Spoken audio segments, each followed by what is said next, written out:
one too much to man. Yeah, there's no one left to fuck but us. Nothing left, there's nothing left. Nothing left. Nothing left. There's nothing left. Pick me up so we can fall back to zero. A shattered wall no longer stands. Population to what demon. And there's no one left to fuck but us. Go. Nothing left. There's nothing left. Nothing left. Don't freak out. There's nothing left. No second chance for us. Hey, what's up? Yo. What are you doing? Yo. Sit. I was making him a little toy. Sit at house. Stay there, bud. Okay, hold on. You wait. Hey, Rasta, what's up? I'm giving him a little treats here. Charlie's first. How you doing, Charlie? Hopefully life is good. Just making him a little thing here. We're gonna watch some Pro Tour. I'm gonna play some games as well. Looks like they're already in round... Oh no, they're drafting right now. Just gonna give Neo a little treat here, let him enjoy. And let's check it out. So he's drafting here. So let's see. I want to see if I can pick what he's gonna take as well. I don't want to hear the commentary now. I don't know what pick this is though. We just started the draft here. Maybe I can get a little bit smaller. Anyway, thank you everybody for popping in and saying hi and all that stuff. Working at the OJ factory? What? Oh, what the fuck? What? At the OJ, at the orange juice factory? Or what do you mean? The glove factory? The bloody glove factory? You're crushing OJ? Working at the OJ. Oh, is that a euphemism for like winning? You're working at the OJ factory or killing it? Okay, that's what you're saying? Okay. Lord Brimir, what's up? Watching this is more fun with your commentary. I concur. I wanna like, okay, so you know what I tell people about when I tell them this is how you get better at drafting. Watch the pros and then pause the video and try and guess what he's gonna pick. We can't do that because this is real time, but I'm going to try and say as quickly as possible what I would pick. I mean, obviously called them out in Chocobo. Oh, we can see his picks. Good. So he started on Thunder Magic into Suplex, into T-Rex, or into Comet. That's easy. So Matt already on a good red start here. Looking at red-green. I do this all the time, too, when I'm drafting. Spread the cards out. You go to your local F&M draft, people just sloppy. Okay, what has he got here? I saw a couple red cards. He's got a red-green duel. Yeah, I was going to say, I'd probably taken the duel here. Fat Chocobo. And what's the gold card? Exige or whatever, that black... Yeah, I would take the land here. It's got to be just the safest pick. You know you're going to be green-red. I mean, Fat Chocobos can come around, but having good mana is more important than everything else. Yep, he does the same thing. So I think this is another thing that a lot of newer players or less experienced drafters will always take the more powerful spell, thinking, oh, the land, you know, it'll be fine. You see the pros draft? They don't do that. So whatever you think you know about draft, they know more than you. Stop saying that, you know, like, stop taking cards over lands. Take lands. Even in this limited format, this isn't Vintage Cube, but he's still taking that 2 on color, you know, land, 2 colors in the same land on color. Wow, that's interesting. Takes the robot there. In my last draft, I was crushing with this. I had it as a finisher. It comes around super late, and it's incredible. It's impossible to block. It comes back from the graveyard. It has a relevant type, being an artifact, right? This is a dead pick. T-Rexar probably. Oh, he's got another green-red duel. Never mind. Yeah, gotta take that duel. You're like the Husky or Day 9 from my StarCraft days? Oh, thank you, Brimir. That's super nice of you to say. I appreciate that. I day 9, I know, but I don't know Husky, but yeah, I try. I love the game. I get passionate about the game, especially this kind of stuff. This is what I love. You're watching the highest level of Magic. Like, we're a competitive channel, but this is what, I try and get other people to kind of focus on this aspect of Magic, push them in that direction, because you'll enjoy your casual games more the better a player you are. The deeper you understand the game, you're going to enjoy the game more. Watching the pros, this is how you go deep and get really good at this game. It's how I learned a lot about this game. So at least, yeah, trying to get people to focus a little bit more on competitive Magic rather than just commander all day. There's so much to glean here. There's so much to learn. There's so much value in this kind of high level play. People just write it off as, oh god, competitive Magic. People just trying to kill you as fast as they can, and nobody cares about having fun and this kind of stuff. It's just like, no. I think focusing on competitive is a benefit to all players, regardless of how competitive you happen to be. Saffron Olive, Reed Duke, lots of people have written articles and talked about this kind of thing. Anyway, let's see if we can predict his picks from the next pack here. He's starting with pretty good start here. He's got a solid start in red. Red dried up about halfway through pack 1 there. So, he's got to be cognizant of that fact. However, he's going to get hooked up with red in pack 2, and he knows it. Okay, we could listen to what these guys say. I'm doing well, Dugio. Thank you, buddy. Stoic, what's up? Beyond 2 colors, right. And splashing, people constantly underestimate the impact splashing has on your deck and your consistency to execute your primary game plan. At best, a splash is a plan B. If it's affecting your ability to plan A should be the focus. You know what I mean? It's like regular 60 card, 75 card deck building as well. Oh, they skipped the next couple packs? Oh, I guess they only look at the first pack. So this is what he ended up with. 2 Laughing Mad. Interesting. Fenrir, Bard's Bow, splashing for Fight On. Wow, very interesting. So he picks up a green-black duel here. He wants to give his deck some staying power in the late game, right? Red-green, no card draw. No divinations, nothing like that. So he's highly prioritizing Laughing Mad here as a card draw spell. But he's even putting in Fight On to make sure he can recycle those threats and get max value and fight a long, grindy game. This is a grindy format, right? He's also touching... Okay, so I guess Jenova's his main splash, but then throwing in the Fight On's very interesting. I like that kind of a splash. Just a divination that draws 2 creatures is gotta be awesome in the late game, right? You're just hoping that you don't hit this kind of thing early because it's really dead.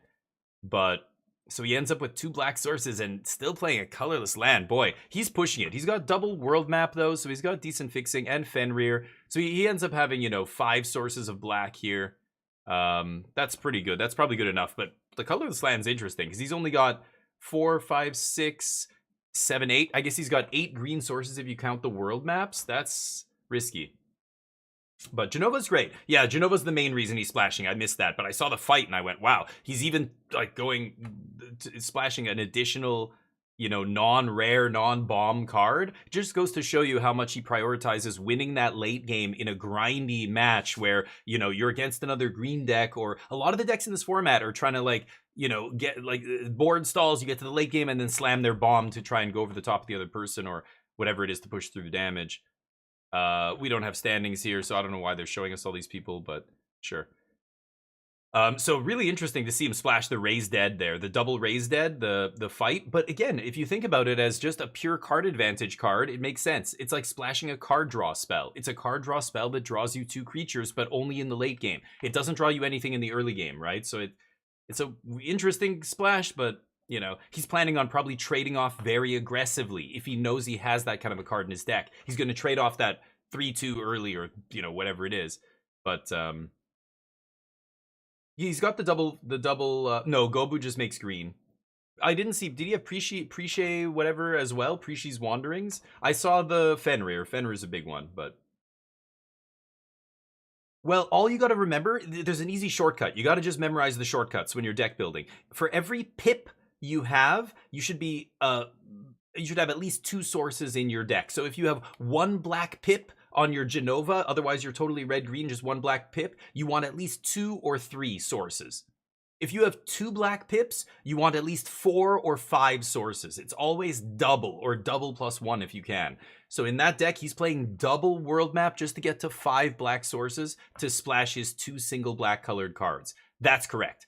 So you know he knows what he's doing, but that's the rule of thumb. That's what I do. If I have 3 red pips and I only have 4 red sources, I'm not splashing. I'm cutting one of those red cards. You can't. That's the metric. If you're trying to think you're gonna splash 3 red cards with 4 red sources or even 5 red sources, that's greedy.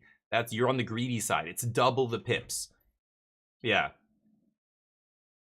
But yeah, that's the shortcut, really. However many pips of the splash color. The other issue is, make sure you're counting all your non-mana, your non-land sources as well, like your, in that case, World Map, Fenrir, that stuff. But remember, like, if it's green fixing, like Fenrir, you've got to have 9 green sources. If you're relying on green mana fixing to fix for your other colors or your splash, you must have at least 9. I see people playing 7 or 8 green sources and 3 of their fixing cards are green. It's like, wait, you got to make sure you hit green for your fixing, or else none of this is going to work. You know what I mean? So you can't skimp on the main color there either. He had 8, I think, green sources, which is a little risky, but double world map, maybe that makes up for it.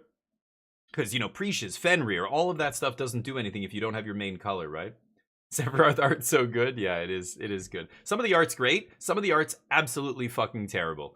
I don't know. This set is very weird. Most sets, the art's pretty good. There's 1 or 2 maybe that are weird. But this set has so much garbage. There's some art that looks like straight up screenshots from SNES Final Fantasy. I don't know how it got through QA, quality assurance or whatever quality controls they have. The frame, the alt art, the showcase cards in their frames, they look absolutely terrible. The font choice, the bold behind the outline behind the font, and just like, terrible. I can't believe that got through design. Nobody stopped and went, man, this is really not great to look at. It's very, like, it hurts your eyes to look at it. Nobody said that? I don't know, it's wild, but Kefka's sweet, yeah, but there's some art that's awesome in this format, so, we've got it all. So yeah, Matt Nass, with the double world map here, I count 9 green. 3, 4, 5... 4, 5... oh, he's got 4! Oh, I didn't see how many dual lands. He's got 4 green-red duals. Holy shit. That's a ton of coming to play tap lands. Okay. Nathan Basser, good green-black deck, triple Sephiroths. T-Rex already has a return. No bombs here. He's going to try and... oh, he can't even really go big wide here either. Got a Fatal Push. That's not bad. Not a lot of creatures for final days either. Rydia's return wants to go big wide, but he's only got a couple chocobos to try and go big wide. Final days is going to make 2 bodies, but that's it. I don't think it's making much on the flashback. But Job, what's up? Did you get a regular Kefka? A lot of people want to play with Kefka. All right, let's see. I'll leave the commentary on like 10% volume. Instead of creatures, well, just more removal spells, and that all right. also work out very nicely. Yeah, removal's great. I love decks like that with a ton of removal and then just beat him up with a 3/2 or whatever. A couple 2/1s. This guy's like, really? First round and I'm playing against the former Pro Tour champ? Great. The defending Pro Tour champ? Awesome. Glad I flew to Vegas. No. Matt Nass is mortal, just like all of us. Yeah, I know. I saw him play Karkland Ironworks. He seemed like he was a superhero. I know. He's meta-human. But he's actually just one of us. So he's beatable. He bleeds. Hey, maybe that can turbo out a summon fat chocobo. Yeah, that will get him 1 turn sooner as soon as the hand hits his... Metagame challenge? Yeah, maybe I'll take a shot at it. Matt Nass, he is going to be leading with dual lands often, as we see. Yeah, I was going to say he's got so many coming to play tap lands. He's got 4 red-green duals and 1 green-black. It's wild. I think he might have ended up short on playables, which is why he's why he's splashing the black raised dead. It's kind of interesting, but ladder's boring, I know. Yeah, I mean, this constructed portion is probably going to be pretty boring. It's going to be a lot of blue-red mirrors. It's an interesting deck to watch, at least. Like, there's a lot of decisions and stuff going on, but would be nice to see a little bit more variety. I hope Blue-Eyed Control, or a deck that's, one of the 3% decks, gets a little time on camera. Ah, that's a good question, Jub. I'm not sure. I guess you could probably look on MTG Melee. By the way, we have a new sponsor on the channel, Smackin'. I'm gonna go get some sunflower seeds and show you guys. Play the corner by Black Mages if Nathan draws a 2-drop, that would be fantastic because you can go 2-drop plus corner by Black Mages. All right, so he's going to put a land in with the UFO. Let's see what he does. I would lean towards playing the Summon Fat Chocobo. Me too. All right. These guys are actually really good, and a lot of people know who they are.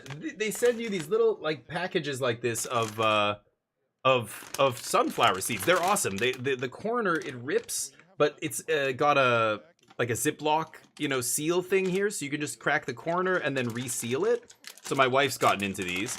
They're super good. This is barbecue flavor, but actually I'll just eat them out of the bag here. Got a little dish to put my spits in. No, they're not peeled, but man, the flavors.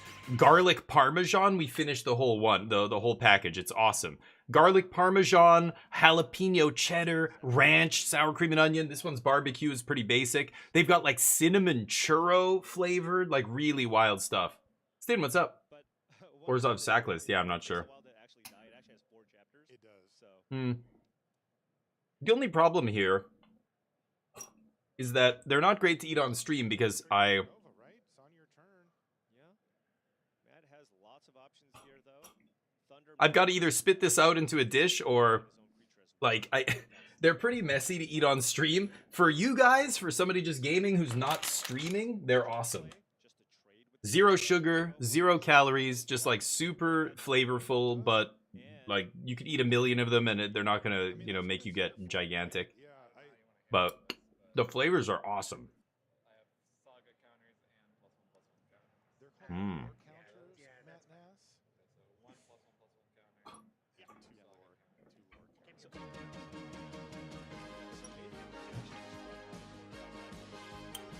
Anyway, okay. Bam. You can see where this is going for Matt with the They have a million flavors, so they decided to reach out to me and sponsor the channel. So now we have 10% discount on anything they sell. There's a ton of stuff. If you use that link, they'll know you came from me. Now Nathan can run out the corner by Black Mages here, and Matt will probably sacrifice the Saga here, right? Keep the Genova alive. The Genova still does a really good job of blocking. They're really good, but future creature. aversion to sunflower seeds? Oh no. Genova does have to go on another creature, but anything that Matt can Oh. has Well, that's not. Yeah, you should be using a container or something. That's gross. Exactly. But yeah, when I was a kid, the big brand name was Spitz in Canada. And I remember going to a soccer game, baseball game. Like as a kid, you would go play sports. All the parents are just like half of them are eating sunflower seeds. But there was like 2 flavors. There was like original and barbecue, and that's it.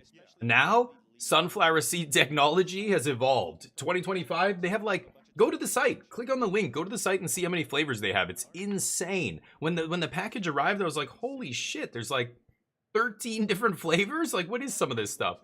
They're really good though. Nathan doesn't have a combat trick. But It would be annoying, you've got to dispose of your seeds responsibly. but soaking up 4 damage. I mean, that's what you have a Uh-oh. creature for. You got to use your cards. Mm-hmm. There's the X Death now, so that's life gain back up to 19 for Basser before passing to turn back. I Or is he imagine- going to play the corner? You know, he might think that the Yeah. Genova he might not triggers know. on his turn. Yeah. Oh. Because he would play Skin. it or not. Absolutely, just fire it off here. 100%. Because especially Anyway, these are good. I'm gonna get a different flavor here and try a different one. if Matt does get to go to chapter 4 with the GF Ifrit, it is going to be ugly for Basser. I mean, probably just game, Right. right? Like absolutely. you just can't let your opponent draw that Okay. many cards. Yeah, look.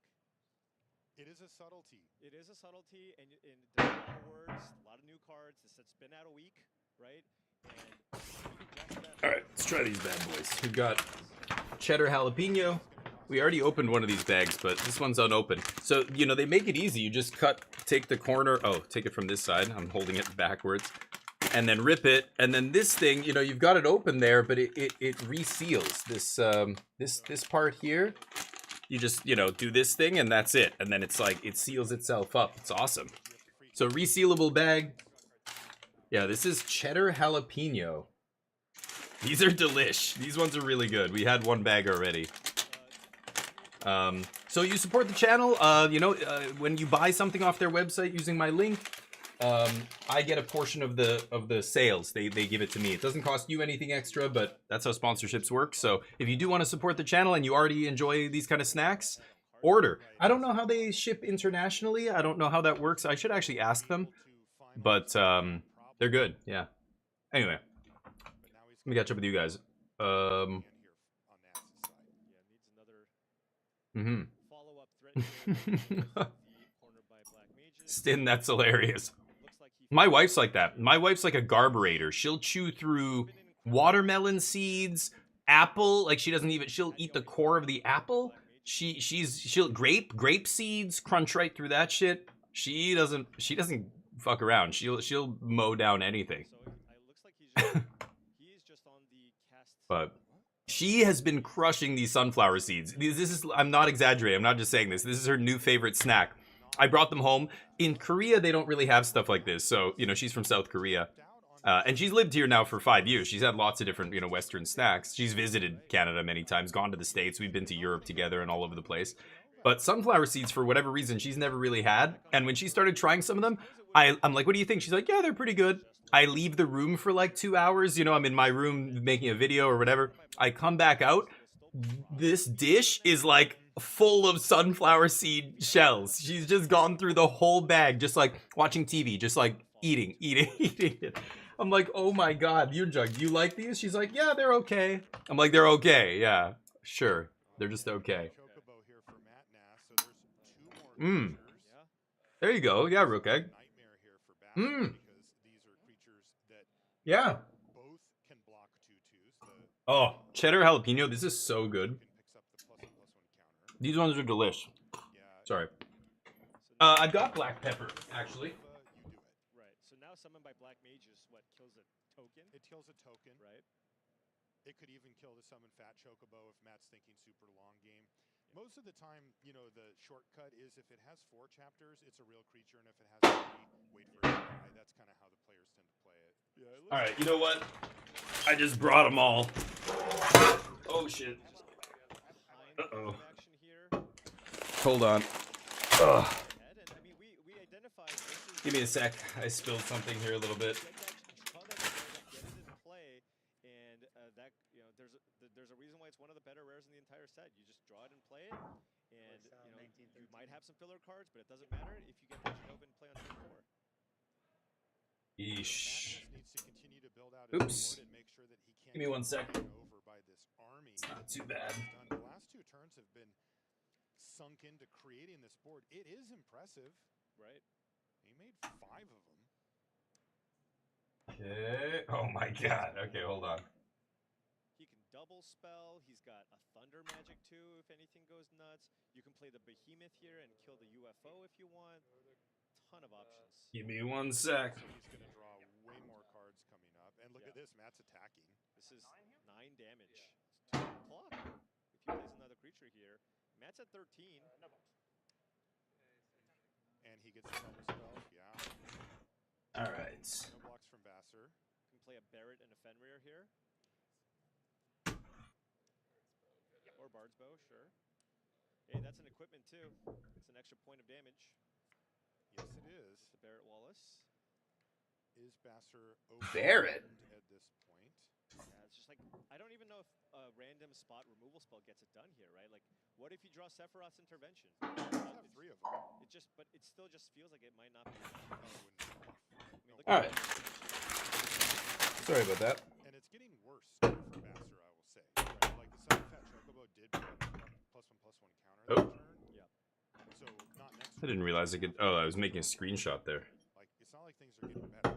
No, absolutely. Not. So what was I saying? Yeah, so we've got a bunch of different flavors here. Which one did you say? There's lemon pepper. Lemon pepper is kind of interesting. I think there was another one that was like black pepper. Yeah, this one is cracked pepper. So there's cracked pepper and lemon pepper. Sorry, you can't really see the... Like I said, there's so many flavors. There's like the cinnamon churro one is crazy. I haven't had this one. And then there's a maple brown sugar. Like I've never had a sweet sunflower seed, but I should try these. So I was just eating. I like the cheddar jalapeno ones because they're a little bit spicy. My favorite, of course. Oh, you can't even see it. Dill pickle. The bag is green. And then there's OG, which is just salted, I guess. The OG sunflower seed for people who are lame as shit.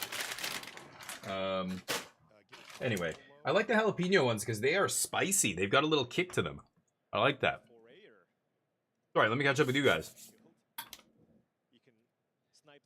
Oh, Torf, I'm sorry. The Q-Trub Ferrer. Yeah. I guess they're fighting the Yeah. That sucks, man. I'm sorry. fight or something. The world's in a shitty place for that. There's a These guys sent me this package for free. I had to pay $20 just to pick it up. And that was from the States next door. Combo relentless. Goes into the graveyard off of some You said you didn't even like them. Ferrer swings in and Mattis says, well, let me think about it for a second here. This, if it does last on the board for a long time. Go, Jub. so Get it. Could take this opportunity to just trade off. It's not like Right. such an amazing call. Yeah, that sucks. Rasta, yeah, I this is the issue with most of the sponsors. Like, because I'm in Canada, the companies that reach out to me are usually from North America. this trade actually happens. Yeah, cheddar is excellent. Yeah, Charlie, you said you've had these before, right? Oh, I already took some out. Just finish these ones and I'll switch it up. Yeah, they've got multiple pepper flavors. They're good. And hey, get a 10% discount is better than nothing, like, right? Somebody on Reddit was asking about that, like, oh, I've got to buy, you know, a mouse or whatever, or a keyboard or whatever they were buying. And they're like, does anybody know of a discount code, like, you know, somewhere, does there, like a Best Buy discount or someplace? And I literally answered and said, like, streamers. Streamers are the best place to get a mouse code or any kind of computer hardware. You can easily find a streamer who's sponsored by Corsair or whatever. All those sponsorship deals usually involve either a 10% or 20% or whatever discount. Usually it's 10. You know, who gives a shit if you never watch the streamer? Who cares? Just use their code. They'll get a little bit of money, sure, but again, who cares? You're getting 10% off. There's your code, you know? Just use the codes that all the streamers provide. There's coffee codes. I have clothing into the AM. They're awesome for just basic stuff, t-shirts and shorts, pants, you know, basic wear. Now we've got Smackin'. I've had a couple of other companies reach out to me. I had an e-cigarette company reach out to me. They have some kind of, it's called Fume or something. And I looked into it and I was like, I don't think I want this kind of company to be my sponsor, actually. So I turned them down. But, you know. All right, so now Nathan, I mean, Matt's probably, I guess Matt could also double spell here, right? I wouldn't ever have a sponsor on my channel that I wouldn't use, that whose product I don't like. Like, if I actually tried these and I thought, they're okay, but they're not that good, I wouldn't be wanting them on my channel. I wouldn't want people ordering them and thinking I like them when I don't, you know? So some brands, I know I'm not going to be using their product. I'm not into it. I just don't want that kind of a sponsor. The Into the AM stuff, they sent me a bunch of stuff and I like all of it. It's been great. I've washed it a bunch. It still fits great. It's, you know, you can tell it's not cheap, shitty material. Because I've bought some cheap, shitty shirts and stuff before that you wash it and it just like totally changes the way the fabric feels or the way it fits. Like it shrinks or whatever. Without flavor, the basic one, yeah. The ranch was awesome too. Yeah, ranch was really good. I know some of my friends, they can put like 5 of them in their mouth at the same time and crunch them all and get the seed out and not eat shell. But I can't. I gotta do it like 1 or 2 at a time. 2 at the most. Yeah, there's stuff like that, and they wanted to sponsor me. I guess they saw me vaping, and they were like, oh, he likes to vape, but not that stuff.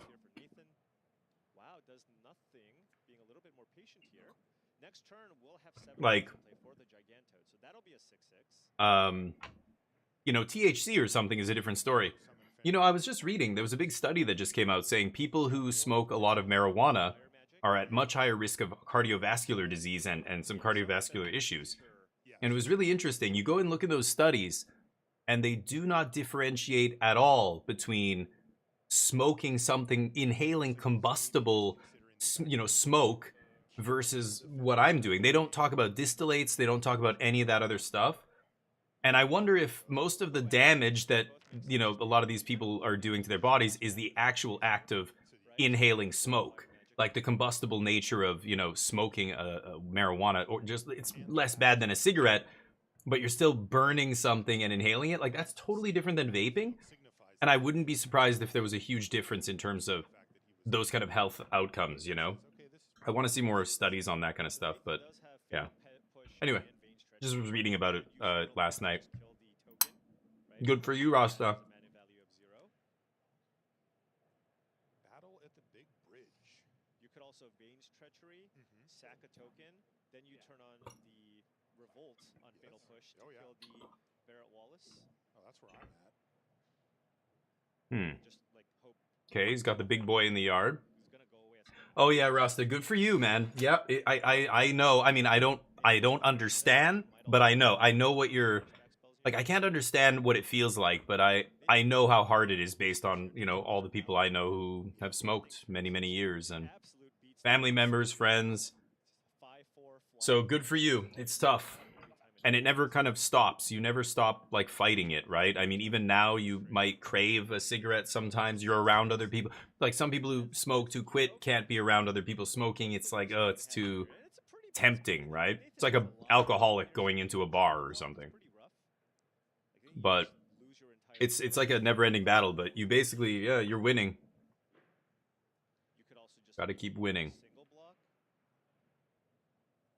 So anyway, I had to kind of get that out of the way. I'll stop talking about Smackin'. If you want to check it out, it's easy. Just exclamation mark Smackin'. You can get the link, etc. And yeah, it sucks that the international thing. I'm not surprised that it's expensive, but hey, maybe if Leaning towards just the double block. if one of you, maybe I could do a giveaway, and I could give away a box of all the flavors, and Right. I'll just have them send it to me, and then I'll pay the shipping to send it to you guys. But I think even if I pay to send it, like Torf was saying, when you go to the post office to pick it up, that's when they hit you with a duty charge, right? Just like Canada. I didn't pay for them to send this to me. They send all these flavors and everything for free in this big box. But when I went to pick it up, that's when duty gets added, right? And yeah. Oh, and then the timer goes off right after I posted that. That's awkward. I'll increase the timer here. I think it's at 30 minutes. We'll make it an hour. And also not flashing back the Oh, wow. final days. Really? What do you do now, Matt? It looks like a big behemoth. Yeah, there we You go. can still use the Bane's Treachery as a combat trigger. This enters as an 8/8 because of Summon Fenrir. But So, what's going on here? Call them out. Chocobo next. yeah, if Matt can survive here, Matt's got 4 cards to his 2. action here, so he just needs to survive this onslaught here. But if Nathan finds a well-timed removal spell or something, off the Yep. top, that can Where is his The other guy's got 2 hero tokens. Response intervention. Thank you. Yeah, I think a card that we 4, 5, 6, 7. 7 lands in play, so we know the frog's a 6/6. What are those tokens? I assume they're 1/1s, but are they Chocobo? I've never seen the tokens in real life. There's the Sephiroths. Kill the big guy. What are... Oh, those are zombie tokens? Dark, whatever it's called? Yeah, he cast the flashback spell, right? Final Days, that's what it's called. 6-0, Jub, kill it! Yes, buddy. Nice, keep cruising. You got the momentum now. Nice. Oh, good for you, Rasta. Yeah, and it worked. Good for you, man. That's great. Most people can't do it that easily, so you're a lucky one.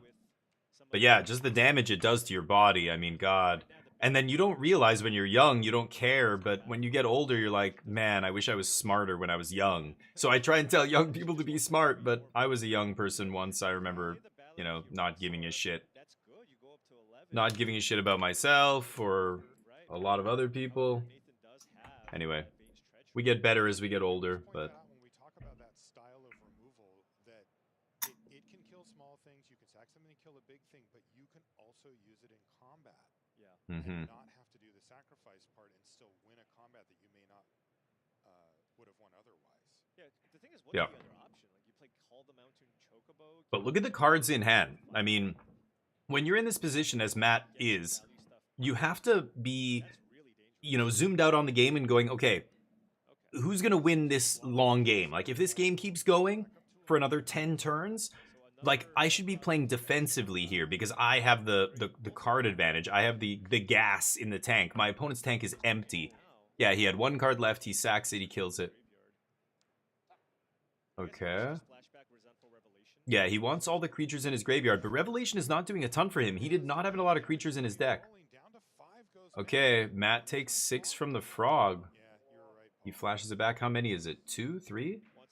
It's like if it's a land, he wants a blue land. Oh, not that. Matt's thought the same thing as me. I thought he was making zombies. He's drawing cards, yeah. Or looking at the top cards.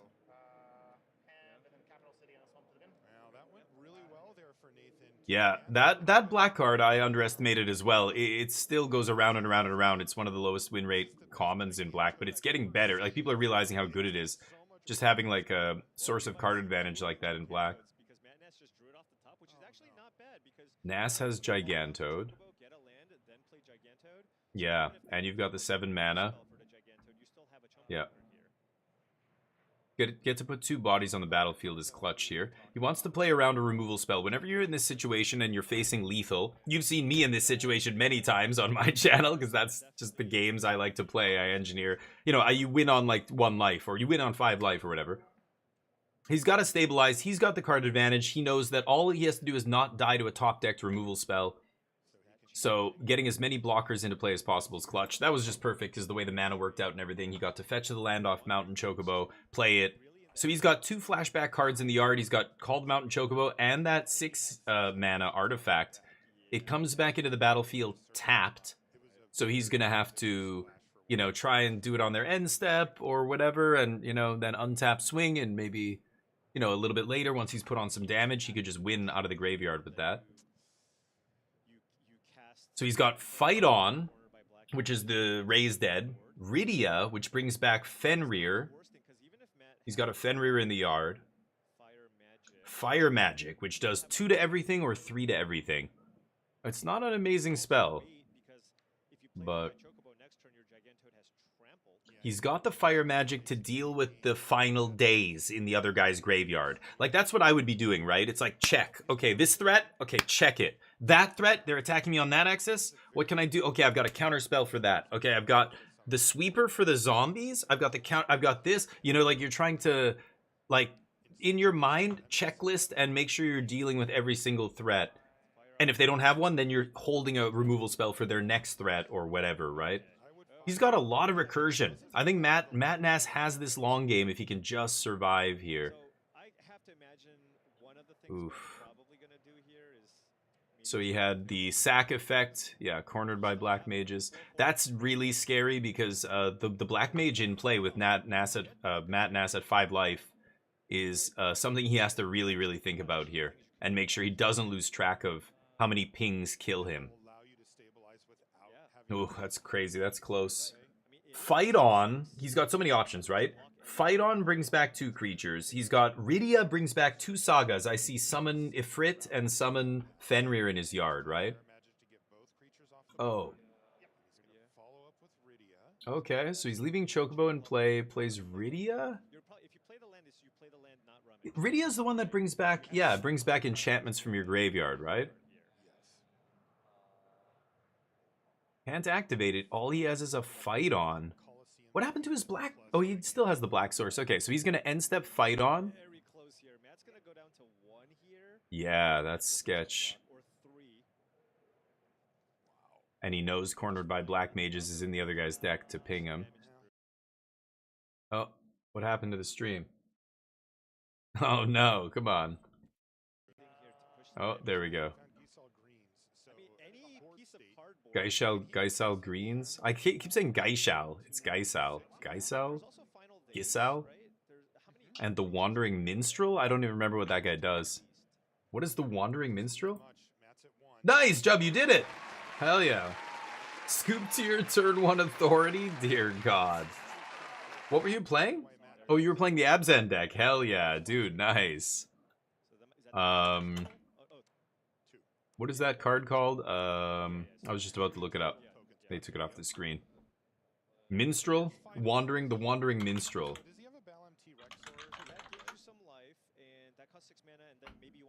Human Bard 1-3, being in combat, 5 more towns. Okay, he doesn't do anything. Why is that guy even splashing that guy? Fucking hell. Or it sucks. Get back the life gainer. So you go up to 4 and then a zombie gets through, so you go to 2. He's doing the math. There's Tyrannex Rex mana. Yeah. And then he leaves him with 3 mana left. Fenrir, right? Then I think you just still die, right? Because that's you only have 2. Fenrir comes back off the Rydia, though. Yeah, Maybe that's how you do Fenrir, and then...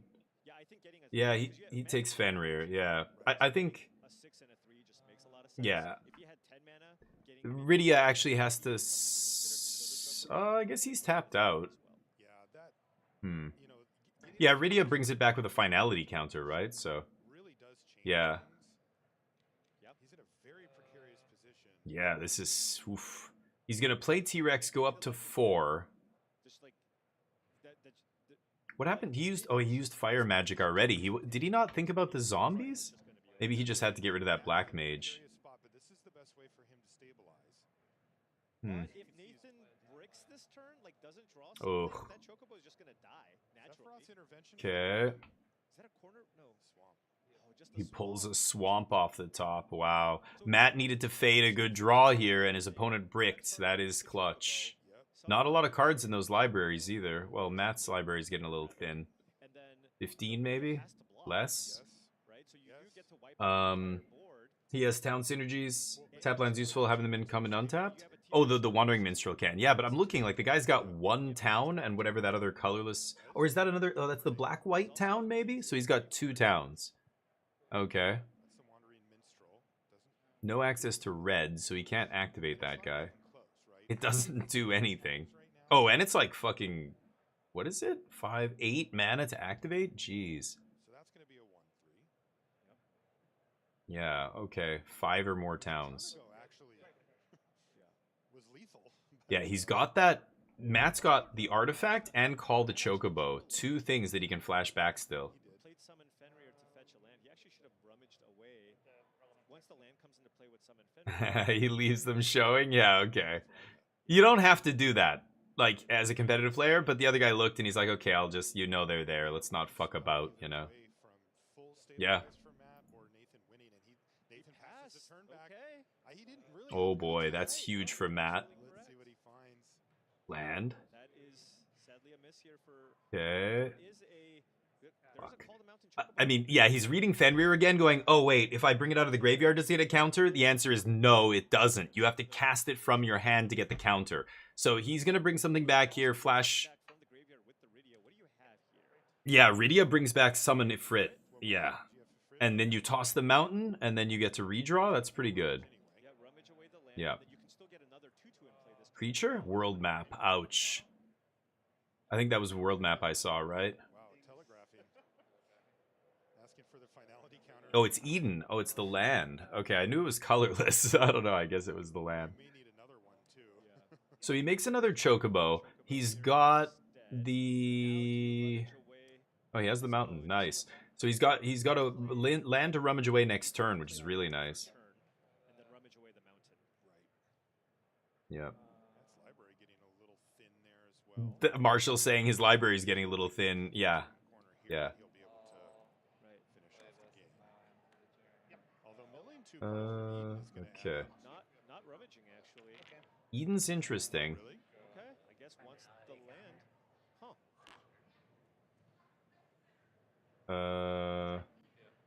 Okay, finally. Oh, did he tick up again? Graveyard there. Why did he tick up twice? Blue source maybe now to get through in the air, but remember. Oh, there's a finality counter and a normal counter, right? Why did they say he could rummage again? Off what? I'm missing that. Ness will definitely be moving the bow over.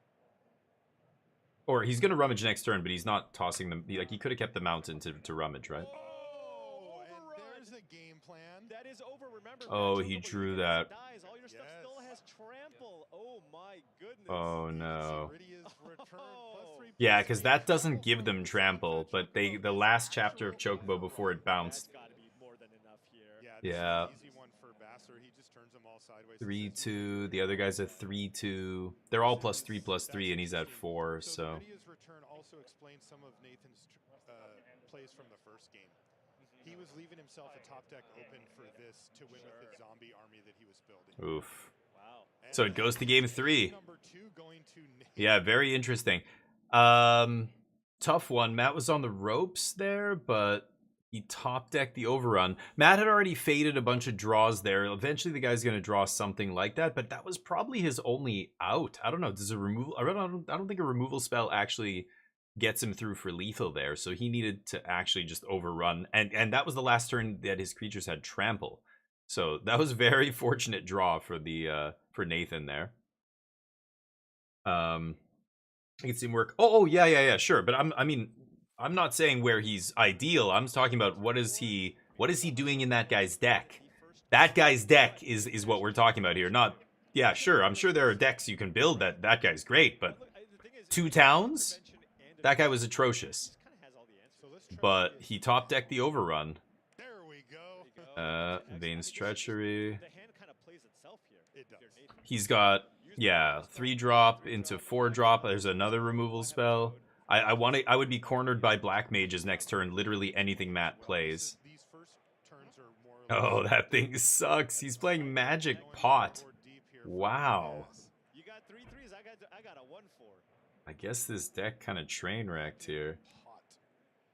Magic Pot. I have never put that. Oh, remember it also exiles. So he's not going to burn. I would just, Against the Golgari deck. That's okay. That's actually pretty I would black mages there. Get the wizard into play, and then you have Sephiroth's up next turn.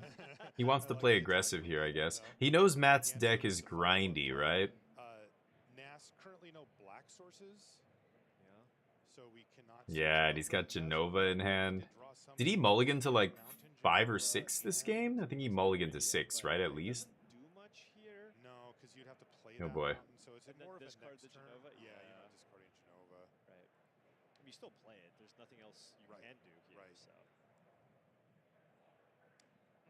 Ooh, Rydia? Down Okay. to 5 against Nathan's fantastic opener. This is just so tough. And Nathan having Oh, yeah, he did mull to 5. If you're on Matt's side, you're Ouch. thinking, okay, well, my out here is to draw Swamp and play Genova and hope you don't have the removal. Right. And Nathan has the And removal. Nathan's So. looking down at it. Right. Also, again, Gigantode performing here. Yeah. Like that is the right power and toughness for this board. Board toughness is pretty big. Oh, and look at Okay. this. Hey, Cornered by Black Source Black unlocked. Mages. Now, Matt Yeah. probably should have exiled something with the pot, I think we do. Maybe. but just sacrificed Yeah. the pot here. Oh my gosh. Nice. This is a hand. The Fatal Push, get the trigger, and then That was the slap. full push to take out Rydia. And a Yeah. pot. Nothing left, but that is a treasure left over. So, Thunder? I mean, is there some way to come back? I mean, Thunder kills the frog, 1-5. but it and then he blocks takes everything 3. away, so I think that Doesn't really have anything else to here, like, do. play a Genova, keep up Thunder I would Magic, play my mountain as well. tap, play the intervention, and Matt Ness is going to go down to 4. But Yep. he's going to take the 7, yeah. take the 1 from that mage token. He's gonna, yeah, you got a Thunder Magic here. Vassar. Just move your microphone closer to your mouth. What did he say? Move your microphone closer to your mouth? To probably cycle.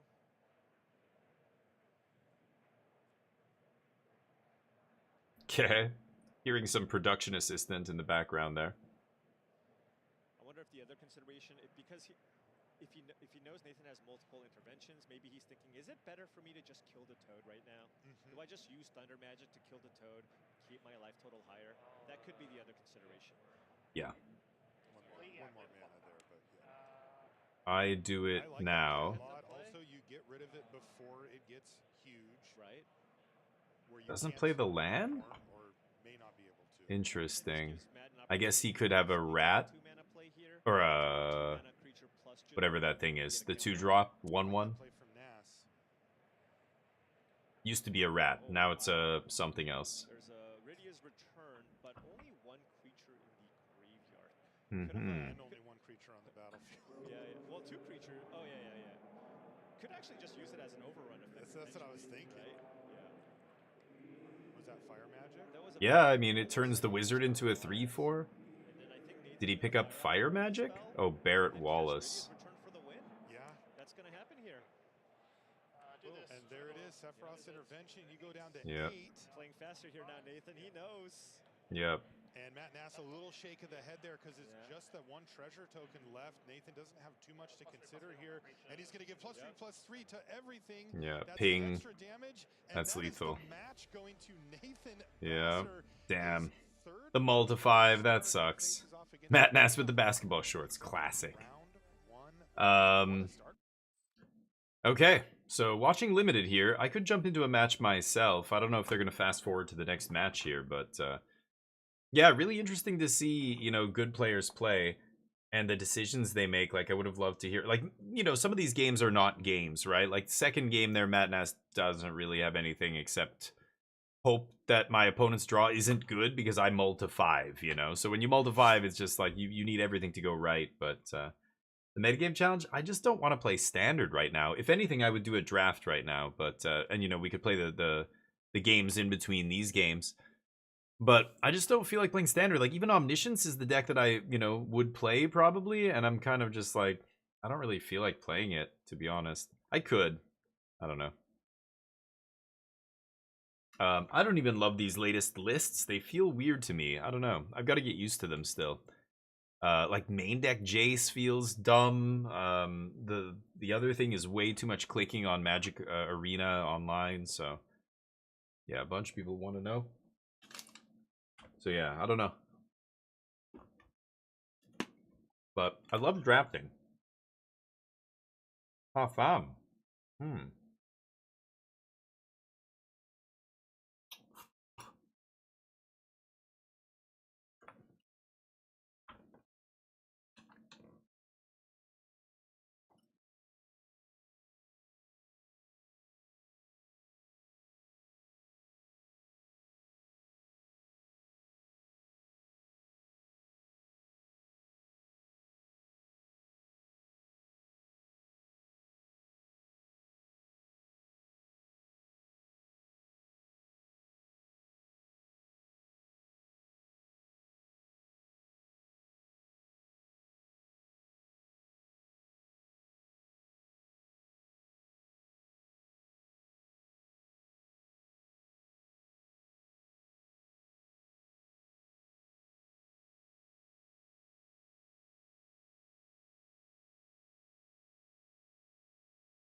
Oh, sorry, I'm muted.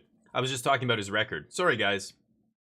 I don't know how that happened. I went to grab maybe this thing. I put my bowl back and it bumped the button. I was saying Javier Dominguez, one of the best players in the world right now, maybe the best player still, even though this season he only has 1 point. His record there. Did you see his record? Wow. Like 71% win rate at the Pro Tour? That's fucking insane. That's insane.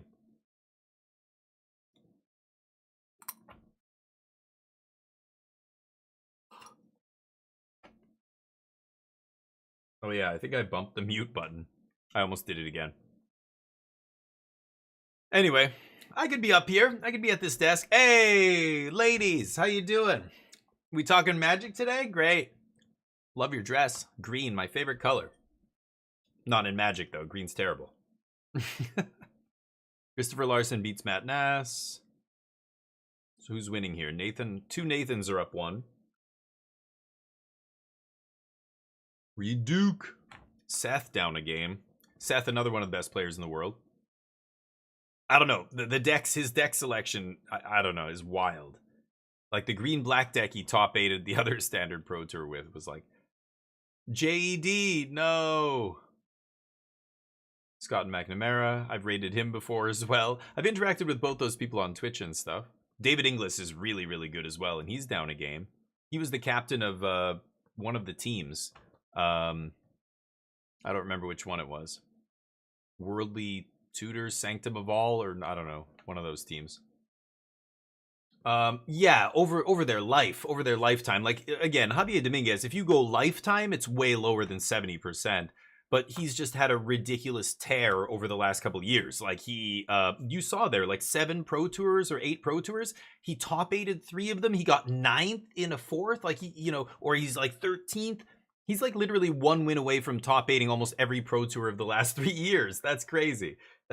He's just having a crazy run, right? This guy's another banger. He's very, very good. Lucas Dutchout. What are they saying? Oh, I missed it. I was just happy to be there. I thought it was a really cool experience. Very glad to get to do it. Oh, this is the kid who really had no expectation.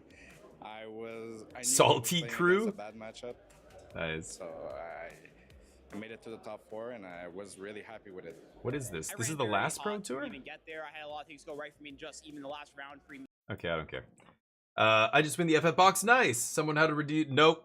I think so. Yeah, Vomitory. I don't know. I was telling people not to play it because 10% of the people who win don't even get their product. So I couldn't tell you. I would look on Reddit. Go on Reddit or look on a place like that. I don't know. I wish I could help you, but I don't play those events because so many people have problems getting their prizes. It seems totally fucked up. And they even said Final Fantasy, you're not getting, a lot of the people are not going to get boxes. They're going to have to issue the cash or whatever it is they give you.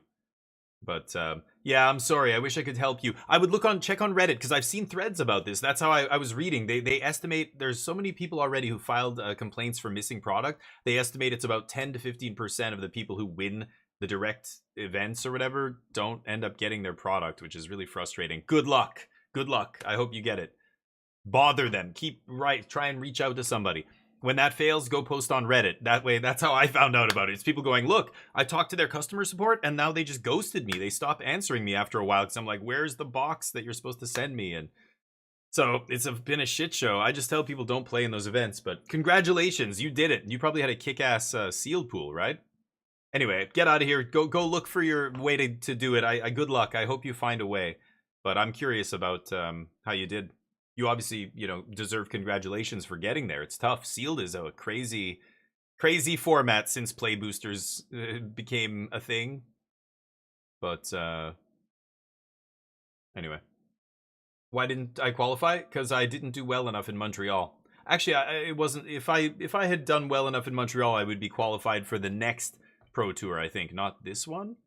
Yeah, this one. I think the qualifying season was previously, right? Or I don't know. But yeah, didn't do well enough, Torf. Thought I've talked about this many times on the stream. I think I talked about my experience there. Yeah, it wouldn't be this one. I would have qualified for like the November Pro Tour or whatever it is. October? I don't know. So we watching people draft here again? Or are they going round 2, round 3? I guess we're going round 2, right? They're not fast forwarding stuff.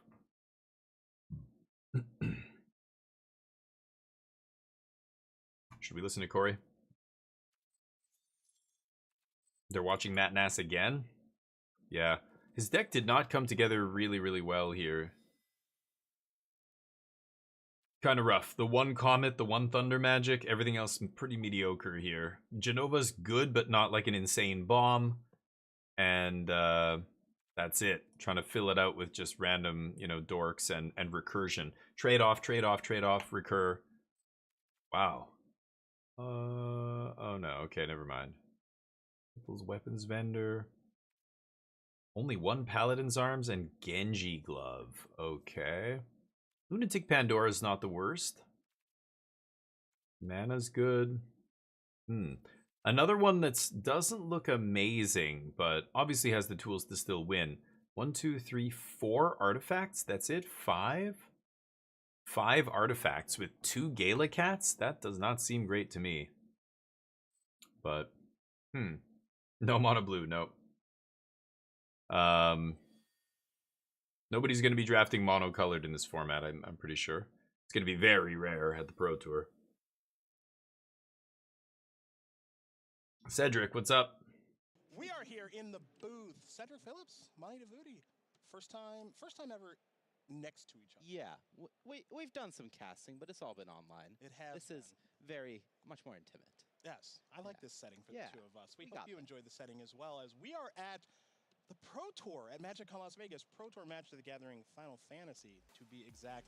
And this limited format, one of my favorites in a very, very long time, Monty. We talked to the players yesterday at the players' party, and that kind of... Okay, I don't care. Yeah, so, I don't know. I can watch around here, and then I'm gonna... At the end of this match, I'm gonna draft, and then we'll come back to this after, you know, yeah. After they go through the usual spiel. Oof, not a great one here. That's his 6, 7. Okay, you gotta keep that though. And Nass needs... Oh, he's got 3 lands, okay. We of course remember him winning that Pro Tour in Chicago off the back of Domain, and just a dominant display up and down the entire tournament. The fun thing about Magic, though, is that not every tournament always goes the same. Here for Matt, off to a little bit of a slower start, as we mentioned, with that first loss. And not the best draft deck we've ever seen, so now it's kind of like... Not the best draft deck. Okay, Galacat. So no artifacts in play, so you're not really worried about Galacat at all here. I would just be Bard's Bowing. Bard's Bow has reach, and yeah, can hold off the Galacat. And I'm not burning Suplex on a Galacat that doesn't even have 3 power, right?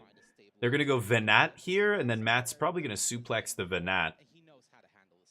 Now, if the guy wants to get really tricky, he could swing with Galacat, and if Matt blocks, he could -2/-2 with Vane's Treachery. But that's, you know, he's not using his mana effectively there. He's trading a good removal spell for a token. So yeah, the Venat is the play here. That makes a lot more sense. And then he's going to Suplex. Does he have his follow-up play, though? I guess he could Giganto here. He's got Reach the Horizon as well. Venat is the one that draws cards every time he plays a Legendary, right? Now, we know the other guy doesn't have a Legendary, but Venat, yeah. You want to kill Venat before it draws another card. Otherwise, you're just down a card. So it's kind of awkward. If he Thunder Magics, he doesn't have to... Oh, he does have to kick it. What am I saying? I think it's... Yeah, Suplex. He's wasting the other 2 mana here. So he just goes for the ramp. Okay, he lets the Venat happen, thinking the other guy's only got 3 cards. What are the odds he has a Legendary? Okay.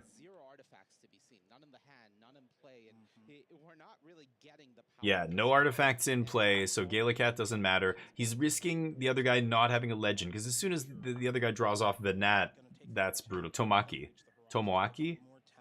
As soon as Tomo draws off Venat, then you're down on that exchange suddenly. Paladin's Arms. So this is easy land. You know, he's got Paladin's Arms plus Vane's Treachery here. So he could swing with the Galacat and Vane's Treachery, the 3/3 here.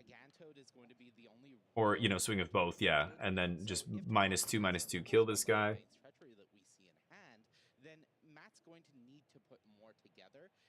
You're still putting this guy in front of Venat. You know that he has something, right? Yeah. Just make him use it, yeah. Yep. Takes 1.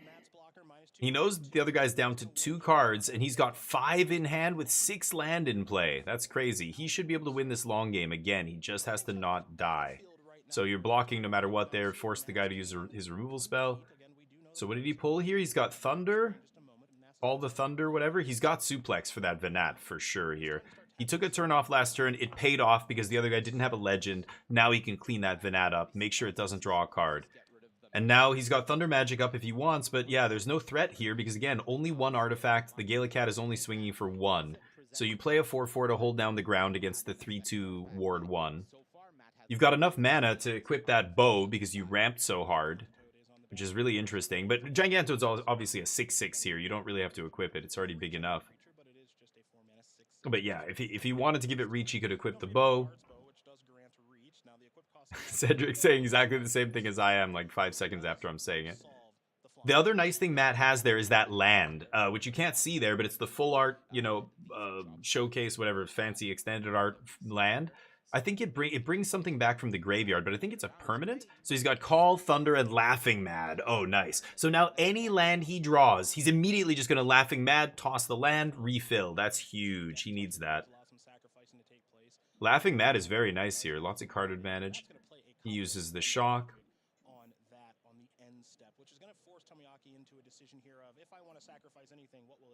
But you're not sacking here. Yeah, no way you're sacking. Land? No. Fight on. Great draw there. He's got his black source already. So he's got nothing in the yard currently, but he knows this toad is just going to come back over and over and over, right? So I like Call the Mountain Chocobo, and then you've got land number 4, and you can Laughing Mad away your land that you get off the Chocobo, which is kind of nice. But he's got 6 here. Yeah, you're definitely serving with 6 because the other guy's only got 4 on the backswing, so you can just trade blows here and you're going to win that race, right? So the other guy's the one who has to do something here. Go Call the Mountain Chocobo, get that mountain. Now, I wouldn't be surprised if he Laughing Mads, discards that mountain on the end step. I believe it's an instant Laughing Mad, right? So you're going to see him not play this mountain here and just pass, I'm guessing. Let's see. You hate the shuffling? Yeah, it can get a little much if you're doing a lot of fetching. This format doesn't have that much fetching, though. Oh, he's just going to do it now? Is it sorcery? I thought it was an instant. But yeah, he's doing what I said. Yeah. Oh, it is an instant. Why is he? Interesting. I guess he could still make a land drop here. Yeah. Perfect. That's exactly what I would have done. That's what he does. He draws Forest. He had Fight On already in hand, and he's got T-Rexar. So he plays the Forest. You remember, Laughing Mad has flashback, so the next land he draws, I wouldn't be surprised if he sandbags it. But at this point, he wants to go 6, 4, 5, 6, 7, 8. Yeah, if he draws an untapped land, he can actually go Balam Rexor and then Fight on end step, but he doesn't even have to do that. He's got Chocobo in the yard to find another mountain to discard to Laughing Mad flashback if he wants. So yeah, if he draws a land here, he probably just plays it, actually. Because he's got a lot of expensive stuff, right? Call the Mountain Chocobo is 7. He's got the 6-drop in hand. And then he's got Laughing Mad 4 mana flashback, 6 mana equip on the bow. So lands are actually good for him. It'll let him do multiple expensive things in one turn, right? Because he's got the things to do, whereas, you know, in another spot you might not. Swinging. I would block here if I'm Matt. I'm throwing that, yeah, I'm throwing that Chocobo. Easy trade. Because again, you're winning the long game here, right? Yeah, poor Tomo. Did not draw very well. That's an instant Noodles in play. Okay, Coral's interesting. Coral's like an icy manipulator here. Ooh, he drew the artifact creature? That changes it. I was gonna say you could just play the T-Rexar, blah blah blah. No man, slam that robot. First swing, yeah, and then slam the robot. Because that thing requires 3 blockers, no? Or is he just gonna play the Oh, he's gonna play that guy instead. Okay, okay. He doesn't need the life. That's weird. I would rather play the other guy, because if my opponent does have a removal spell here, I'd rather they kill the artifact creature that comes back from the graveyard. You know? I don't know. But this guy has trample, but the other guy requires 3 blockers. That's insane. Matt goes to 15. Now there's 2 artifacts. Okay, the rat. Treasure rat. Yeah, Relentless. That robot is deadly. Robot Spider? Oh, did he just draw? Yeah, he drew the red-green legend that brings back enchantments. Doesn't really do anything here. He's punching. 2 6/6s coming in. Oh, one of them gets tapped, right? So the other one chumps the frog. Okay, he taps the trampler, of course. That makes sense.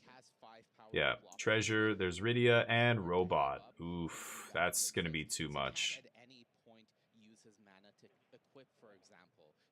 Didn't even need to play Rydia there, but Yeah. really do anything, but also has to keep his life total up, and that means he's losing resources by blocking with a rat, for example, that isn't trading at any point. So Milwaukee doing the math. He's dead. Scoop it up. He knows. Scoop. Yeah, that's too much.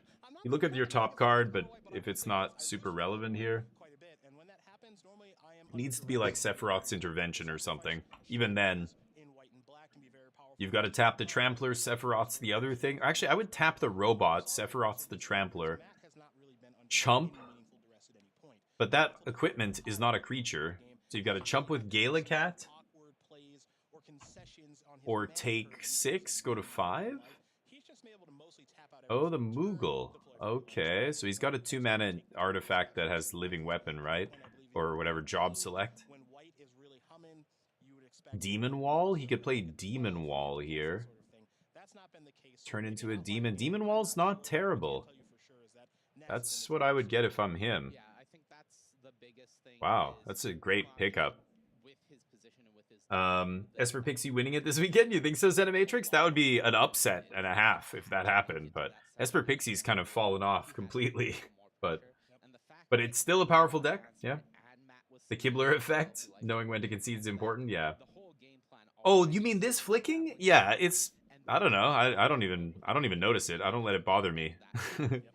But yeah, it's to hide information usually, right? But yeah, but it's also just to keep your hands occupied as your brain is working. A lot of people are like that. It's why people chew their fingernails or twirl their pencil or, you know, fidget with their hair or whatever, pull their mustache, you know, like, I don't know. There's people do these things when they're concentrating, when they're thinking. I mean, they literally made fidget spinners for this reason, right? But Magic players, because what's in your hands? Well, it's mostly cards and maybe a pen or a pencil. You'll see a lot of Magic players do things with their pens, like hold their pen, chew their pen, do some pen thing, or they're just shuffling their hand as a way to just like keep your mind active, like keep doing something. Don't just sit there staring. But I don't do that a lot. I'll do it a little bit. Usually, like what Matt does right now is what I do. This is what you'll see a lot of pro players do. They'll flick their cards, but then they'll put their cards down and give their opponent 100% of their attention. And just focus on the opponent and see what are they doing. They're giving you information, even by their body language, by what they're looking at. Watch their eyes. What are they looking? Or did they flick over to their graveyard? They drew a Raised Dead. Did they, you know, like? So you put your own cards down. Some players do this while they're shuffling. They still look at their opponent, but a lot of players will just put the cards down so they can just fully focus on the game. That's how I do it. Matt Nass burns them out. But yeah, every player should shuffle their cards when they draw a new card. Every time you draw a new card, shuffle your hand. Shuffle it a couple times. There you go. Now the opponent doesn't know what you drew. And you might be like, what? But they don't know any of the cards in your hand. How could they know what you drew? Well, if you draw a card and immediately play your land, and I can just see you drew that. It's the same card you just took off the top. I can see where it is in your hand. I know you just drew a land. That already tells me something. You might not have another land next turn. That's big information in a game of Magic. Do you know what I mean? Like those things, those subtle, all that little information. That's why players shuffle. But a lot of players who are new to the game just think it's annoying, and you know, they think that players are showing off or something, how good they are at shuffling their hand. No, there's a reason. It's to hide information, and you should shuffle your hand every time you draw a card. Or more than one card. Anytime you draw a number of cards and you put them in your hand size or the context of your hand changes. If I brainstorm, I shuffle my hand after. Like I just, you know, you just should do these things. But you don't have to sit there all the time shuffling. That's a bit annoying, but yeah. Matt's flicking cards around. Yeah, he puts his hand down. I think it's totally fine. Kibler was the worst for this. Kibler did it a ton. No, it's not the Kibler effect. Kibler's just the one who did it the most, so people think of Kibler when they think of this kind of stuff, but it's not like Kibler invented it. It's not like he was the only person who does it or something. Every player should do it. Just you don't have to do it as much as him. He's this extreme example, right? But knowing when to concede is important. That's more Reed Duke's thing, I think. But yeah. Only one Esper Pixie deck? Are you serious, Animatrix? Oh, wow, really? Yeah, I'm not surprised. I mean, there's a reason for that. Esper Pixie is bad against, you know, Corey Steele and all these other decks, so. Or Corey Steele, 40-something% of the metagame. Yeah, it's gonna be crazy. We've got a ban announcement coming up. I mean, I have been saying they shouldn't ban anything in standard, but that was when Corey Steele was only 30% of the metagame, and before they got Vivi. If Vivi has a breakout tournament here, and it's very clear that Blue Red is like at the end when the dust is settled, and we look at the win rates of all these individual archetypes. If Blue Red is rocking like a 55 or higher % win rate, and it was 40% of the tournament, that's a big red flag. Something has to be banned out of that deck. Maybe Vivi pushes it over the edge. Up to this point, I was firmly in the camp of nothing should be banned. Nothing is good enough to be banned. There are some very powerful cards in standard, but all the win rates are pretty flat across the board. All the tier 1 decks are basically 50% against each other. I mean, even Domain. Domain is the 4th most played deck in this tournament. That blows my mind. Like, I feel like Domain has been getting worse and worse and worse since the last Pro Tour that Matt Nass won with Domain out of nowhere. Like, it felt like I don't know, not the strongest deck in the tournament even. And then shortly after the Pro Tour, it just fell off. Like the RCs, all the regional championship season, you didn't see Domain put up any big results, barely any. But then 4% of the like the 4th most played deck in the Pro Tour. Wow. Okay. I mean, it's crazy. All those decks are still really powerful, right? Omni Combo has really been the fastest riser, I think. You know, it's the 2nd most played deck here at the Pro Tour, and it's another deck that keeps evolving and keeps getting better and better. But again, I don't think you're banning anything out of that deck. The other issue is the rotation is coming. Rotation is coming. That's big. That is going to shake up the whole metagame. So you're going to ban something before a rotation? Like, that also feels dumb. That feels like knee-jerk, and it's just a few more months. We're not even playing a ton of standard in the next few months after this Pro Tour. Modern season is the RCQ season right now. The next Pro Tour is Modern. So who cares? Just let standard suck for a couple months. It's not the end of the world. You know what I mean? That's better than banning it like for 3 months. They did this before with Velociraptor or whatever that red dinosaur was. They banned it like right before it rotated. But red was so ridiculous. Red was by far the best deck, mono red. And those were in the desert days. And they banned a bunch of the deserts, and they banned that guy, and yeah. Anyway. Vivi, we'll see. So again, there's arguments for not banning, even if like Corey Steele is by far the best deck in standard. There's still an argument to just wait till rotation. We're getting a new set and a big rotation is happening all at the same time. That's a big swing for the metagame. Maybe it'll be fine, you know? Well, yeah. Yeah, Vivi's good with Monstrous Rage. So is Drake Hatcher. So is Slick Shot. So is anything. I mean, Monstrous Rage is good on any creature, so yeah, but that's not a reason. I don't think they should ban Monstrous Rage, but I think the other problems, I think Corey Steele is the real problem. We've had Monstrous Rage for how many years? It's never been a problem. It's the other cards around it. But yeah, Monstrous Rage is good on everything. Yeah, Vivi's dangerous. Drake Hatcher's, you know, the reason all those decks switch to Drake Hatcher, it's even more dangerous on a Drake Hatcher than it is on a Slick Shot show off, which is crazy. Slick Shot kills you very quickly, but Drake Hatcher just lets you make a bunch of free cards to trade off with their Slick Shots. So the metagame ends up shifting and becoming inbred as these blue-red decks try to beat each other. And then Vivi gets printed. So Vivi is not supplanting Drake Hatcher in the deck, right? It's not a 4 of. Most of the decks I've seen are 2 Vivis, maybe 3, at least in the challenges. I haven't seen lists for this yet, but I want to see the Vivi lists that the pro teams play, or see the Corey Steele list. See how many Vivi they're playing. Rage Band. Yeah, and they feel like Rage is the card they lose to, right? Remember, your brain is sticking on those last moments right before you lose. Oh, it was a Monstrous Rage. Oh, it was a Monstrous Rage. Like, no, you lost to Drake Hatcher already when it hit you earlier, or you lost to like that stock up that they just cast and they found the action and killed you. Like, you lost to Corey Steele because it did 6 or 8 damage early in the game for free, whatever it was. You know, you don't remember any of that. You just remember the final bullet. That's the one that the final line in the, you know, the book. You remember, right? The closing line. So people get pissed off at Monstrous Rage because that's the card that actually kills you. But is that the best card in the deck? No. Again, look at how long it's been in Standard, and it's totally fine.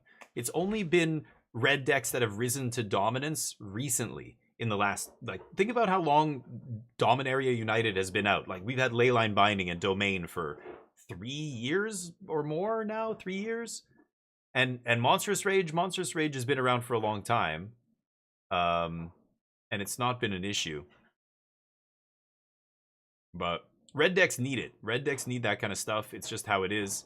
I don't think they should ban it, but Corey Steel, that card's probably too powerful for Standard. Like, that card is modern level playable card, right? And Pioneer and all those formats, that's how you know it's dangerous. It's like Fable of the Mirror Breaker. That was, you know, when Modern decks and Pioneer decks are playing 4 of them, probably shouldn't be in Standard. That's like a Modern Horizons level powered card, right? Yeah. I'm not Wizards, I know. Yeah, I know. Free anything is bad. Oh yeah, free stuff is bad too. I mean, free equip is too dangerous, almost. I mean, if they push the equipment, like Embercleave was really egregious, and you know, the reason Corey Steel is a good card is not because it makes a Monk token. It's not because it triggers off 2 non-creature spells. It's that equip. Equip, give haste for free. That's gross. That is what pushes it over the top. The equip for free. So yeah, you know, it's probably too good for Standard. I don't know. I wouldn't be surprised to see it get banned. I don't think it's a big deal. It's a rare. You're not banning a $100 mythic or anything. Emra Cools. You see the guy just casually flash the Emra the Emra Cool playset, and he's like, yeah. Oh, that was sweet. And Tramp and Prowess, yeah. I mean, people were calling to ban Leyline, Red Leyline, right? Which they banned in Best of 1, but of course that's a variant form of Magic. It's a Magic variant. It's not real Magic. Real Magic, that kind of card's not good enough, and it just took, you know, the metagame kind of adapting to it to have it go extinct in Standard. Like, nobody's playing Leyline, right? But there were people who were adamant that it should be banned, and they were Best of 1 players mostly who couldn't make the distinction between Best of 1 and Best of 3. You would just hear people say, they've got to ban it in Standard. It's like, whoa. Standard what? Oh, Best of 1. What's the difference? There's a big difference between, it's not standard, the same Standard. It's not. But, yeah, anyway. Hand smoothers, man. They're a mystery. Whoa, what's that? Is that the Rio? The red-blue building. Because isn't, like, the F1? Some F1 thing is happening there right now, right? Doing pretty well before Corey anyway. Well, Izzet was not a deck, but red deck was a deck. It was more Gruul. Everybody was playing Gruul back before Corey Steel got printed. But it's funny, you go back to when OTJ came out. I think it was OTJ, and I remember saying one of the best cards in this set is the Swiftwater Cliffs, or is that what it's called? The blue-red duel, the fast land. I was like, this is the last fast land, and blue-red has a bunch of cool shit going on, but it's never been good enough because that mana is atrocious. And then they got their fast land, but for months it didn't do anything. But it's just kind of sitting there waiting for the right moment. And then yeah, the Corey Steel gets printed. Suddenly, Izzet's a deck. Izzet wasn't a deck until Corey Steel got printed. There were other aggro decks. I mean, I'm not saying you couldn't find some rando on the ladder playing Izzet, but nobody was winning with Izzet on any kind of big stage, right? But red deck was a deck for sure. And they will, oh yeah, aggro will not just die if they ban Corey Steel, or even if they ban Monstrous Rage. Aggro's not going to just disappear, but it will get a lot worse. I think Corey Steel is the big egregious card. I don't think blue-red decks would, like, I mean, you're just going to neuter them so hard, I don't know if they'll actually survive as blue-red decks. Maybe they'll just be mono-red. Maybe they'll go back to green-red. Could be.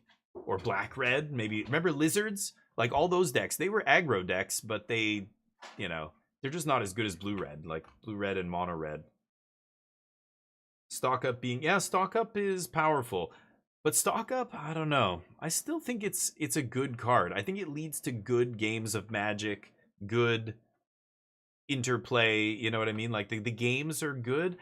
I don't know. Stock Up isn't killing you, but maybe it's making the blue decks too consistent.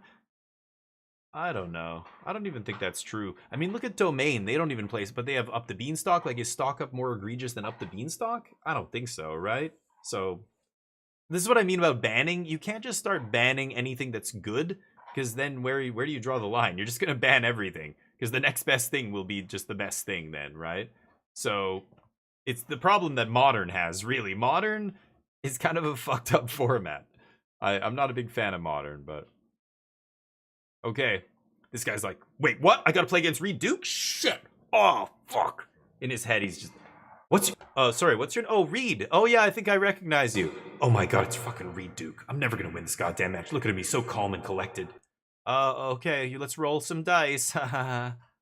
Having a good time in Vegas? Don't fucking ask him about Vegas, you idiot. Yeah. Yeah, he's freaking out. He's freaking out right now. Cedric's doing commentary? Yeah, maybe I can turn it on a little bit here. Have it in the background. Yeah, and right, Extra. It's like, it's concerning, but I don't think that's a big deal.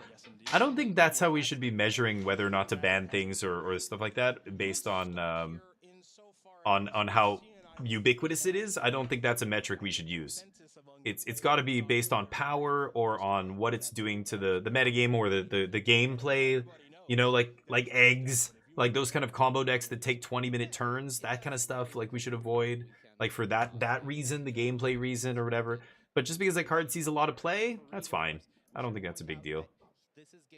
But as long as there's a diverse metagame and it's not just seeing play in one deck, that's a different story. But if it's seeing play across a wide variety of decks, I think that's actually good. That's kind of what you want, right? Powerful card, not too good. Lots of decks can play it. It makes a lot of decks viable, right? That's, I guess, another way to look at it. It might be a lot of decks playing it, but it also makes a lot of those decks. Otherwise, they wouldn't exist, right? Okay. Foresight. So Reed's got a blue-red list here. I love it. Got that fairy on too. Fairy's so good. This guy, is this his graveyard? What is this doing over here? I'd be like, dude, can you get your graveyard out of the red zone, please? Judge, can we clean this up? I'm just a giant douchebag? No. Ooh, the boat? Oh no, that's the draw spell. Interesting. I don't play that card a ton, but draw 3, discard 2. Stock up. Yeah, right. I mean, it made Omni better. Omni was inconsistent, and I remember saying that many times. I'm like, this deck is not tier 1. This deck is not tier 1. I'm like, it's so close, though. So close. And then Stock Up got printed, it got better. And then Roiling Dragonstorm got printed, and Marang River Regent got even better. And at that point, that's when it broke through. That's when it became so good that it was straight up like, I can beat aggro consistently on turn 4. I'm just as fast as they are. These temporary lockdowns are buying me just 1 turn or 2 turns against the aggro decks, and I just go off and I win. They can't stop me. Yeah, that deck kind of exploded once the Dragon and Roiling, but it was getting there. Stock Up was 1 step, and then it was, you know, now it's at the point where it's the 2nd most played deck at the Pro Tour. Crazy. Acute, what's up? WotC preview panel starting now? Preview panel. Oh. What are they talking about, Acute? Are you serious? There's some other announcement happening during the Pro Tour on some other channel? Wait, what? Preview panel. What? I don't know what that is. Are they streaming that on another channel or something? The current combo. Oh yeah, it's easy, Acute. Yeah, it's consistent. That's the key that it was missing before, and that's what each of those steps accomplished. It made it more and more and more consistent. When I was playing the version with Charta Course and Picklock Prankster and a bunch of that shit, that was the first iteration of the deck, and you know, triple Invasion of Arcavios. It was clunky. There were draws that you just, oh fuck, I drew 2 Invasion of Arcavios in my opening hand. I have to mulligan this, you know, like that kind of shit. It was still powerful. You still comboed off and killed people, but the consistency was not there. You weren't doing it often enough on turn 4. You were dying to aggro too many times. I stabilize against aggro. I just need to find, I need to find it, and I can't find that combo piece, and I lose. But every one of those steps got it more and more consistent, and that's what made it into a tier 1 deck. It is more powerful, I guess. You know, it doesn't have to use the sideboard for its combo, and, you know, there's these kind of things, but it's not the power level that changed that much. It's just the consistency. Combo is all about consistency. If you ever played Storm or any other combo deck, I played all of them. I played Storm in Legacy and Modern. Splinter Twin, all that stuff. It's consistency. I'd rather play Preordain over Lightning Bolt in Splinter Twin, you know? anything that makes my deck more consistently able to do the thing, because my thing is so powerful that if I do it, I just win the game, right? Good baseline card needs player be nerfed for ban no answer interaction. That's sometimes an issue if there's a card that doesn't that nothing really interacts profitably with, like Fable of the Mirror Breaker. That's part of it. Sure, that's something to consider. Yeah, I agree with that. Sphinx's Rev, and you can loop it. Yeah. They chain. We call it chaining, right? So, yeah, Sphinx's Revelation would chain, stock up chains pretty easily. Like looking at the top 5, Dig Through Time chained. You know, Dig Through Time was an awesome card. I played in many formats, but yeah, stock up is like a better Dig Through Time. It's hard. It's crazy to say that an 8 mana rare is worse than a 3 mana uncommon now, but it is. The uncommon digs so deep, it feels like easy to cast Dig Through Time. It's crazy. Expressive Iteration's another one, yeah. I don't know. 2 mana's pretty insane. But you're not wrong. Like, in terms of card advantage, it feels similar. You're right. Stock up's better in a combo deck. Like, it digs deeper. That's you need to be eating chunks of 4 and 5 to really have a powerful combo deck, especially in modern or formats like that. Like, look at Dredge, look at, you know, any deck that's trying to do mill stuff. It's got to be in big chunks. It's got to be in big enough chunks that it's worth doing. Like, looking at the top 3 is fine because it's 2 mana and you're playing it in a tempo deck, like a spells deck. You know, like blue red, whatever, Lurk Regent, Meyer Lurk. What is it called? Not the big 7/7 Dragon Delve guy, right? But stock up digs you so deep, like five card chunks. You get through your deck very quickly. It's awesome. So for a combo deck specifically, it's really good. For a tempo deck, it's still fine. I mean, blue-red, it's very good in, but you see the numbers shrinking. In fact, Omniscience these days doesn't play many stock-up, which is really interesting, but, yeah. Never go off on turn 4 with the build, never die either, yeah. Well, you have a lot more creatures now, right? Are you playing the versions with Philology Archaeologist and Oracle? Yeah, and the scroll shifts. I remember when I saw one deck play a scroll shift, and I was like, I gotta try this. And right away, I'm like, this is really good. I'm gonna take this to the regional championship. I'm gonna play scroll shift in my deck. The deck that wins the tournament that I was in, playing 3 scroll shift, and I'm just like, what? They went so deep on it. Oh, it's like I was on the right path, but I didn't go all in like that. They just went all in. They played main deck Kutzel's Flanker, 3 scroll shift. Now most of the versions are playing 3 scroll shift, and yeah, I am too. It feels insane. I should have just been maybe going deeper on that. I didn't, you know, I didn't think about that. I played the 1, and it was always very good. Maybe I should have thought about playing more. But yeah. Next set in like 4 days. It goes not fast enough, I guess. Yeah, 45 days. Yeah, it'll be a few weeks, but that's how it is. We knew that last year when they made the announcement. 6 sets in 2025. Do the math. 6 sets. There's 12 months a year. There's a set every 6 to 8 weeks. Something like that. It's crazy. Team really worked on his lands. There are planets. There's outer space. Oh yeah, yeah, because people loved that alt art style where the shock lands had those space lands, right? Godless Shrine and stuff. Those looked awesome. Those looked super cool. So yeah, I hope the lands are. I love the universe. I love space and that kind of stuff. Astronomy. So I would love to see some, you know, celestial art, like land art that's tied to that stuff, right? That'll be cool. No? Okay, Scoop's like, wait, what? No, that's the opposite of what I want. What, you don't like? Didn't you like those shock lands that they did in like the space theme? I think those look fucking awesome. But what is Magic? Who knows? I don't know anymore. I don't know what it is. We're going to space. We're doing a space opera set. I never thought I'd say that about Magic, but at least, you know, not a Universes Beyond set or something, but yeah. Guardian, no, God, no. Jub, shh. Jub, shut up. They could be listening. You're gonna give them ideas, Jub. Don't give them any ideas. I don't want to see fucking Chris Pratt on a Magic card. I will quit that day. The day that... Mark, it's on record now. If Chris Pratt ends up on a Magic card that's playable in Standard, in a Standard legal set, I will stop playing Magic on that day. There it is. Locked it in. Quote it. Add it to the quote. And draw one card because of the equipment on the battlefield. Simply pass the coin back. The coin flipping, not so much in this format, so not really going to pay attention to that. But it is a 4 or 5 on this guy that is at 8, so a Okay. sizable threat is the human There. artificer Noble. It's locked. And read very Um, differently is that Magic right now in Arena is pay to win? What do you mean? Oh, you mean the Arena event? The Arena Direct? Yeah, it's terrible. Lands bonus sheet? Mutavault for standard? Or what is... I don't know what they're revealing at Cute Melon. What are they talking about? Are these cards that are coming in a set? Or... I don't know what it is. Oh, you don't want mana to be good? Okay, I scoop. Oh, okay. I see. I see. You don't like having soup? You don't like eating soup? Rainbow soup? I mean, we're not going to get fetch lands, but I want better mana in Standard. The mana fucking sucks in Standard. The blue-red, well, this is limited, but reminds me of the blue-red deck in Standard. Has pretty bad mana still. Like, even now, 2-color decks are, like, still like, ugh. You know, blue-white control, you play just 4 or more colorless lands, you're in trouble suddenly. Or, I don't know, you can't play, like...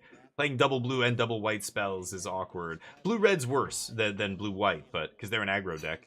Playing 20 lands and you know, yeah, you draw 2 Shivan Reefs and a River Pyre Verge, and you're like, fuck, my mana, I can't double spell. I can't double spell this turn, you know, or whatever it is. It's brutal. Stocks, no, fetches are too good. Fetches, I don't think should ever come back to Standard. I think they're a little too powerful. But a better, like, a check land, like, why didn't they put the check lands in Foundations or something, you know? Like, that was such a I don't know. I hated the mana in Foundations. I like the Foundation set, but I think they fucked up big time with the mana. They gave us garbage lands, and that's from a Foundations set, from the whole point of that set, the design perspective there. It's kind of crazy that they didn't give us better mana in that set, but didn't they give us, like, the what are they called? The Strixhaven lands? What are they called? Quarrels or something? I don't remember what they're called.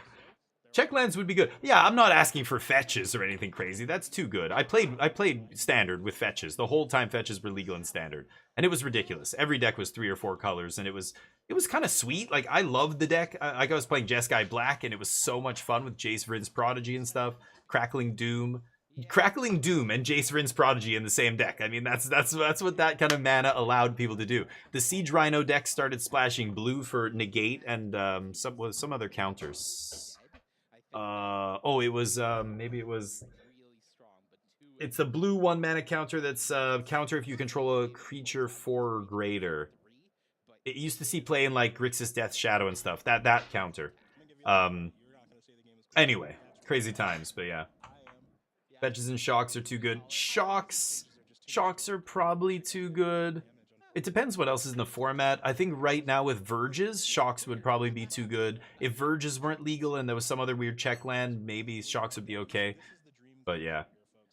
3-color fetches. Yeah, the tri-lands are interesting. Like, tri-lands with cycling were super powerful. That had the land types. They could do something with tri-lands again. That would be kind of interesting. I think that makes the format better. I don't think it makes it worse. It just it allows more decks to be viable. I think that's a good thing. It doesn't take anything away from the monocolored decks, right? I mean, mono red's going to be mono red. Doesn't matter how many lands are in the format or whatever, but I missed that whole match, by the way.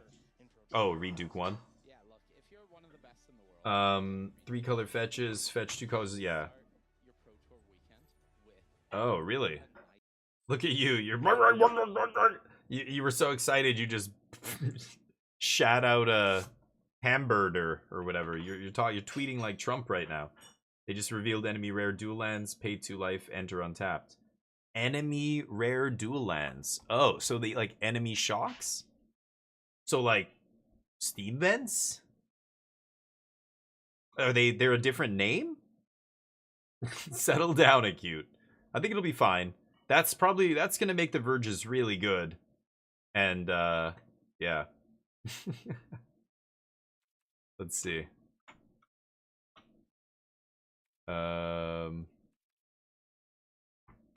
Enemy Shocklands?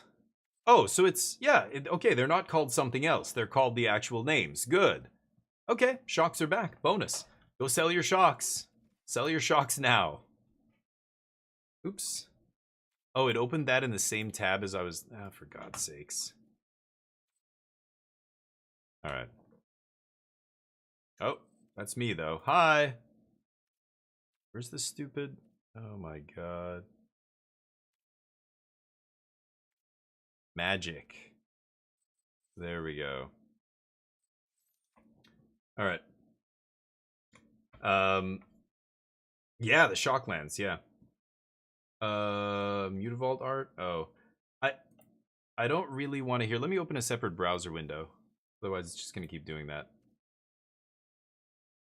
Mutavault? That's ugly.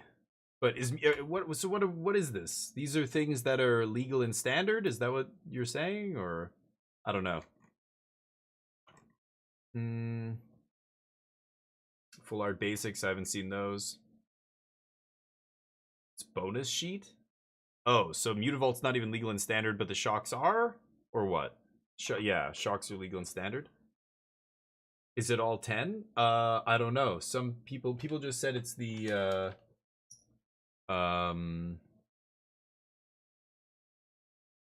it's the enemy shocks. I don't know. The picture says enemy shocks. I assume the next set will have the next cycle of shocks, or like 2 sets later or something. They'll have all of them legal and standard at some point, I imagine. Yeah. Yeah, all the enemies were there. I saw Steam Vents and, yeah, Watery Grave and stuff. Or, no, Watery Grave, Godless Shrine was there. I saw the Sacred Foundry. I think I saw Steam Vents, and I did see Watery Grave, yeah. Yeah, Shocks and Verges together are going to be powerful. I literally just said right before that I think Shocks might be too good for standard with Verges in the format still, but Verges have been disappointing a little bit. They're not amazing, so maybe Shocks just get them to the point where they're good, but hopefully not too good. Yeah, pretty good run. 3 top 8s in the last 5 Pro Tours. Like, Seth's a beast.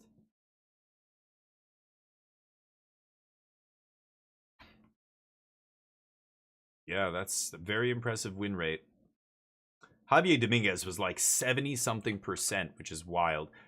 I think I would say he's probably the best player in the world right now. But that can change. Yeah, Watery Grave is an enemy. That's why I'm like, yeah, wait a minute. There's a Watery Grave in there too. So, I don't know. You guys said enemy duels, but I think maybe it's just a random assortment of duels. Normally they do print like that. Enemy, then allied, or allied, then enemy. But maybe they're just putting random assortment in each set. So 5 are in this set, 5, the other 5 are in the other one. I don't know how they divided them up, but kind of weird. Simon Nielsen's the best in the world. Yeah, could be. Yeah, it could be Simon Nielsen. Yeah, Nano, I agree. They're both like so good, but I think overall Javier's got a better win rate. Like his win rate's 72%. I don't think anybody else is that high. Seth was 65 there. Win rate in day 1 and day 2 of the Pro Tour, of course, I'm talking about. But yeah, of course, Simon Nielsen. I mean, when you get to that level, there's probably like, yeah, 3 or 4 players that are just so good right now, and you can't even really base it on results, because again, this game is a lot of luck. Like, there's players, I think, who are some of the best players in the world who go to the Pro Tour every year, they finish a solid 34th or, 29th or whatever it is, and they just keep getting a little too unlucky at the end or in the beginning or whatever it is. Like, they just, when they need to get lucky, they're not. But you look at their records, and their records are solid, and it's just a matter of breaking out, and that just takes time. That takes number of tournaments, right? You play in enough Pro Tours, if you're consistently playing at a high level like that, you will win one eventually, or you'll, at least top 8 or whatever it is. But so many players are so close every time, but they keep qualifying, they keep getting that like super close, but you just never hear of them because nobody cares about anybody but the top 8. So you don't realize that like Sam Pardee is quietly one of the best players in the world because he's always getting like 13th and 14th at every Pro Tour. But it's like, because he doesn't actually win the whole goddamn thing, people don't even think of him in the conversation. But like Simon Nielsen's had a bunch of Pro Tour top 8s. He's incredible. Javier Dominguez as well. But there's a bunch of other people, like once you get to that caliber, it's like we're splitting hairs here. They're all so good. Any one of those people could easily be Pro Tour champ 3 times out of 5 Just they have to get lucky enough, you know, and they're just, you know, you don't get lucky every time, right? Sometimes you don't get lucky for 5 or 6 Pro Tours in a row. That's why you just gotta play a ton of them, and you will eventually get a lot. You'll get a win or two, right? It's a frequency, you know, it's a volume thing, right? Enough volume and you'll get there. I heard a guy named Seth Dickinson to write the story for the set. Oh, interesting. Okay. Voice act? What? Story where? Voice act? Is there a Wizards podcast or what, some kind of audiobook? Where do you listen to somebody voice the story? On the trailer? There's like, I know they put out a trailer. They've got to use some animation studios to do the trailers. The Bloomborough trailer was gorgeous. I love that trailer.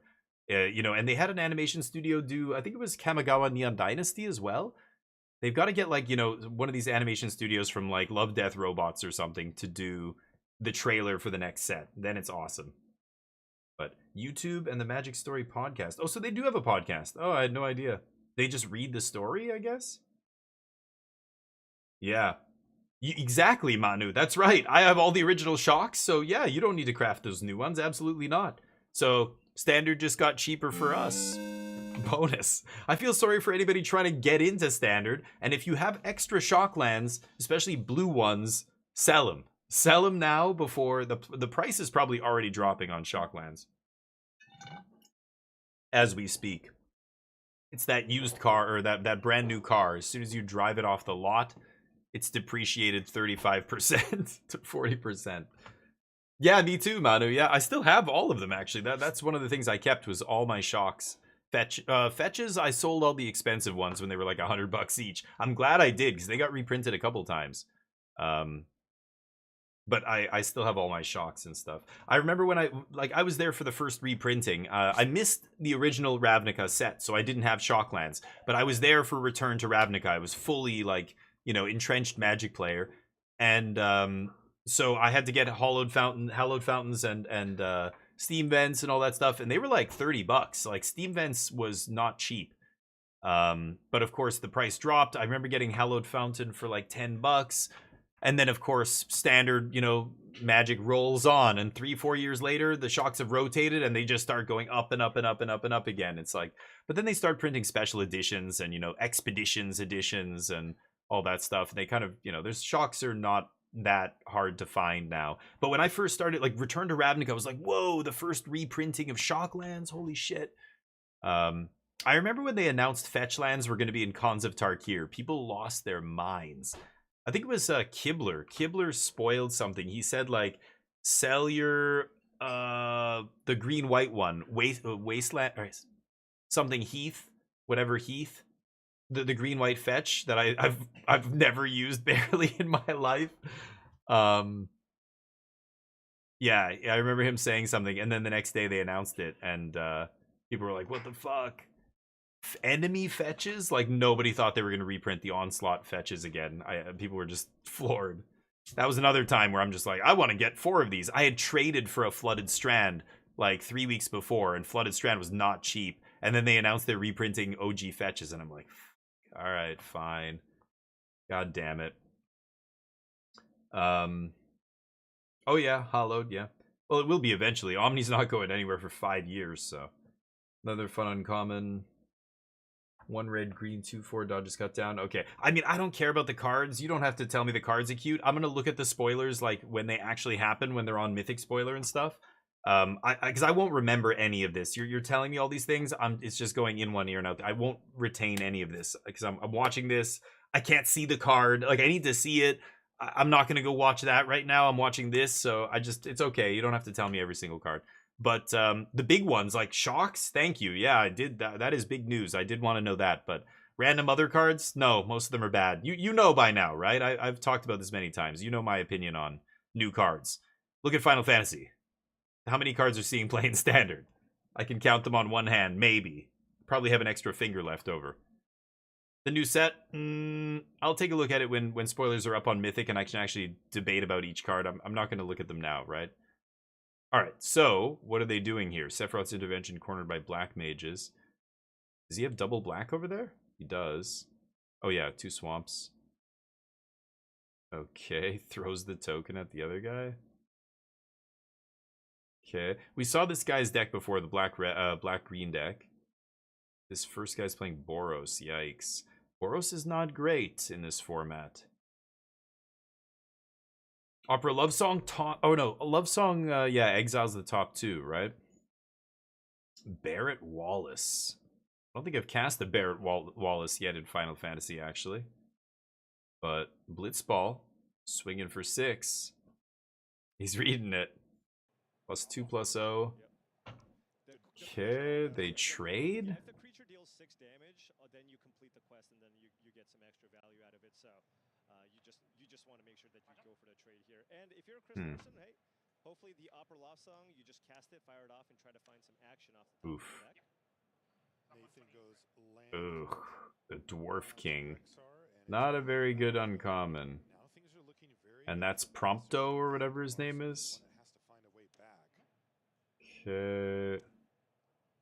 He's got Blazing Bomb. Rummaging, actually able to play both spells here, but can't really attack through the Balamtir Rexar just yet. Now, Yeah. Guillot, I want to say, that one with the side quest is a very big. Christopher Larson went, you know, I've got to target a creature, and he goes, I'll target your Black Wizard to give it +2/+0, just as a joke. And the other guy's like, I think you can only target your own creatures. And he's like, yeah, just forget it. Nice try, buddy. Stop hamming it up for the camera. Here's that card. I don't know. So how many towns does he have now? He has 1, 2, 3. He has 3 towns. He's nowhere near. I guess he's okay. He's halfway to turning that guy on. But God, it's the end of the game. If you draw towns now, you're not happy, right? I don't know. I hate that splash for that green-blue card. Seems terrible in his green-black deck. But I don't know. Weird. A new card type? Oh, that's new. It's a vehicle? Oh, what the fuck? Why isn't it opening it in the other goddamn window? But the top decks are just naturally, in general, going to be stronger here for Nathan. Station?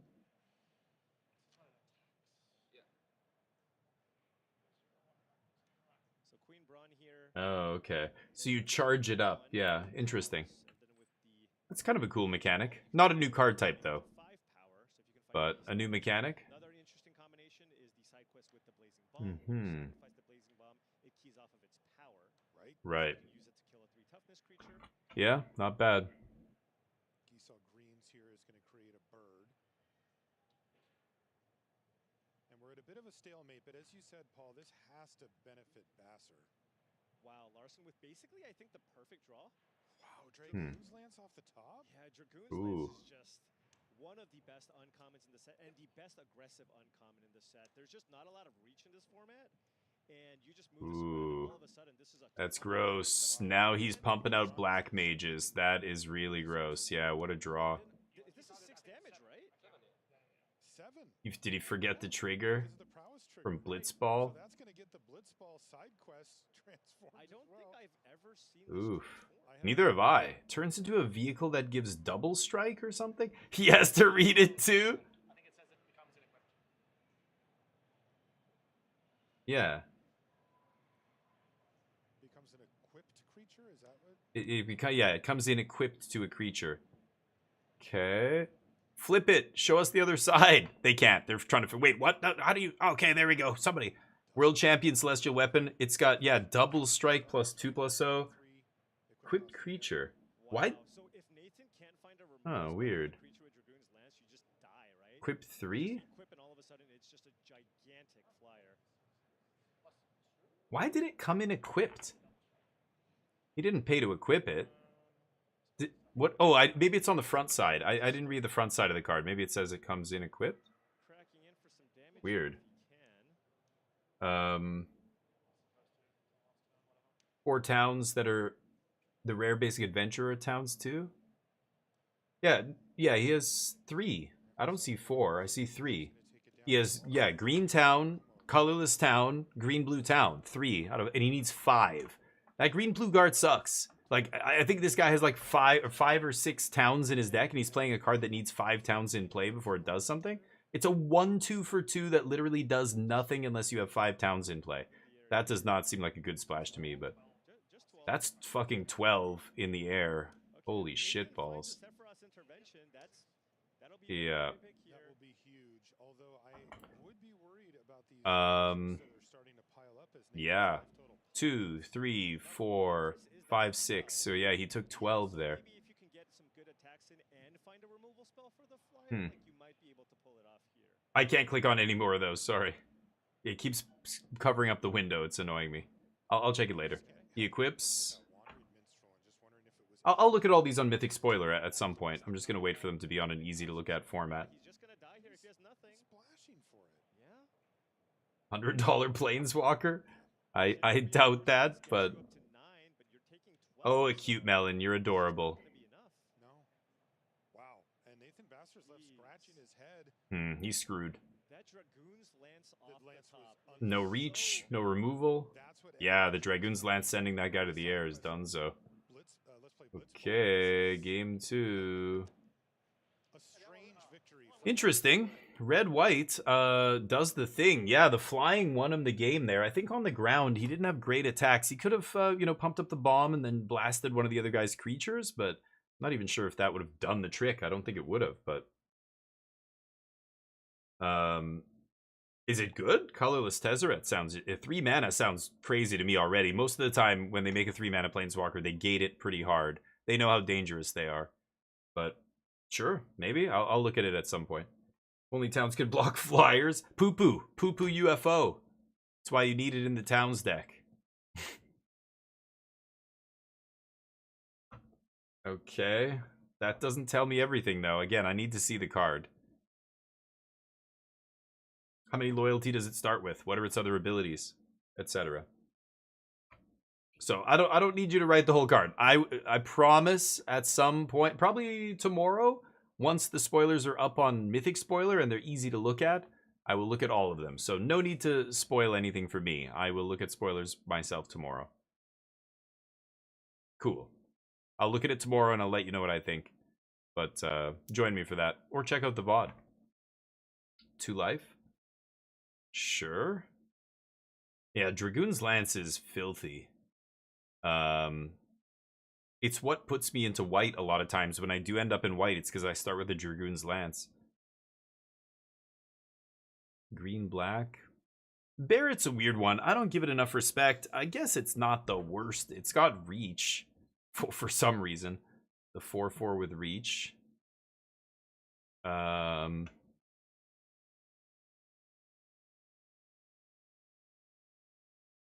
That's another card I definitely underrated, is the black card draw spell he's using right now. Okay.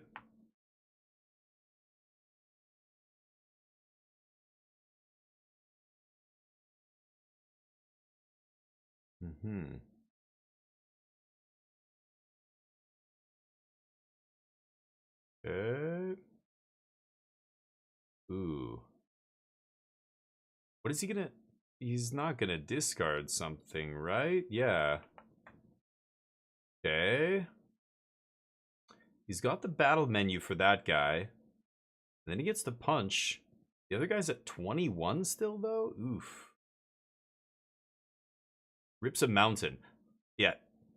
Tick that up. Oh, no. Okay, now, yeah, I was gonna say. He's on upkeep. Also, the other guy, Nathan Basser... Yeah, you shouldn't ever touch another person's cards. Don't touch their dice. Don't touch anything. Just tell the person, oh, I think that ticks up. You know, that's something that you'll see, especially at like RCs and stuff like that. People are very particular about that, and they're right. I know people in their commander group are used to doing that stuff, but if you're ever playing in a competitive environment, do not ever touch somebody else's cards. I would say even in a casual environment, you shouldn't, but everybody's different. Different play groups, you know, people are much more chill and goofing around and whatever. But in a competitive environment, you'll sometimes, like, you know, we're playing and there's people playing on either side of me, and I'll hear somebody else go, excuse me, please don't touch the cards. And the other person's like, oh, and I'm like, yup.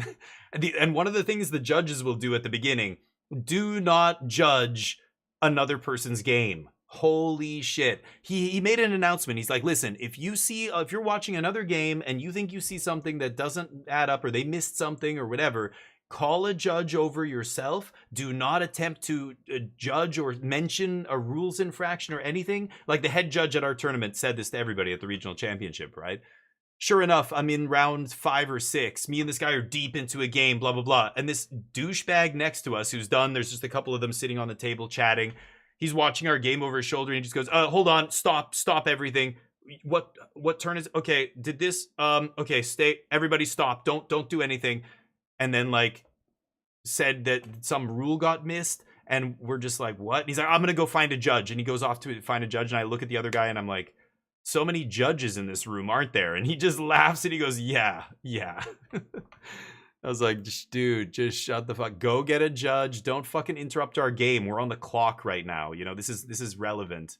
Don't disrupt. I'm in like the middle of a turn and super annoying. People love trying to be the smartest dude in the room all the time. That's the kind of player who's just like, hold on. And sure enough, the judge comes over. They talk for a second. The judge is like, keep playing. It's fine. And the other guy's just like walked off and we're just like, fucking idiot. All right. Just wasted 2 minutes on our clock. Maybe he's a friend of the guy. I don't know. Maybe it's a setup. The other guy was really good though. That was the really good player that I played against. By far the most skilled player I played against in the tournament. He was very good. I would never assume he'd, you know, some shady shit like that. He was annoyed as I was. We were both like, what the fuck, dude? We were basically about to start playing when the judge finally came up and said something, but this looks like me in 30 years. Does he have his arm back?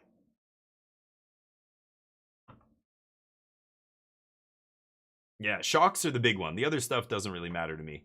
It's probably not going to be good enough. Maybe Tez is good enough. I would be very surprised if they printed a bomb 3-mana Planeswalker. But we'll see. I mean, just again, the best way to determine whether a card is good, one of the easy, you know, barometers you can use to test, you know, how powerful is history. Look at a history book. Look at all the cards like that have been printed. Look at the last few 3-mana Planeswalkers. Jace, remember Jace? How about Kaito from Foundations? Oh boy, people were so excited. I'm like, this card looks bad. This card looks bad. None of these cards have seen play. The last 3-mana Planeswalker that saw play, Liliana the Veil, was good way back when. It's been in Standard for how long now? It doesn't do anything in Standard. So, am I supposed to expect this one to be much better than every other Planeswalker they've printed at 3 mana in the last 4 years? That would be less likely than it's just another 3-mana Planeswalker that won't see any play, right? Like just going by the most recent history. So again, be conservative. Be a little bit conservative in your estimations, because again, you're just setting yourself up for disappointment. I think if you're getting excited about every single card. Yes, 3-mana Planeswalker is kind of exciting, but track record for 3-mana Planeswalkers doesn't excite me. When I look at the history books and look at the last few sets and the last few Planeswalkers they've printed at that mana, they know what they're doing now. They're not going to print another bomb 3-mana Planeswalker that's way out of its league. Like Liliana used to be that, right? But now it's getting a little long in the tooth. Back in those days, it was overpowered, but now it's obviously not. Power creep has caught up with it. I don't think they'd print that level of power, you know, in this current environment at 3 mana. They know their lesson. Learned their lesson, I hope. I don't know. Sometimes they do fail to learn their lesson, but especially around free spells. But game 3 here. Sorceress's Schemes. Interesting. In a red-white deck. I guess he's got enough removal that he's like, yeah, I'm going to jam this. Okay, not bad. Playing that Land Out of Exile. Not too shabby. He's going to lose that sword. But, yeah, not a big deal. He's got the Genji Glove is so clunky. Fuck. That's why red-white is just... I don't love red-white as an archetype, but what are you going to do? Yeah, new set. We've just had Found Fantasy for a week, and yeah, we're already getting previews. This is the new reality, the new Magic reality in 2025, yeah. Colorless is strictly better than a color, that's true. Like, just the fact that it's colorless, it does make it easier to cast, but it is a narrow card, right? Tezzeret only cares about artifacts. like if you're not doing stuff with artifacts, then it's not a planeswalker that goes in a bunch of decks like a Jace, Bellerin, or something that just draws you cards, or Liliana just like eats your opponent's resources, or ideally you want to be playing it in a deck with graveyard synergy, but you don't have to. But an artifact planeswalker like Tezzeret always just cares about artifacts. They just printed a card called Ultima. If you read that card, you know that artifacts aren't going to be relevant in Standard as long as that card's legal for the next 3 years. I don't know. I'd be very surprised to see an artifact-heavy deck be good. But so, again, I don't think...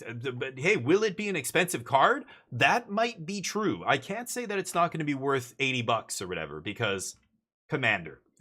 I have no idea what people are going to do in Commander with it, and maybe there's some busted... maybe it's the next best general in CEA. Oh, no, wait. Can you... No, you can't use planeswalkers in CDH, right? Okay, so maybe it's just part of an insane artifact powerful deck, and it ends up being $80. Like that could still happen. There's no way to predict that. I am not interested in trying to figure that out. Fuck no. So could still be a money card. It's a mythic, right? It's the Chase Mythic probably. But well, who knows? Actually, there could be a better mythic. But will it be good in Standard? I don't know. We'll talk about this when I look at the card. But anyway, yeah, I have no idea. Well, even Legacy and Vintage, I don't think anybody's playing Trinket Mage, so I don't know why a Trinket Mage effect would be good. Are Vintage decks still playing Trinket Mage? I don't think so. But you can look. MTG Top 8 has the Vintage metagame as it, for whatever it is. It's basically just Magic Online results, right? The only place people play Vintage is Magic Online. And in private, there's no like big Vintage tournaments. It's like saying, hey, Car Thieves, here you go, Merry Christmas. Just inviting so much theft. People showing up with, hundreds of thousands of dollars of worth of Magic cards in their backpacks.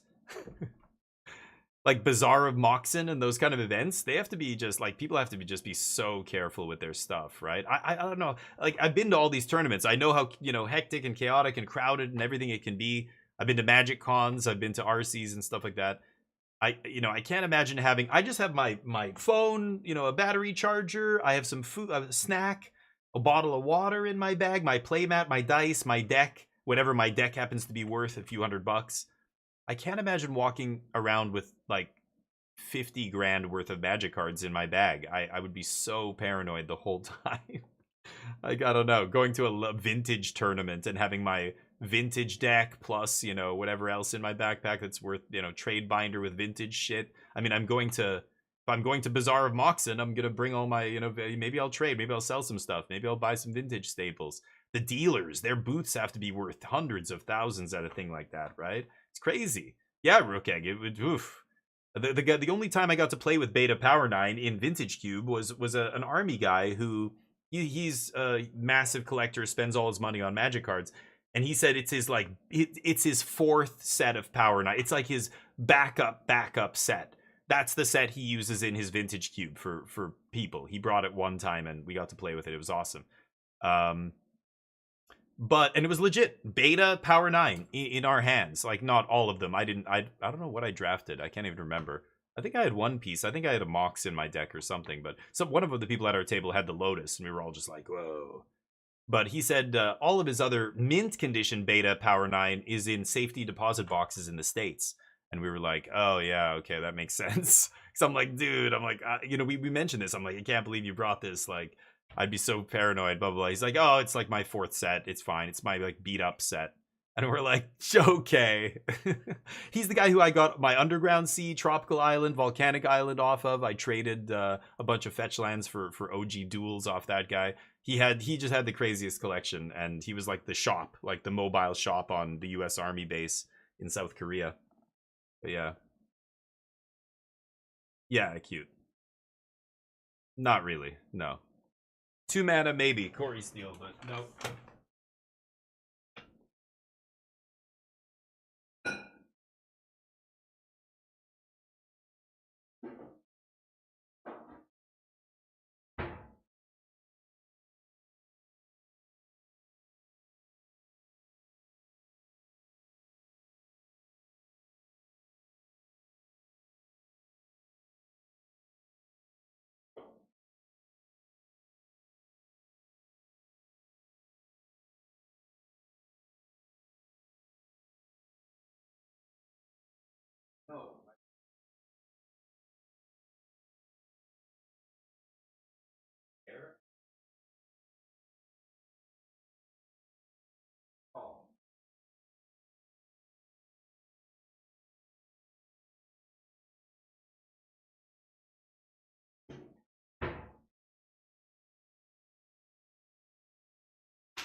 All right. Sorry about that.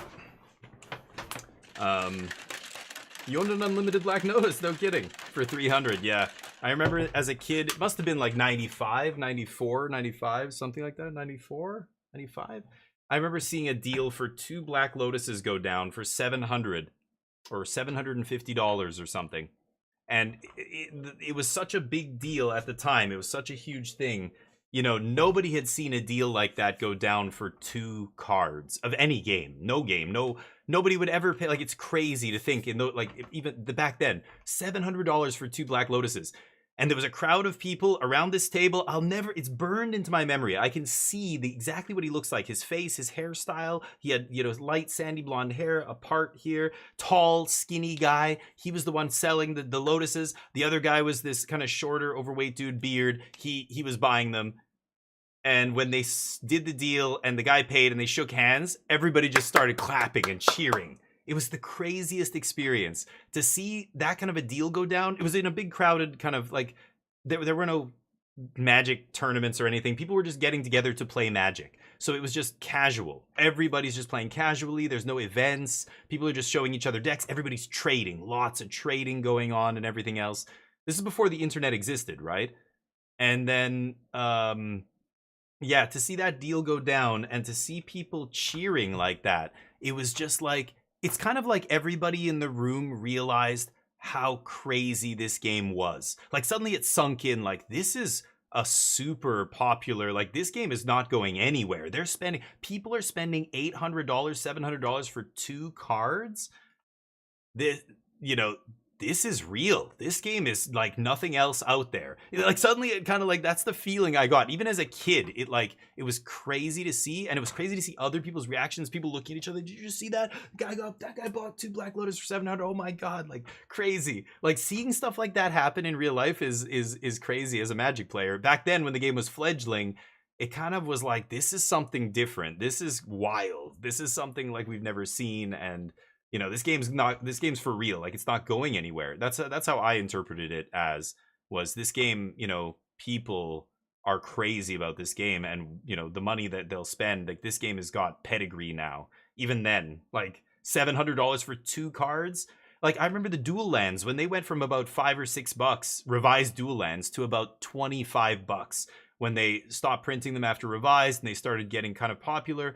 Even right after they stopped printing them, they didn't spike. It took a little while. Chronicles came out, and they were about $25 or $30, and people thought that was way crazier. Because at least Black Lotus and these kind of cards are very powerful. They're rare now, because even back then it was hard to find, like, alpha, beta, even unlimited Black Lotus, like any Power 9. Like, people knew what they had on their hands by then, and they weren't, you weren't finding them for cheap or whatever.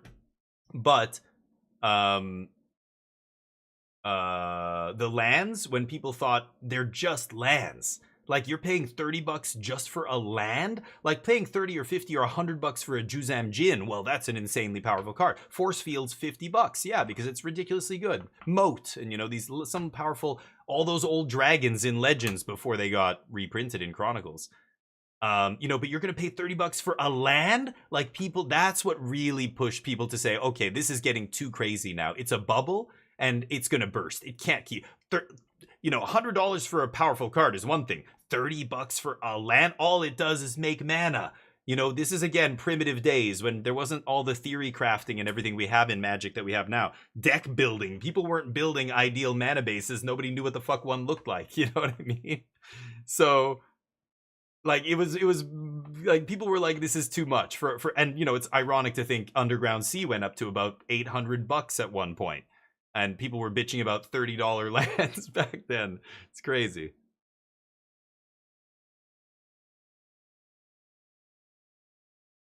Anyway, crazy times. I'll just never forget that. It's a childhood memory of mine that is seared into my brain. That moment, I can just see it from where I was standing. And, yeah, it's crazy times. But anyway, Portable Hole. Avatar, yeah. I'm going to look at the spoilers at some point. I'm not going to talk about it now, but yeah. Shocklands was a big one. I'm glad you guys told me about that. But the other stuff, individual spoilers, I'm going to check later. Kind of waiting for this limited portion to end.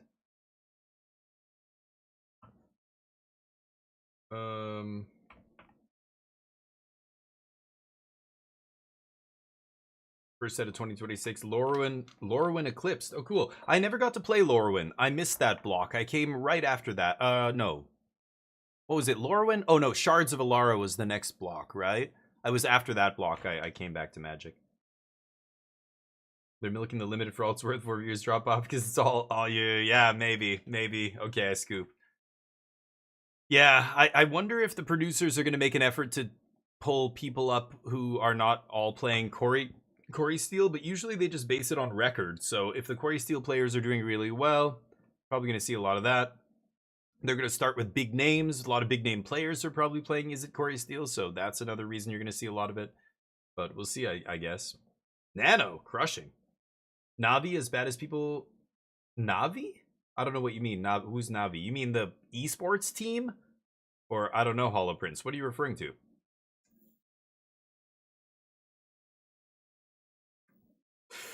Yeah, you might be right, Acute. I think the match for Omni is good, but I talked to Is It players who say it's not. They say Is It's favored. It's so weird. I don't know. In my personal experience, my build of the deck, I felt like I was favored against Is It. I think my results played out in that way too. The results, you know, I geared my deck to beat Is It, and I beat Is It. I lost to rogue decks and stuff, which sucked, but I did lose to one mono red deck, and that bugged me because I think the deck that won that RC that I went to was playing 4 Philagi and 2 or 3 Oracles. And I was off Philagi, but I was like debating what I wanted to play in that 2 spot. I should have gone back to Philagi. The scroll shift would have been better. I didn't go that deep. You know, and that guy did, and he won the tournament. I'm not saying I would have won the tournament, but I think it would have been, you know, I lost to mono red. I beat Is It all day. I lost to a couple of rogue decks, and I lost to mono red at the end, the last possible round to get me into day 2. So I don't know. Maybe I should have been playing a little bit more anti-aggro. But if you told me that, you know, I'll be playing against Is It all day, I would have been happy, and I was with that deck, right? 5 rounds out of 9, I played against Is It. So I think Omni is good against Is It, but again, I'm coming from the Omni side primarily. I don't know how Vivi has shifted the matchup. Vivi being printed maybe helps, because again, Vivi doesn't die to Templock. Templock used to sweep their whole board, full stop. But with Vivi, they have a 3-drop that's relevant, and that's bad for Omni. So maybe now it's better for Is It than Omni in that matchup? I don't know. I actually don't know. So we're going to find out. I think the fact that we're seeing over 40% of the players choosing Is It means I'm right, and that Vivi's pushed it now in the favor of blue-red in that matchup. And if that's the case, then blue-red's the undisputed king of standard, and that's the best deck, and you should play that deck. So maybe the Omni players, I don't know what their plan is to beat Vivi, but we're going to see a lot of anti-Vivi cards, I bet, in the aggro decks. Get Lost is already in the sideboard, or in the aggro, in the combo decks. Get Lost is in the sideboard. I don't know what else you play against Vivi. Maybe I don't even know. We'll see. I want to see what they do.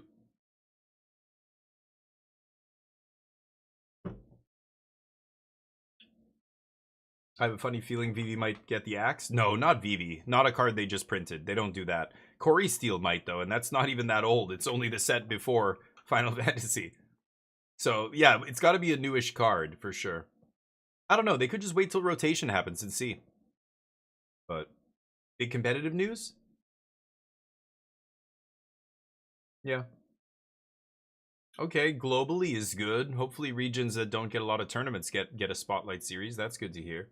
It sounds like they're just doing GPs again, but Star City Games is running it because they're better than WotC. Channel Fireball used to run it, and it was getting a little out of control. It was getting really expensive to go to GPs when Channel Fireball was running it, and you were getting less and less value. Like, the prices were going up, and it was like the stuff they were giving out wasn't as good, and it just kind of, I don't know. And then you talk to people who are, like, you hear LSV talk about that. He was involved with that stuff, with those people who ran the company. He wasn't running it, but, you know, he was a partner or whatever. And they didn't make a ton of money off that. They were barely covering their costs with those tournaments. Like, they weren't even making much money, which is not sustainable for a business like that, right? Kugritsky, you think it's Monsters Rage? Could be. Yeah, they could ban Rage. I don't think Rage is the problem, though, right? Corey Steele's the problem card, I think.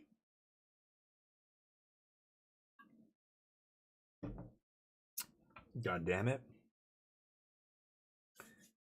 Yeah, Oko was a special case. Oko Look at the numbers on Oko. when that card was legal, look how many people were playing it. Ooh, protection from opponent. Does he have a removal spell for this? Not at 5 mana, right? You need Thunder Magic for 6 to deal 8. We'll see. Okay. Okay, acute. That's not news. I don't give a shit about that. That doesn't mean anything. Pick. Oh, this is for arena. Oh, then it does mean something. Hold on. You're saying at MagicCon events. Pick 2 draft. What the fuck is Pick 2 draft? They're saying it's an official format for Magic. It doesn't mean it's coming to arena. No, yeah, it's just for people to play on. Maybe on Magic Online. I don't know. I would be very shocked if that was suddenly on Arena. What is it? I don't know what it is. Yeah, Vivi's not like Oko, not even close. I mean, look at the number of the number of copies of Oko and the number of decks playing Oko in the time it was legal. It was crazy. You don't have many cards doing that. Like Vivi's nowhere near that right now. But Red having Trample? I don't know about that. I don't think so. I don't think that's the problem. Again, Monstrous Rage has existed for years now, right? It's not a new card. It's been around for quite a while, and it's never been a problem. So, that logic, you know, by that logic, that Monstrous Rage being the problem doesn't make sense. That's not true. Otherwise, it would have been a problem already. It's Corey Steele. It's the other stuff that's going on with Red. The mice from Bloomborough are insanely powerful. They're way better than Monstrous Rage. Those are the real. That's what's killing you. It's not the Rage. People just remember Monstrous Rage because that's the card that gets you over the finish line. But you got to look back. The whole race was not run by Monstrous Rage. It just crossed the finish line. The cards that actually got you to the finish line are not that. They're other stuff. But is it a good card? Yes. Do people not like losing to it? Yes. You know, if you ask the popular decision, like the crowd would ban that card in a heartbeat because people hate losing to it. But is it the problem? No, it's not. It's just the combat trick. The problem is Corey Steele is on power level. I think that's a little too high for standard. It's like Pioneer modern level power. Like you could see that card being printed in Modern Horizons and you wouldn't bat an eye. You'd be like, yep, that's a rare in Modern Horizons, you know? So for like, you know, it's like Fable of the Mirror Breaker. It was the same thing. As soon as the card gets printed and starts seeing play in Pioneer and Modern, but it's in Standard as well, it's like, oh boy, this is probably Up the Beanstalk comes to mind, cards like that. Fable they banned. Up the Beanstalk still around. I think Up the Beanstalk is still fine, but it's borderline. I mean, you can make a good argument for banning a card like that. But Corey Steele is on that level. Yeah, Monstrous Rage is good too. I'm not saying it's a bad card, but I don't think it's the problem. Ooh, Reed goes down. He's 2-1 now. So this is the first draft over, I guess. And then they're going to go to Constructed, and we can take a look at some Constructed. Anyway, that's what I think, but I know a lot of people disagree with me. They think that like a bunch of stuff should be banned. I know some people think 3 or 4 cards should be banned, but you think Cutter's on the level of Skullclamp and Oko? I don't know about that. Again, like what are we comparing here? These random like cards from different eras and like I don't know. Maybe I don't think it's that good though, but I don't know. Anyway. MTG, how you doing? I heard your music. Apparently shocks are back. Yeah, we just heard the news. So it's a smaller draft card where you take 2. Oh, that's it. Yeah. I've seen, I think on LSV's channel, I think they drafted Vintage Cube like that or something. They only had 6 players, yeah. Okay, so they're going to introduce that to Arena, you think? I guess it's possible, but... Yeah, Cube Drafters started it. Yeah. Wow, weird. Maybe we will see it on Arena at some point then. Vivi and Corey, yeah. We were talking about Corey Steele. We were talking about bannings and what should be banned. And I'm saying, well, if you ban anything right now, it's got to be Corey Steele, right? Like, I would be shocked if they've banned Vivi. Vivi just came out last week. That would be crazy. You need more data to do it, to ban something like that. Corey Steele, I think, is the real problem. But, you know, we could, like Kagritsky mentioned Monstrous Rage. That's another one that's very powerful and I know you can make an argument for it, but I just can't. You look at that card, and to me, it's immediately apparent that is not the same power level card as Corey Steelcutter, right? I think we can all agree that Monstrous Rage and things like that, it's a weird, once you start banning those kind of things, I think you're shooting too narrow, and where do you stop? Because you could just start, there's a million cards on that level that you can ban. It's an uncommon combat trick. I mean, I don't think I'm ever banning that. But Up the Beanstalk's a card advantage engine, and it is uncommon, so it's not just a rarity thing, but it's like it's a power level thing. Like Up the Beanstalk's way more powerful than Monstrous Rage too, right? One removal spell embarrasses Monstrous Rage. I beat Monstrous Rage all the time. But it does kill you, and that feels bad, and I know, you know, it pisses off a lot of players to have it around, because it's ubiquitous. There's a lot of copies of it in a lot of decks, right? Monstrous Rage has to be one of the most played cards in this tournament. But I don't think it's the problem. I don't know. I think the other cards are too powerful. They need to be cut down, but... Corey would at least be limited? No, what do you mean limit? Are you talking, we call that restricted in Magic. If you're referring to restricting a card, no, they should never restrict cards in Magic ever. That's another thing that if you by doing that, it's like you're splitting the rules up of the way you play the game. That kind of thing is so bad for new players and so bad for, you know, cohesion of your game. Like you can't start, like the restricted stuff that they used to do back in the day, they stopped doing for good reason, and there's a reason we never went back to that. They should never be doing that. You mean just like allow people to play only one copy in their deck. So for example, Vintage, you know, still has restricted, because again, I think it's grandfathered in by the fact that Vintage is this ancient format, you know, with the Power 9 and all that shit. So they have to kind of have special rules. But that kind of rule should never be widespread. That's like two separate ban lists, essentially, where one is cards are banned 4 of, one's banned 1 of. Like, so many players are going to get confused, and there's going to be issues, judge calls, all kinds of shit, because people forget, or I don't know. It's not good. They should never do that. You either ban it or it's legal. That's the way to do it. And then if you can at all help it, banning is a last resort. You really shouldn't be banning for just anything, just because something's good, just because something sees a lot of play, just because never one reason. It's got to be a bunch of reasons. It's way too good. It's terrible, like gameplay, like the way the games play out are atrocious, and blah blah blah.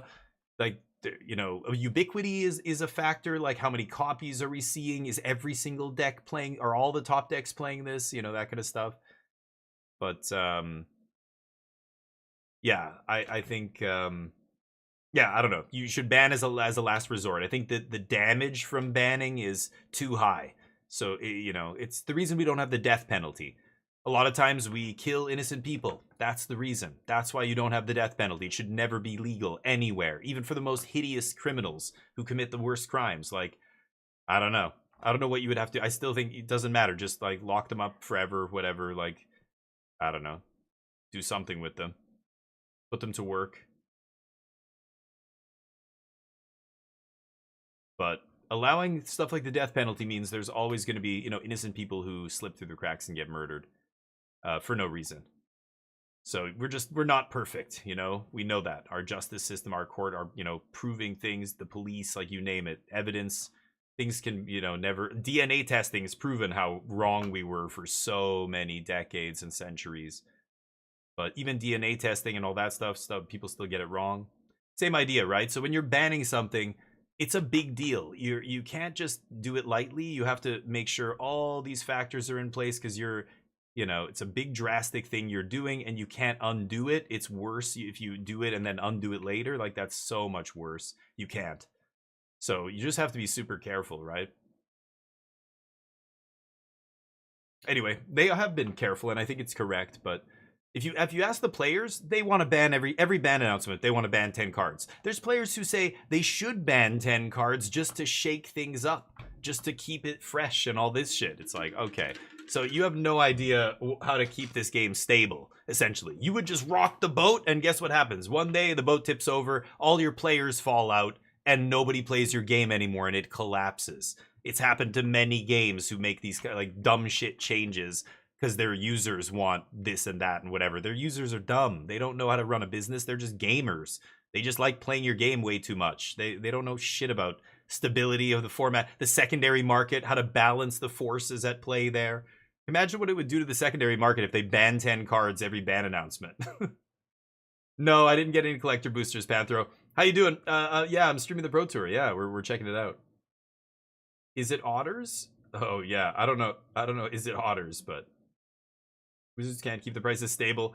I mean, no, but they can fuck up the prices. They're trying to keep it stable by not just banning cards that are super expensive, unless it's absolutely necessary, right?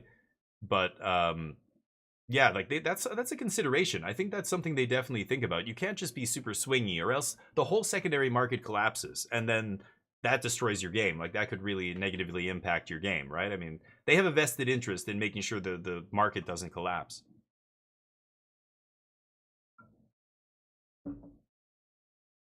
But it's not their primary concern, but it's a pie chart. There's a lot of slices, right? That's one of them.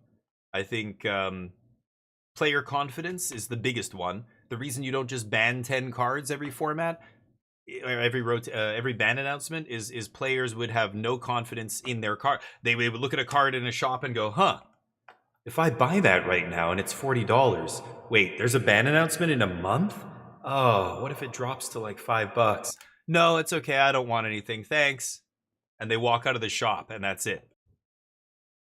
You can't destroy player confidence by banning shit willy-nilly. That is, it's that aspect. It's intangible. Most players don't even think about that kind of thing, but that's the number one biggest slice of the pie, I think, for the ban discussion. But the secondary market's definitely one of them. There's other factors. Obviously, balancing the metagame is a factor. Yeah, collector boosters are crazy. Yeah, for me, it's one of the 4 horsemen of the apocalypse for this game. It's one of the big things that will kill this game.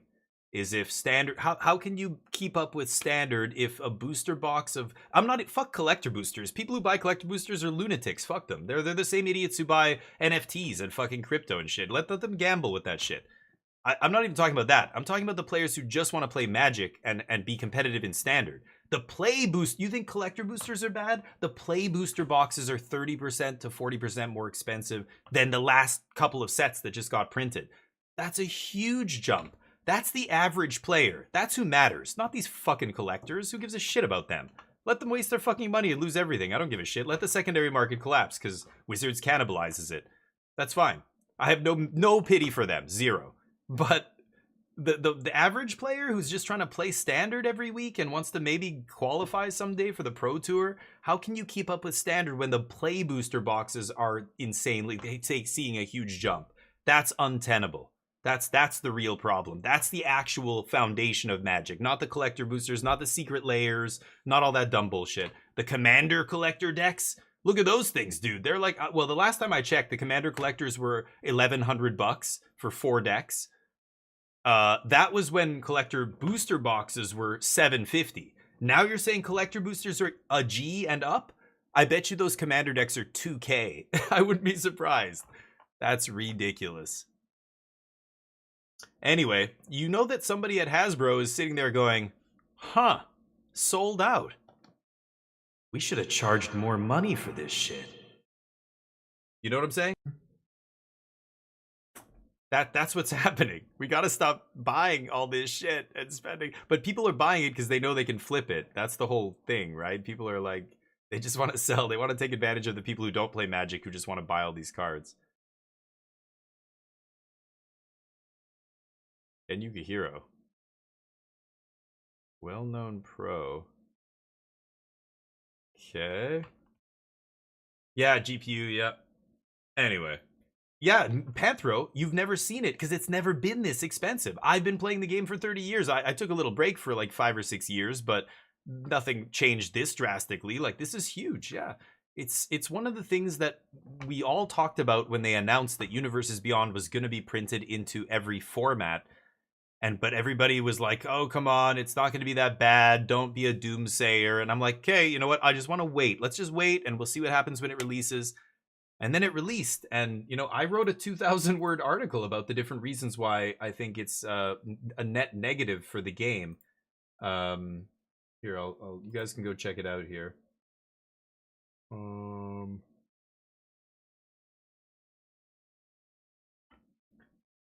This was the article I wrote about it. But yeah, I don't know. I feel like it's that, even just the one aspect of the I touch on 3 aspects that I think are bad with these Universes Beyond sets now that we're finally seeing them released. But the number one was the financial aspect, and yeah, it is going to kill the lifeblood of the actual standard player who goes to your local store. It's going to just price them right out of the game. Not the collectors and all that shit, right? Even though those are ridiculous as well. Yes, you're right. That's not, those people don't matter, is it really the bottom line. No offense to them. You can love collecting and be a collector, great, but you're not who matters. You're not the lifeblood of the game. It's the players. It's the people playing the game in the shops. Yeah, we'll see. Do you think Commander players are going to keep putting up with crazy expensive packs? Like, what if Standard just dies because everything's so expensive? I don't know. What happens? Do they focus 100% on casual? They just let go of competitive Magic altogether, or?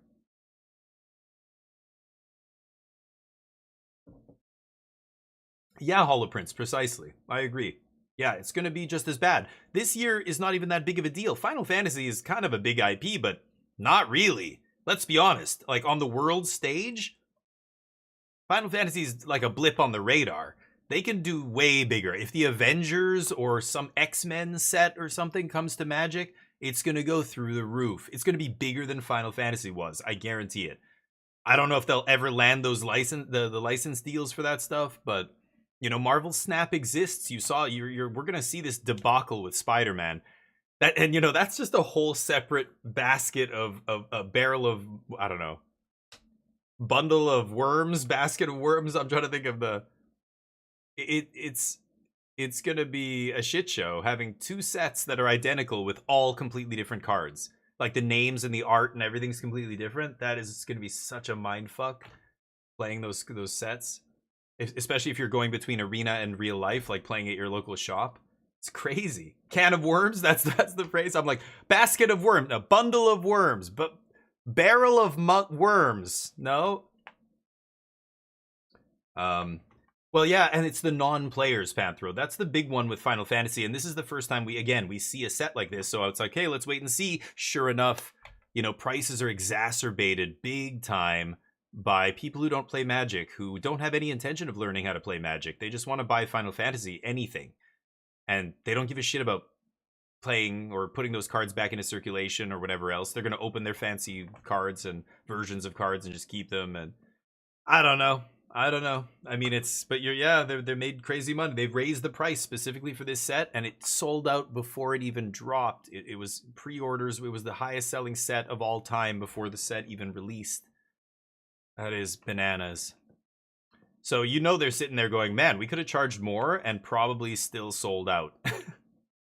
That's wild to me. I don't know how many print runs they do either, like the collector's stuff. The collector's boosters, I don't think they do more than 1 print run because it's got serialized cards in it, right? So they would have to either take those out for the next print run or like it would drastically affect the value of the cards. But yeah. Bob Maher's in there? Did you see his name? Really? Dark Confidant? Worms come in cans, apparently, yeah. I mean, yeah, Spider-Man, but like Spider-Man is not the Avengers. The Avengers are on another level, popularity-wise and IP-wise. Okay, Star Wars. What are the odds that someday we get a Star Wars Magic set? That is going to sell like fucking crazy. That's going to be way bigger than Final Fantasy, right? Like that kind of shit. So, I don't know, man. I'm not optimistic. If I see Chris Pratt's fucking mug on a Magic card one day, I'm done. I'm out. Okay, I wanted to see. I bet you his win rate's in the high 60s here. I don't think he's... Wow, first, second, third, 7th. Jesus. 5 top 8s in the last 8 Pro Tours is crazy. That is so crazy. 74. Wow, but his day 2 is 68. So he's got a higher day 1 win percentage than Javier, but a lower day 2 win percentage. That's still insane. 74 day 1 win rate, 68 day 2. This is the best player in the world, and like on a level beyond the vast majority of other players, and it's still only 70%. That should just tell you how much variance is in this game. It's kind of crazy. But you know, that's still insane. Most pro players, you're talking lifetime like 60 something, 64%. The best, 65%, the best in the world. But 70 something at the last like 8 pro tours, dear God. Crazy. Oh, was it number 5? I didn't even see it. Always count your giants. Nice. They could, oh yeah, sure, Zelda. Yeah, imagine a partnership with Nintendo for Super Mario Brothers or Zelda or something. That kind of shit is way bigger than Final Fantasy. So anyway, it's just like, where's the end of this tunnel go? Like, where do we end up? I feel like when even other, you know, financial management and wealth management places are downgrading their rating on Hasbro because Magic is by far their biggest cash cow, and they're leaning so hard into it, they're gonna kill the golden goose, you know? They're gonna like milk it so hard that it's just gonna oversaturate the market, right? And cause it to either collapse or something terrible to happen. So I don't know. It's hard to be optimistic. I don't know.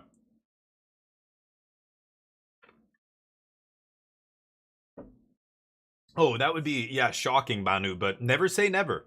I mean, you're right. It would like right now, it would be unthinkable. It would be unheard of. But is it possible? Yeah.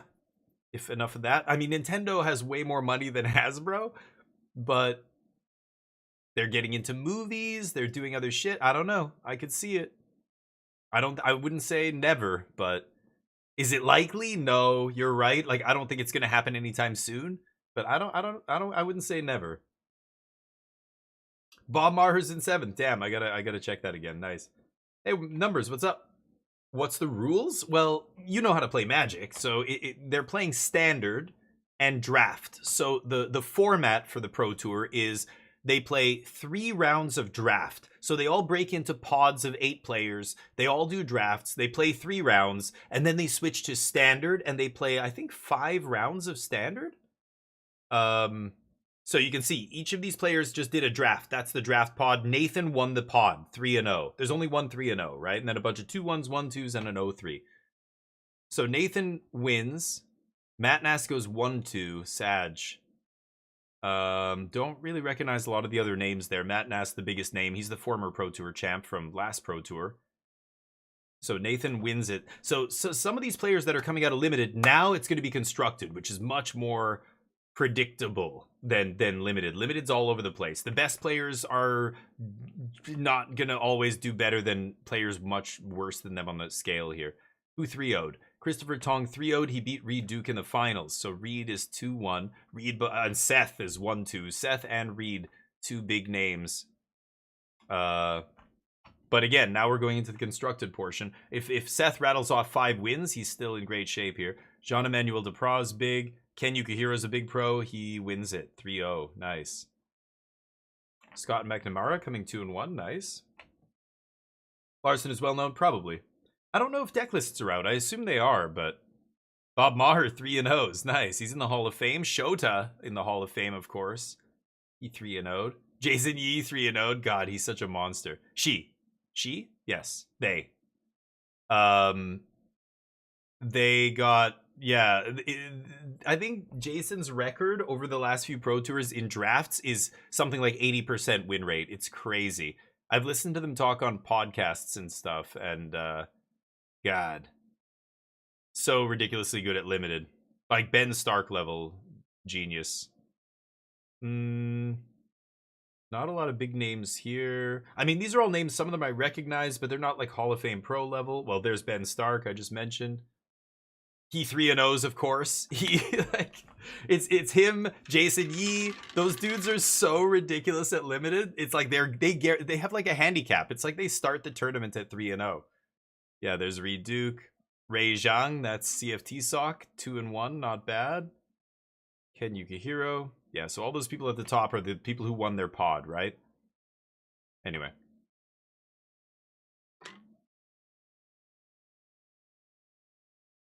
Oh, you have to. No, it's not open. You have to win a regional. You have to do well at a regional championship or another very high level event to make it to this. So yeah, yeah. Jason Yee is very good. They came up. It's them, CFT Sock, a bunch of them on team Sanctum of All or something, and they came up with some crazy decks. The Slogurk, cycling deck in pre-rotation standard was their invention. Became one of the best decks in the format. Yeah, and he's just a limited, or I keep saying he. They are a limited master. Jason Yee. They crush every Pro Tour limited. Like every time they just have such a ridiculous limited record. They top 8'd 2 Pro Tours, I think, right? Last year. So yeah. Holoprint, a few more weeks till Gundam TCG. Oh, interesting. I haven't heard of it, but cool. I'm going to be trying Elestrals at some point. They sent me a big package here. You guys want to see what they sent me? Check this out.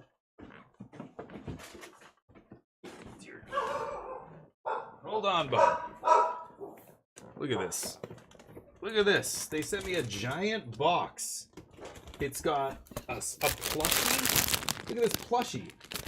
It looks like a Pokemon. And they've got a ton of, there's booster packs in here. There's like starter kits. This is a collector. This is like a collector box. So I gotta open all these on camera. I've got a bunch of stuff to open. And I'm gonna try this game. But again, it's not Magic, so I don't know if I'm gonna be super into it, but I'm willing to give it a shot. And their digital client is coming out soon. Their digital client is in a couple of months, I think, is launching. So might play some of that. Paul Rietzel, saw his name. So basically, yeah, no, not an open format, yeah. Open tourney, nope, not points. You have to win. So I just went to Montreal. I flew to, remember I was playing Omniscience Combo? Yeah, Elestrals is supposed to be cool, so I don't know, I'll check it out, but there's so many games. Star Wars is out, there's Flesh and Blood and all these other games. I think Flesh and Blood's declining. A Legend of Runeterra disappeared, or is bad now or something, but... Okay, interesting, Holoprints. So you've tried it. You love Elestrals. Oh, damn. Okay. Oh, that's great. So, hey, maybe we can do this opening sometime. I'll try and do it when you're here. Maybe I'll reach out to you on Discord. If I don't know anybody in here who plays it, so... We can open some packs and maybe, I don't know, you guys can tell me what's good. I have to learn the game. I don't even know how to play yet, but... Oh, I see. Okay, numbers. Oh, I have the client. I didn't know it was, because they gave me access. They gave me, they sent me a link to something, but I don't know if it's something that you have to, if it's a closed beta or what. I never even fired it up, but they said it's launching in July or something, but yeah. Yeah, I heard about that. I saw... some video game thing, Nintendo or somebody had some showcase recently, or Sony, was it Sony? And they showed a Digimon TCG, like a digital game, and it looked awesome. Like the art looked crazy. I was like, whoa. I read a review. Somebody wrote a review about, they went to GDC or one of these places, they played it or saw it or something. And they were like, yeah, it looks crazy. And it looks like the best TCG out, this year or whatever. I was like, whoa. Or next year? I don't know, whenever it's supposed to launch. Interesting. Oh, no, Holoprints. What? And you lost the code? Oh, that sucks, dude. I might be able to... What if I could... I can get you another code, probably. I can absolutely... I'm sure I can convince them to give you another code if I reach out and say, one of my viewers who is part of this, who really loves this game... had his house lost in a fire and lost the code on his PC. Oh, you're saying you don't have a PC? Oh, I thought you... Okay. I thought it was like saved on your PC and it's gone now or something. You just don't have a PC anymore. My bad. Well, that I can't help you with. I wish I could call up somebody and be like, hey, this dude needs a new PC. Stat. Sadly, no big... Corsair has yet to call to answer my messages. I keep asking them to sponsor me and give me free RAM and stuff, but no.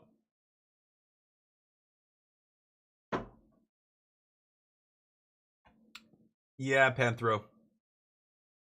I mean, capitalism.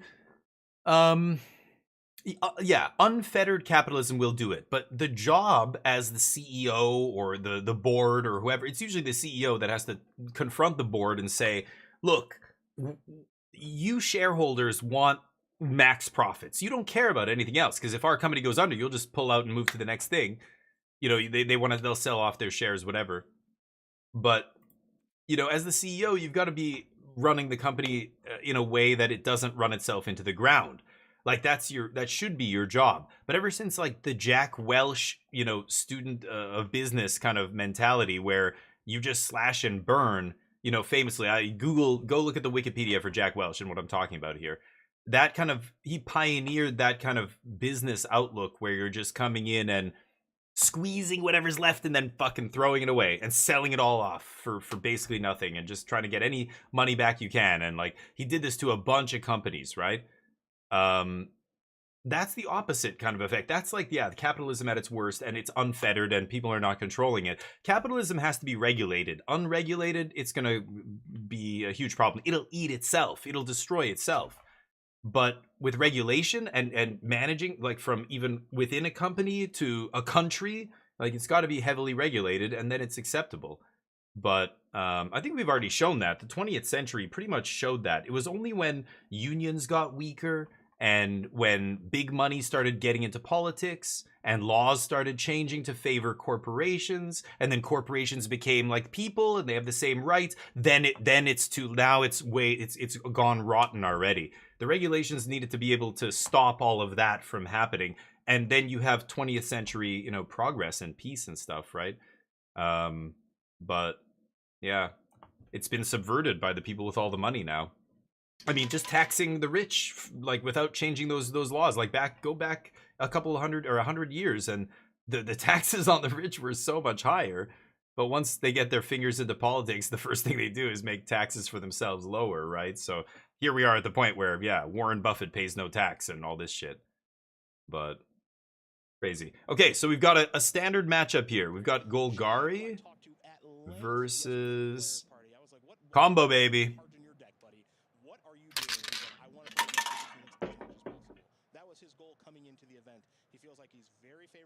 He wants to play against, is it Phoenix with the black green deck? So I don't know who either of these dudes are, but they both 3-0'd their draft, so they're on the feature match now. Up the beanstalk, yeah. So yeah, the combo deck is really interesting here. Hold on, I'm trying to turn it to 5%. I can't. There. Oh, they got Diamond Weapon. I guess that's a good card.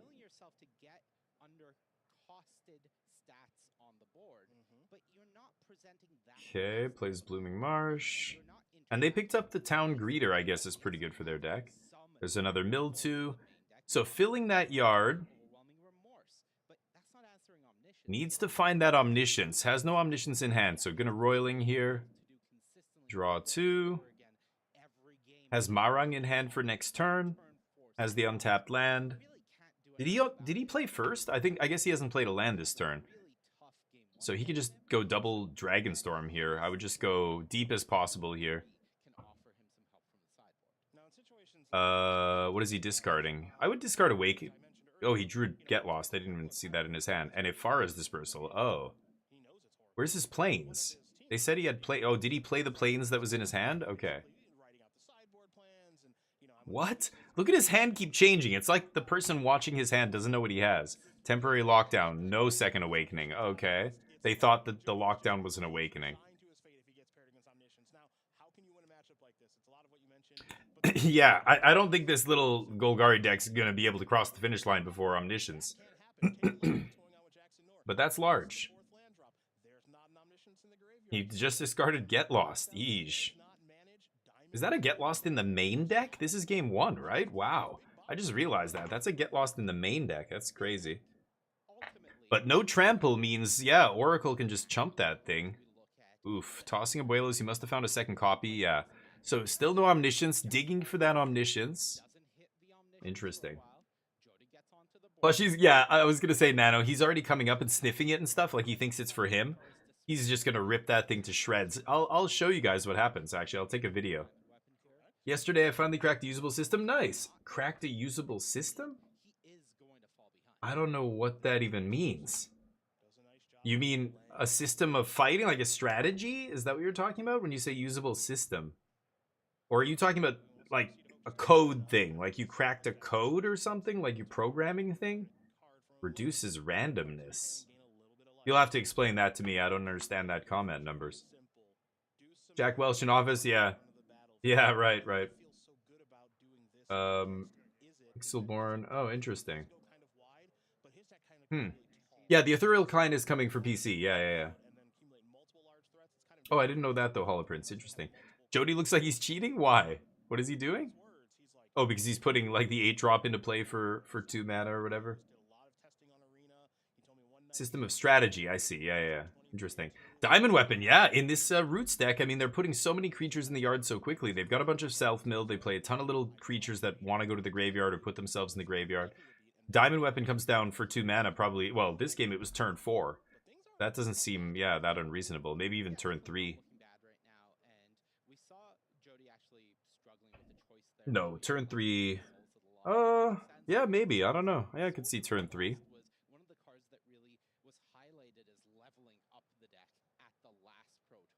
Get Lost? Oh, Souls of the Lost, yeah. Oof. Still no Omnish. He bounces the Diamond Weapon.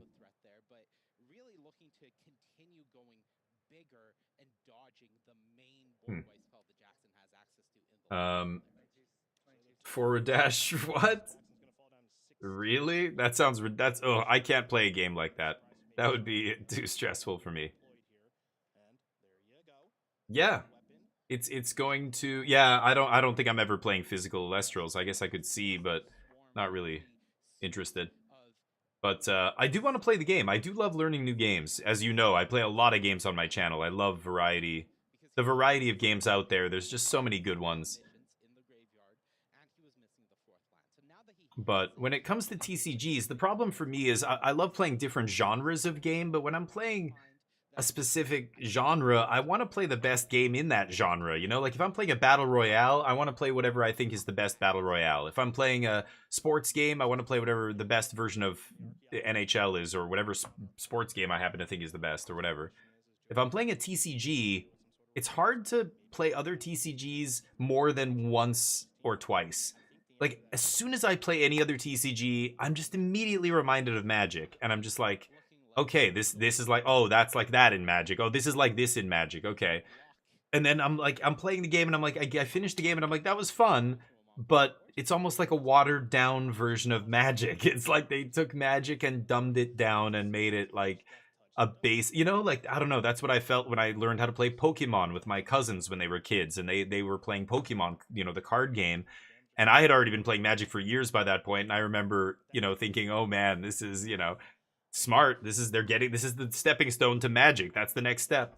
Sure enough, my cousins who did play that game, all play Magic now. Okay. Yeah. Is he gonna make him do it? You scoop. I mean, if they put Omniscience onto the battlefield, it's over. Now it's just academic, right? So he bounces a couple things. He picks up Dragonstorm. He's gonna bounce. What is he? Oh, sorry. He has Templock and he has another Regent in hand. So as long as you have 2 Regents and 1 Dragonstorm, you draw the deck. He can even start bouncing his Oracle and his Fallagy Archaeologist if he wants to go faster.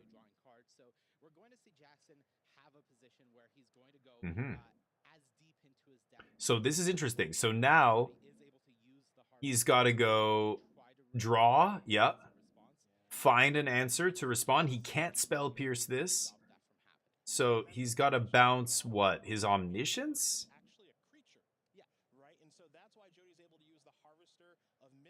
-2/-2 the Omniscience in response to the River Regent to try to actually kill the Omniscience. That's a weird thing to say because you Yeah. do see it on the battlefield. You don't see power and toughness on the powerful enchantment. But So this is actually a good, this is one of the few cards that interacts with Omniscience, and the Omniscience player can't really do anything because you can't spell pierce it because it's a creature ability. So you know, there's no Stifle that you're playing in this deck or anything. Like there's no Tidebinder in the main deck, etc. So he draws a couple cards here. They still haven't showed us what he drew. He took a bounce spell. I was gonna say he's gonna bounce his maybe his Omni, but his Omni goes to the graveyard. It's fine. Yeah. Surveil 2. Just basically find another Abuela's Awakening and then just do the exact same thing next turn. He mills the Roiling Dragonstorm here. Sorry, catching up. Try out Yu-Gi-Oh! Yeah, you're not the first person to tell me that, but again, this is, I don't know if I've ever played Yu-Gi-Oh! But I have just, it's hard to get me into another game. I played Eternal, I played, you know, Legends of Runeterra, I played a Hearthstone. I just keep coming back to Magic, you know, it's just like, it's like, every time I'm playing one of those other games, I'm like, this is pretty good, but it's not as good as Magic. Why am I not just playing Magic if I want to play this kind of game, you know? But, yeah.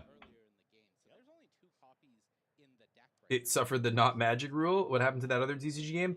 Oh, yeah. I was playing, that Artovia, the dev, had some family issues. A family member passed away, and he had to go, or was sick and passed away, something like that. And he had to go back to his country and take care of that. But I actually spoke to him recently, and he's everything's doing better, and I think he's gonna resume making games. I actually asked him if his game was still up on Steam, and I think he said yes. So I said, let's play sometime, and he said sure. So yeah, I did enjoy that game actually, but he had to take a break from developing it because, you know, he had some issues and stuff, family related. So, you know, that's the kind of thing that you don't think about when you don't hear about something for a while. But yeah, these kind of things, it's a solo dev, it's one guy making that game, so it just kind of threw everything to a screeching halt, basically. But yeah, most TGs, yeah, right. Yeah, and it's just fun to play something new sometimes. Like, I get it, just for the flavor. Like, I just want to play with different mechanics sometimes. It's fun, instead of just Magic all the time. But there's no way I'm ever going to be playing a game like that more than I'm playing Magic, right? So it's like if I'm streaming, if I only have so much time to play non-Magic games, I want to play something that's totally different than Magic. So anyway, I check out a lot of TCGs, but I rarely start playing them full time, you know?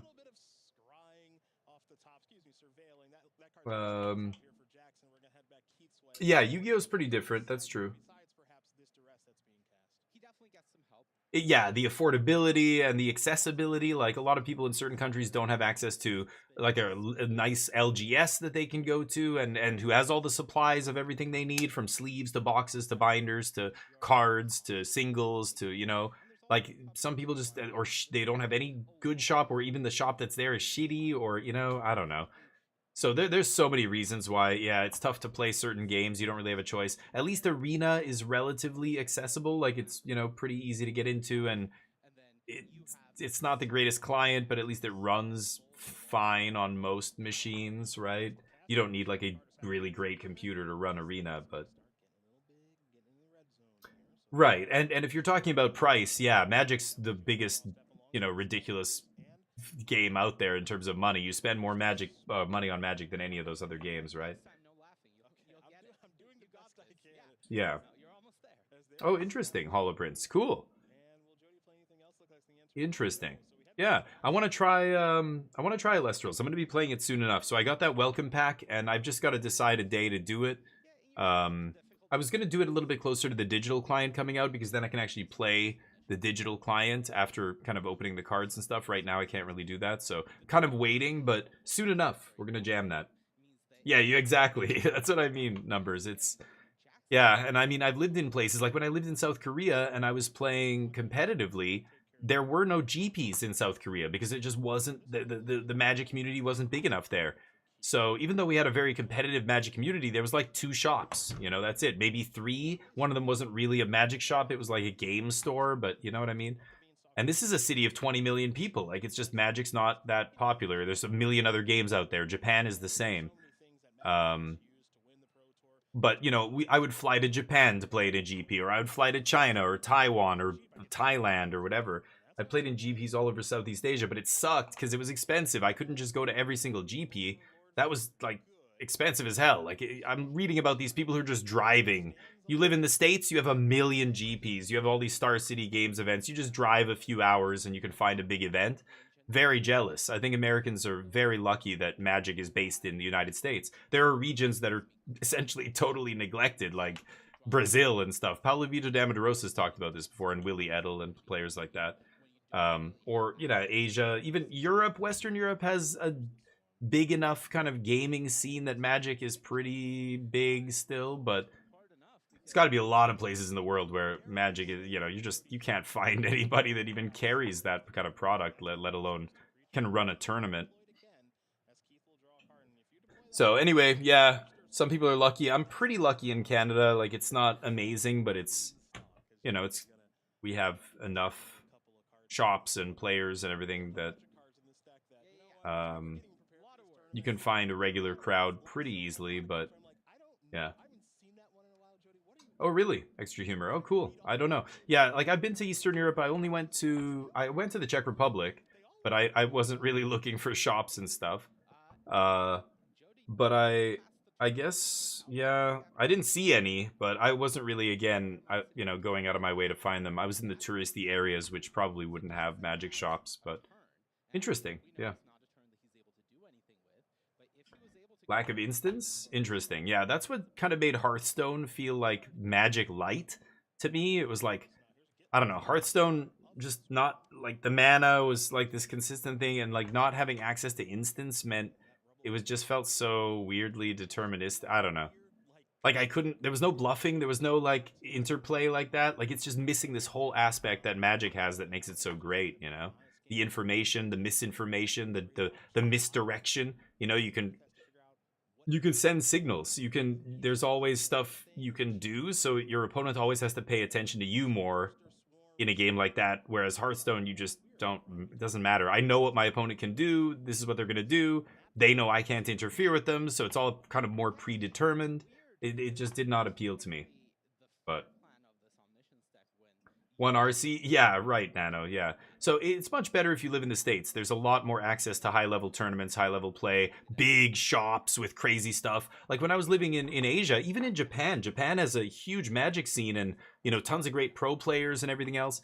But you go to the shops, like, there's not a lot of legacy staples. They just didn't get Alpha, Beta, Unlimited, all those sets, none of them came out in Japanese. No other country got all that early stuff. So you want to play Legacy and Vintage in, like, South Korea, where I was from? It was almost impossible. Like, the cards don't exist. The singles aren't out there. They just don't, they aren't here. Even the card shops nobody has Power 9.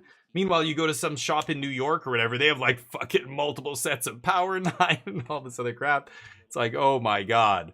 Like, you don't realize how spoiled you are until you get out of your, you know, backyard and you realize, man, we are lucky here that we get all this access to easy Magic. It's no surprise that many of the great Magic players are from the United States. That's not because, you know, Americans are better at Magic or anything. Just access to resources, like most things in life. But anyway.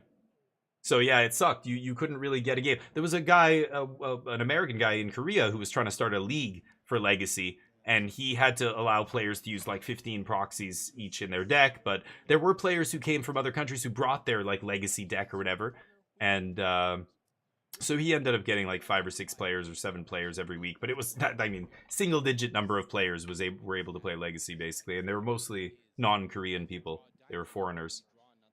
But Versus. Oh, I never played Versus either.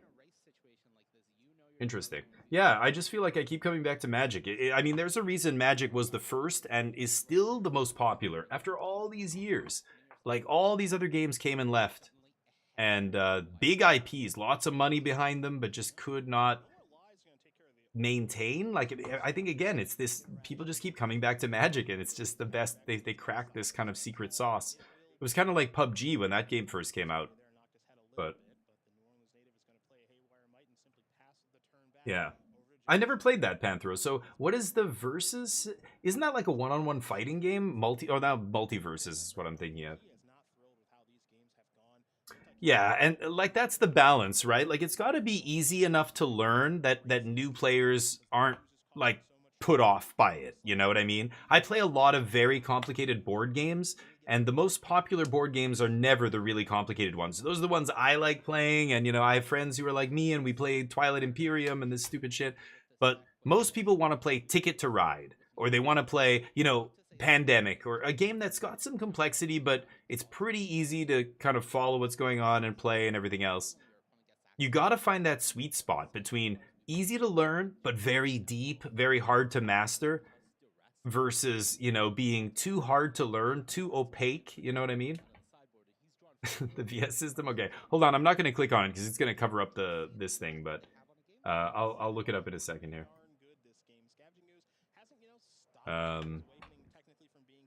Spellfire. Oh, I vaguely remember Spellfire, yeah.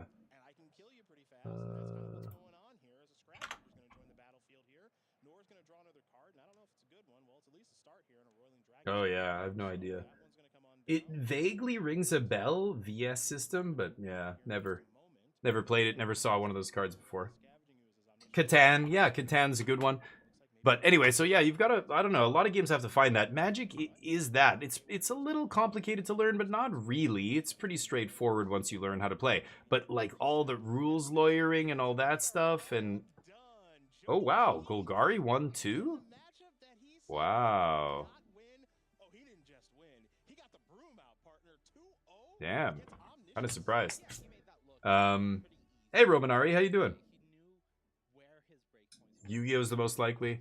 Yeah, so it's the more opaque it is, the worse it is for your game, right? I think you need the balance there between, yeah, easy to get into, and then once you're in, you realize, oh man, this is really, like, there are people way better than me. You can get really good at this if you just learn all the subtleties and interactions and all these things. That's attractive to a lot of people, right? But I know some people, they engage with Magic at a very casual level, and that's fine. They don't want to play it at too deep a level. My brother's like this. My brother likes playing Magic, but he's never gonna care enough to, like, learn Magic theory and, like, you know, really get into, you know, like get as entrenched as me. I mean, you don't have to be paying attention to every podcast and article and everything that comes out, but you know, he, like, game theory wise, he doesn't, you know, he doesn't care about game theory like that level, but he enjoys the game, just playing it, right? So we play dual decks and stuff sometimes when we get together. But I was walking through that hall. I remember that hall. Same place as 2 years ago. Pokemon might be the closest. Could be, yeah. Yeah, I don't know. Yeah, that's the other issue. But yeah, the Yu-Gi-Oh rules and stuff, I've heard it's much more like combo centric. It's like all combo basically, but anyway, I don't play it, so I don't know. I'll be right back.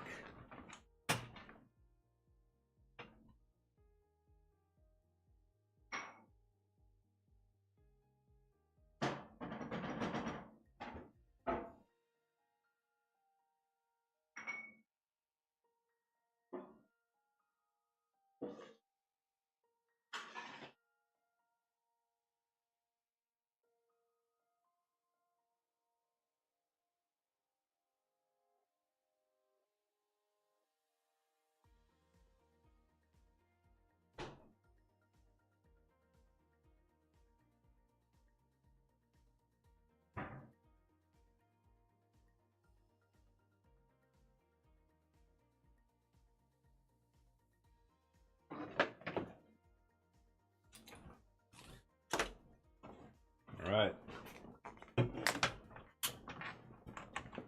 Gabe Nassif is there. Oh, I think that's the guy who won in the Montreal tournament.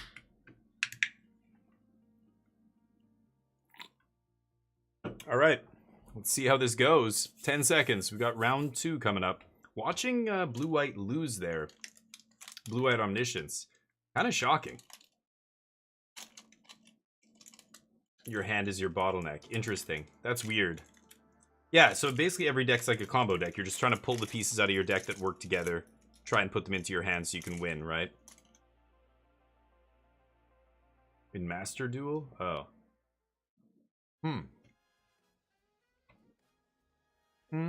back, everybody. That makes sense too. Control deck. Here in Las Vegas, Nevada. You may have just seen the MagicCon's coming to Atlanta in September, but we are here right now in Sin City. Where we just watched Jody Keith. Yeah. Done with some crazy Two of the other... Well, Yu-Gi-Oh! Has no mass appeal, but Pokemon is huge. Pokemon is the #1 TCG, but after that, it's got to be Magic, I'm pretty sure. Which other one are you saying is better, bigger than Magic? prowess here in just a moment against 2 games built out of anime. aggro. What's the other one? We expected to see a lot of coming in the Or you're saying it's Pokemon Yu-Gi-Oh? Let me say that again. Yu-Gi-Oh! Isn't bigger than Magic, right? Yeah, it's time to rage, I think. Yeah, it's a lot. Or... And you know what? Quintonoli, I have a lot. Yeah, but no, Japan isn't what we're talking about. We're talking about worldwide. One way, and I want to be very clear. It's not that he can't play any other way. Is it versus Mono Red? Magic and has a very wide range. Okay. He chooses to play one way. He enjoys this lane. He very much does, and he's very good at it. Top finish, Pokemon's big IP, but I don't think Yu-Gi-Oh's that big of an IP, is it? Or do you mean One Piece? the first. Really? I think that's wrong numbers. I think you might think that because you play Yu-Gi-Oh, but if you zoom out, you think that because you play Yu-Gi-Oh, so you know a lot of people who play Yu-Gi-Oh, but no way. Magic is way bigger than Yu-Gi-Oh.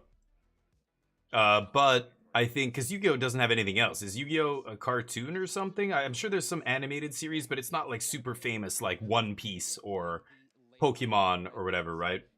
One Piece is probably a bigger IP than Magic, obviously for its popularity in the anime world, but the TCG isn't as popular as Magic, not even close. This can be a tough matchup for prowess. Yeah, so you're talking about in your little bubble there. Again, I'm talking about if you look at the whole world, Pokemon is bigger than Magic, I think, as an IP and the card game. Like, it's crazy, especially the lottery ticket aspect of Pokemon decks. It's crazy.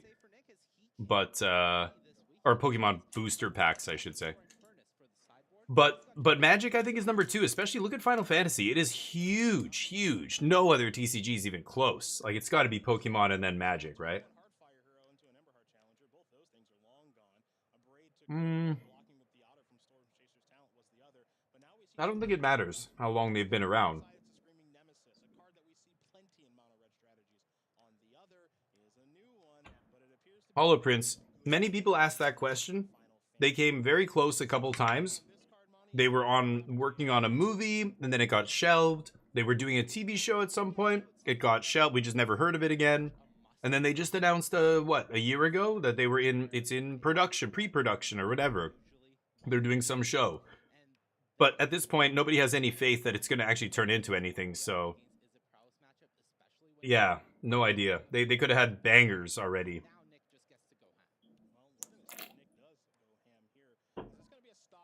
Yeah. Well, it's big in Brazil. It's big in Japan. It's big in a lot of countries. Vivi must die, yeah. So what is Red doing about Vivi? Now that Vivi's in play, like Vivi's seeing play. The fact that it doesn't get eaten by Templock is a big deal. Oof.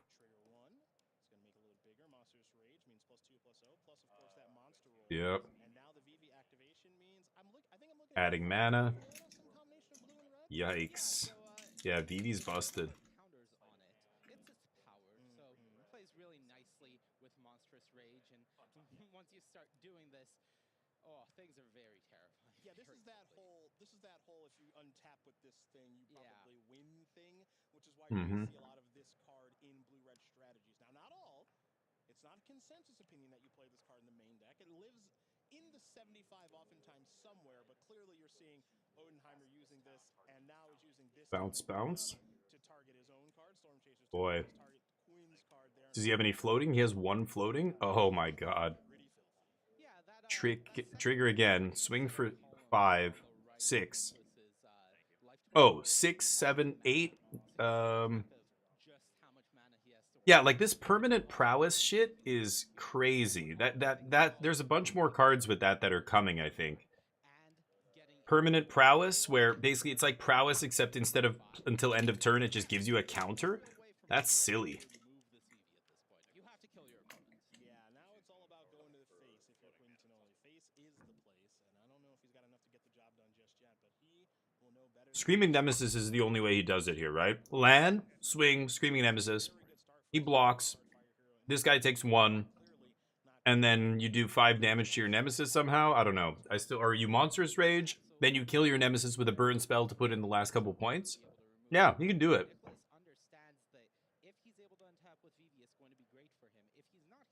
You need land, Screaming Nemesis, Monstrous Rage, and a Shock or something here. He can do it.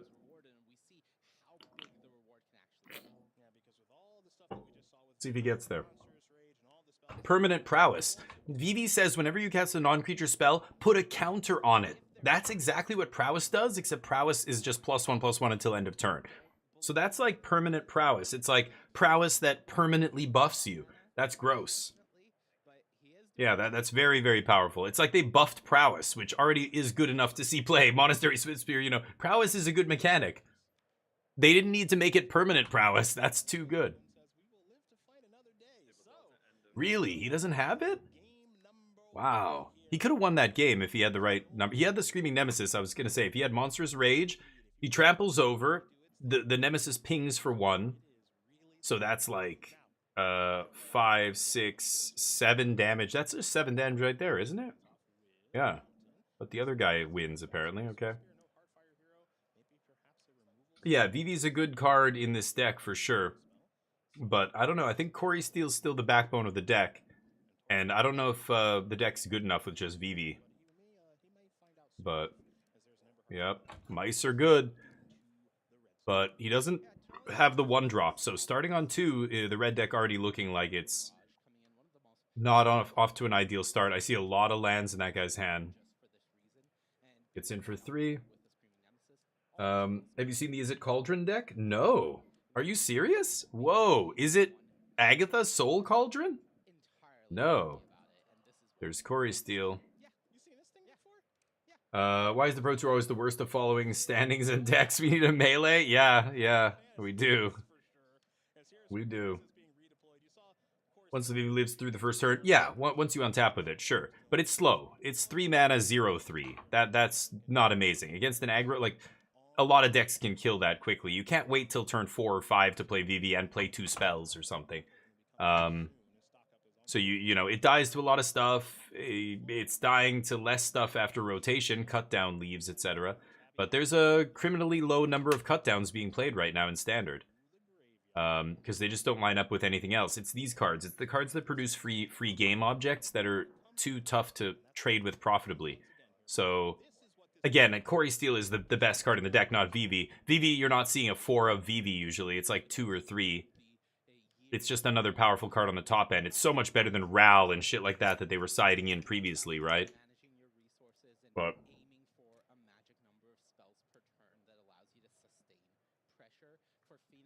yeah, Jub, I don't want to play any foils.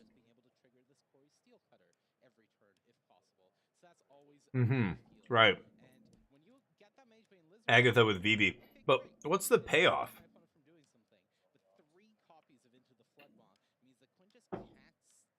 You're just playing a bunch of free spells, cheap spells, to trigger the Vivi. But are you, like, is there a burn spell finish? Or usually Soul Cauldron has some kind of combo finish. Is it just value Cauldron? You're just trying to hopefully eat Vivi? Pump up other stuff? Oh, Proft. And Thrill? Oh, Thrill Seeker there, yeah. That's the fling combo. Okay, interesting. No Corey Steele? Surely they have Corey Steele, right? Yeah, I think PVDDR is gone now, yeah. Is he in this? I haven't seen him play in a tournament in years. He hasn't played, well, I don't know, to my knowledge, he hasn't played in a Pro Tour in like 2 years. Maybe. He's back. Oh, it's his first one maybe? Back? Whoa. Interesting. I wonder if he's going to be rusty or whatever.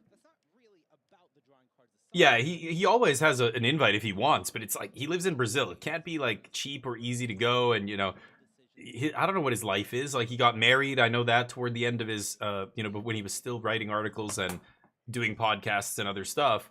And then he fell off the face of the earth. So I assume he had a family and he got a real job. I don't know.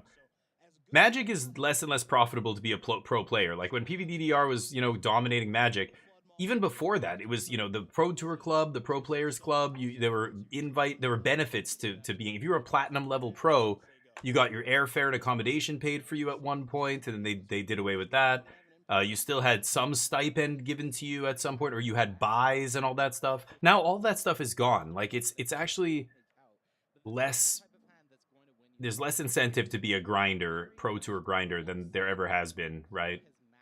So I think the only people who are playing Magic who are still, they're either comfortable financially and everything else to the point where they can just afford to take a bunch of time off to do this kind of stuff, or I don't know. Like, I think that's the deal with Kai and with some of these other dudes. But interesting. Eevee's back. Nice. Yeah, like John doesn't go to every pro tour. Kai does come to a bunch. I'm surprised. Kai goes to more than I thought, but yeah, they named what did they name after him? I can't remember now. Some trophy or something? Some invitational tournament, or I can't remember what they're gonna do. Kibler, yeah. Kibler will come out to the odd one if it's in his backyard, basically. That's how I would be. Because why not? You're in the Hall of Fame. Just go there and play a goofy deck. Kibler plays some, like, weird-ass, like, deck usually. It's great. Yeah, we could be watching this game. How did Red win? I didn't see it, but... Yeah, Magebane is a big deal. So, Scorching Shot coming in, or is that... I think it's Scorching Shot. Yeah, Magebane just pinging off every single non-creature spell is nasty. Lizard? 4 cards? Coming out from some of the Izzet Prowess decks as a way to deal with the Lizard, usually out of the sideboard, now in the main deck for Nick. And in the sideboard, he has that Rebel Salvo that we saw in order to have further... Sack the Storm Chasers, torch your thing. Punch. And they're just swinging back and forth here. 2 cards in the Izzet player's hand.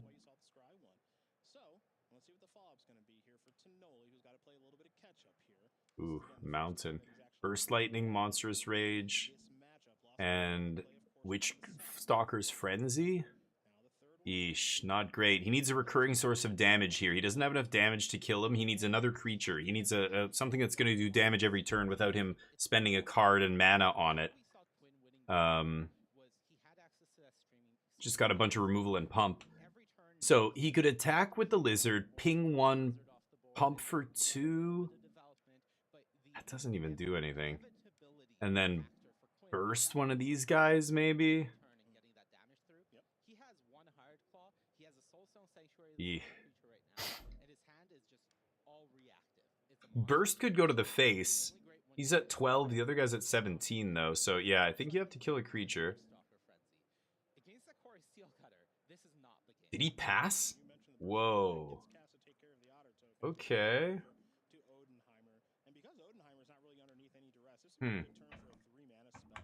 Ooh. That Witch Stalker Frenzy, no good. Okay.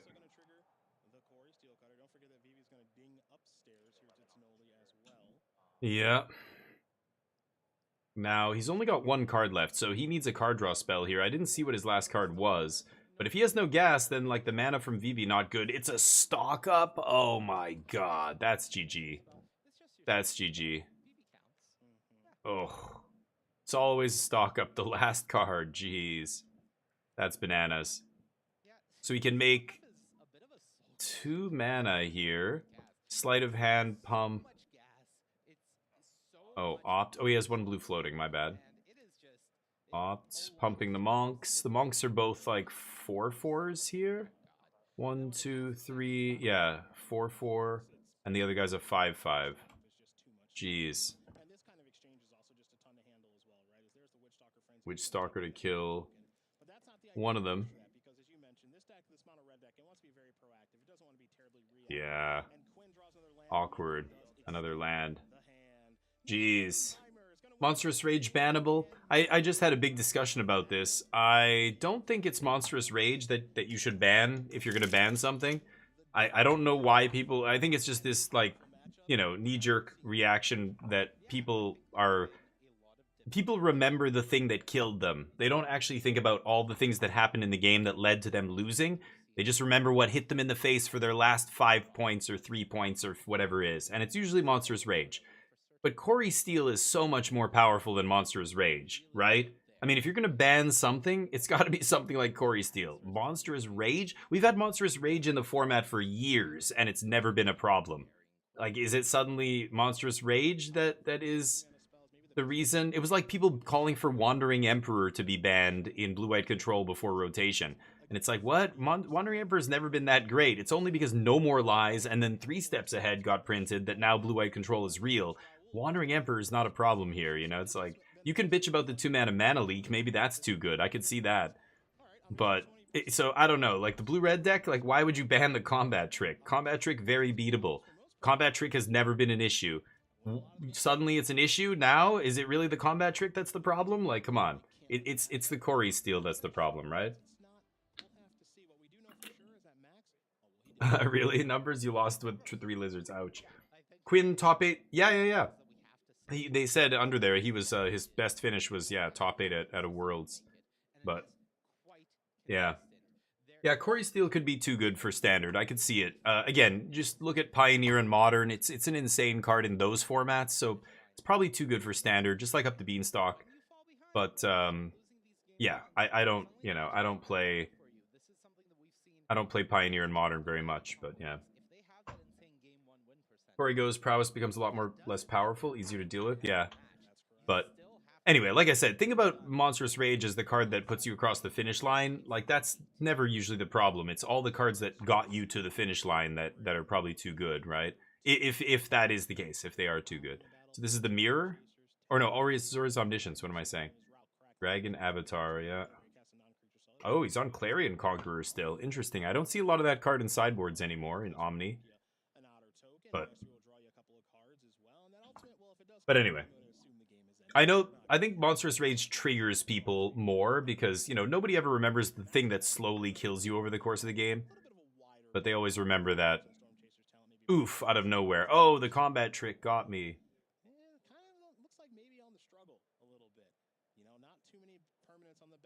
Prowess. Yeah, like, suddenly, I think Monstrous Rage isn't that big of a deal. Because Mono Red is not a big deal. If Mono Red's one of the best decks in Standard, that's healthy. That's fine, I think. Mono Red has a lot of tools to beat Mono. If you want to put Authority in the consoles and, you know, you got Temporary Lockdown and these other sweepers that, like, you could easily beat... You have Beza in the format. Beza is insane against aggro. There's so many things you can do against aggro if you cast your spells with white mana. But Mono Red can be beaten with removal spells, but Corey Steele, like, the value that it's giving you free pieces of cardboard for free just over and over and over every turn. That is not beatable by a lot of decks. A lot of decks can't compete with that kind of card advantage and the tempo, you know, that they're generating and everything. So that's a whole different thing to me. It's like beating a Monstrous Rage is easy. Beating Corey Steele, or it's like the reason Fable of the Mirror Breaker was too good for Standard. It's impossible to deal with 1-for-1. It's just, it generates too much card advantage, and whoever plays it first wins all the time, you know? It's like, or just puts themselves so far ahead. It was the Jace the Mind Sculptor problem back in the day when that card was a $100 Standard card and everybody was playing it. It's like, it just warps the card, or like, the whole game becomes warped around this card. If you have no answer for this card, your deck is unplayable. That's the problem. It's Corey Steele. It's not Monstrous Rage or anything else. Red is beatable. The problem is when Red and Blue-Red are also in the same format, it's like, trying to beat both those decks is tough, because, yeah, they don't kind of attack from the same axis, right? Again, Blue-Red has so much more card advantage. Now with VV and, you know, generating a ton of mana, it's crazy the turns they can have. But Omni player not finding the Omni here. This is game 2. Yeah, there's Vivi.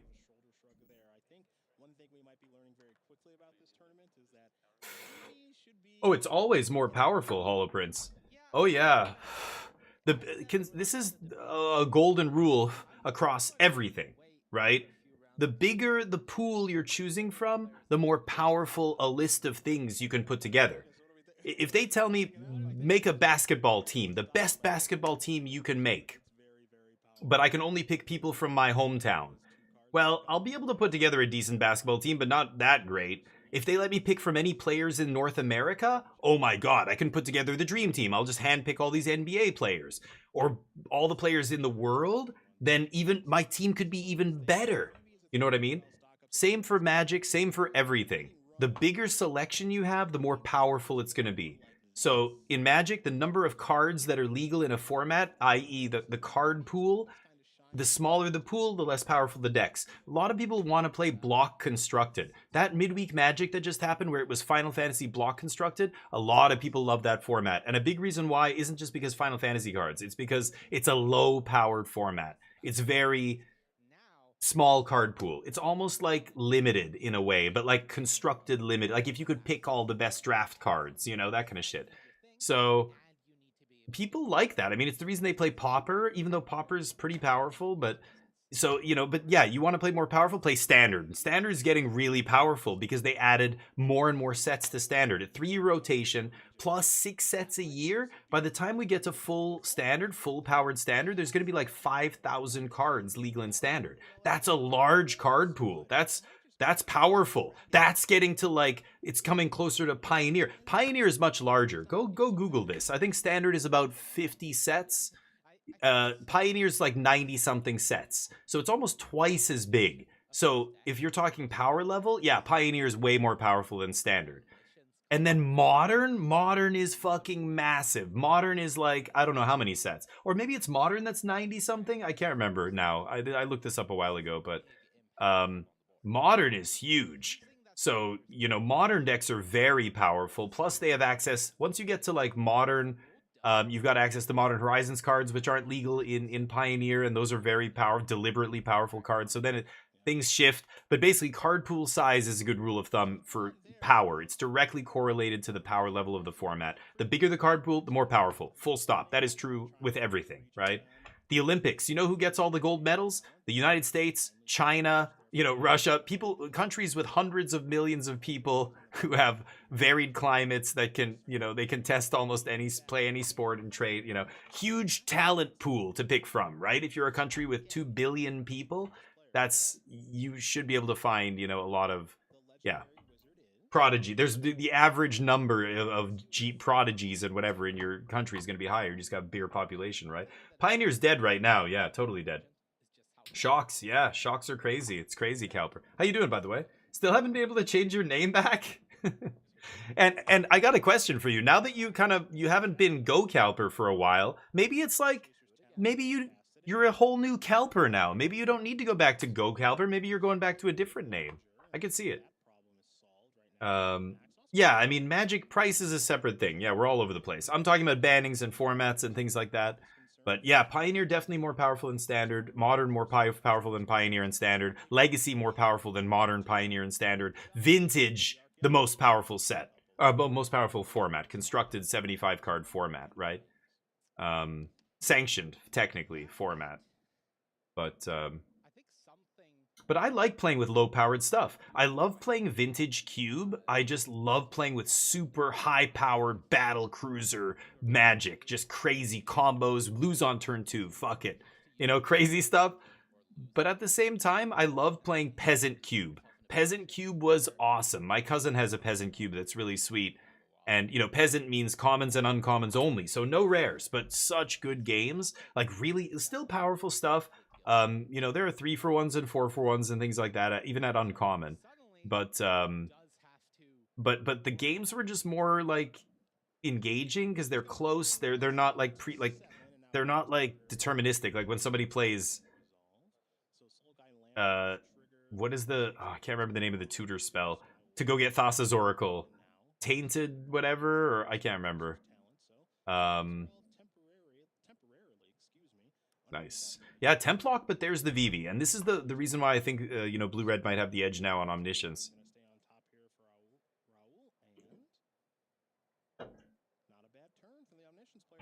everything legal, the closest would be Commander. Commander, basically everything is legal. That's why Commander is the most powerful format. And people who disagree with me they don't know anything about Magic. There's people who tell me, what, Vintage is more powerful than Commander? And I'm like, no, it's not. No, even the format with the Power 9 is not. I mean, Commander is like Legacy or Vintage, but with a much smaller band list. That's basically what Commander... And cards that get printed right into Commander that are insano, with mechanics like Initiative and shit like that, which is just super crazy powerful. So, I don't know. I feel like Commander is definitely the most powerful format. And then it's probably Vintage, and then it's, Legacy. So there's competitive Commander, there's CEDH, but God, what a shit show. CEDH, it looks like an absolute clown show. I have zero interest in playing that format. Was it Tainted Pact Nightling? I think it's something like that. Is that the card they use? What's the combo in CEDH? It's like Tainted Pact into Oracle, you win the game. I don't know how it all plays out, but anyway. Apparently my name is not reserved for me. I have to wait 4 months? What? Wow. That's ridiculous. In the pool of names? Oops. What? What? How does that work? So, it's not reserved for you. Is somebody else using it? No. But is there a line? It went to the back of the line of names? Is that right? Bizarre. Nice. I like it. Find some comfy. Get a good lawn chair. My buddy, we went to the park a couple weeks ago and he busted out this like a folding chair, but it was like fully reclinable. He had there's beer cozies in here and it's got like a pack behind here for putting stuff. I was just like, what the fuck? He's like, dude, I got it on sale. It was great. I'm like, damn, I don't have the outdoorsy stuff that some people have. We go camping and, somebody's got a really nice, tent or whatever. They go camping. They have great gear. I don't have gear. My gear is right here next to me in this big black box. Big smart gear. Way too expensive. I wish I was into camping. God, I wish I was into some dumb outdoor shit. Instead, I've got a 4080 Super. All right. They don't release my name back for 6 months. You're 2 months in. That is ridiculous. That is ridiculous. Pauper is awesome. Pauper is very powerful. Yes, it's exactly what you said. Deceptively powerful. I've played busted combo decks, multiple busted combo decks. Affinity in Pauper felt like super busted Affinity. Storm is legal, with Chatterstorm and this kind of stuff. But Pauper's, yeah, super powerful if you want it to be. But it's got such a wide range of decks, or it did. I mean, it's changed so much. And it's got its own bannings and everything else because they keep printing, busted commons in Modern Horizons and Commander and stuff like that, right? Or no, are Commander cards legal? I don't know. I guess they are. Because yeah, all the initiative cards had to be banned out of Pauper immediately.